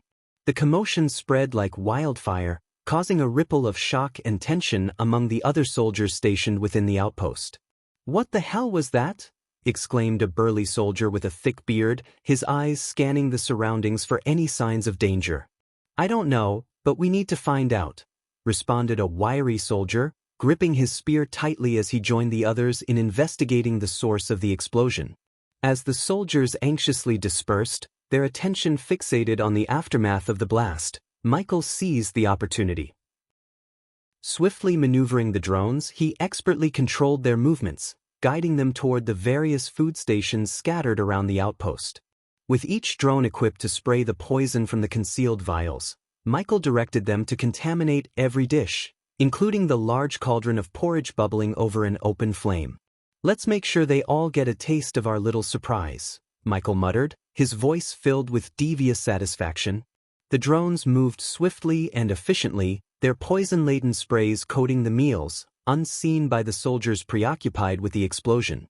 Just as quickly as they had arrived, the drones retreated into the sky, disappearing from sight before anyone could spot them. From their vantage point in the trees, Michael and Gaia observed the chaos unfolding within the outpost, the soldiers now oblivious to the impending threat lurking within their food. Michael's lips curled into a satisfied smirk, knowing that their plan was well underway. "They won't even know what hit them," he whispered to Gaia, his voice laced with a mix of anticipation and triumph. When the darkness covered the world and night fell, Michael and Gaia soared through the air toward the outpost. As they descended upon the scene, a horrifying sight greeted their eyes. The soldiers, once bustling with life, now lay sprawled across the ground, their bodies racked with pain and suffering. Some soldiers coughed violently, spewing blood from their mouths, while others remained motionless, their life forces extinguished. The once proud and formidable warriors now appeared frail and broken. Their faces contorted with agony, marked by veins pulsating an ominous shade of purple. The air itself seemed tainted, heavy with the metallic scent of blood and the haunting symphony of groans and retching. The poison had taken its toll, its effects lingering long enough to ensure that each soldier had consumed the tainted food. It was a slow and agonizing demise, affording them no respite from their torment. Their groans echoed through the night, accompanied by the haunting symphony of coughs and the sickening splatter of blood. Theta and Michael and Gaia observed the grim aftermath, their expressions a mix of morbid fascination and detachment. The scene before them was a testament to their meticulous planning, a reminder of the lengths they were willing to go to achieve their goal. "They got what they deserve," Michael muttered, his voice barely audible over the cacophony of suffering. As the night stretched on, the groans grew fainter, replaced by an eerie silence. The last vestiges of life slipped away, leaving only the stillness of death in its wake. The once bustling outpost now stood as a grim testament to their victory, a reminder of the power they wielded. Michael's gaze shifted towards the gaping maw of a nearby cave, a foreboding darkness that beckoned to him. He could sense that within its depths lay the answers he sought, the black door and the seed of darkness. Determination burned within him as he took a step closer, ready to embark on the next phase of his perilous journey. You're tuning in to the Passion Pages YouTube channel. We're so grateful for your support, and don't forget to subscribe to join us on this incredible journey through captivating stories. Your generosity through donations truly makes a world of difference, as it's the primary source of revenue that allows me to expand and enhance this channel for you. Thank you from the bottom of my heart for being a part of this adventure.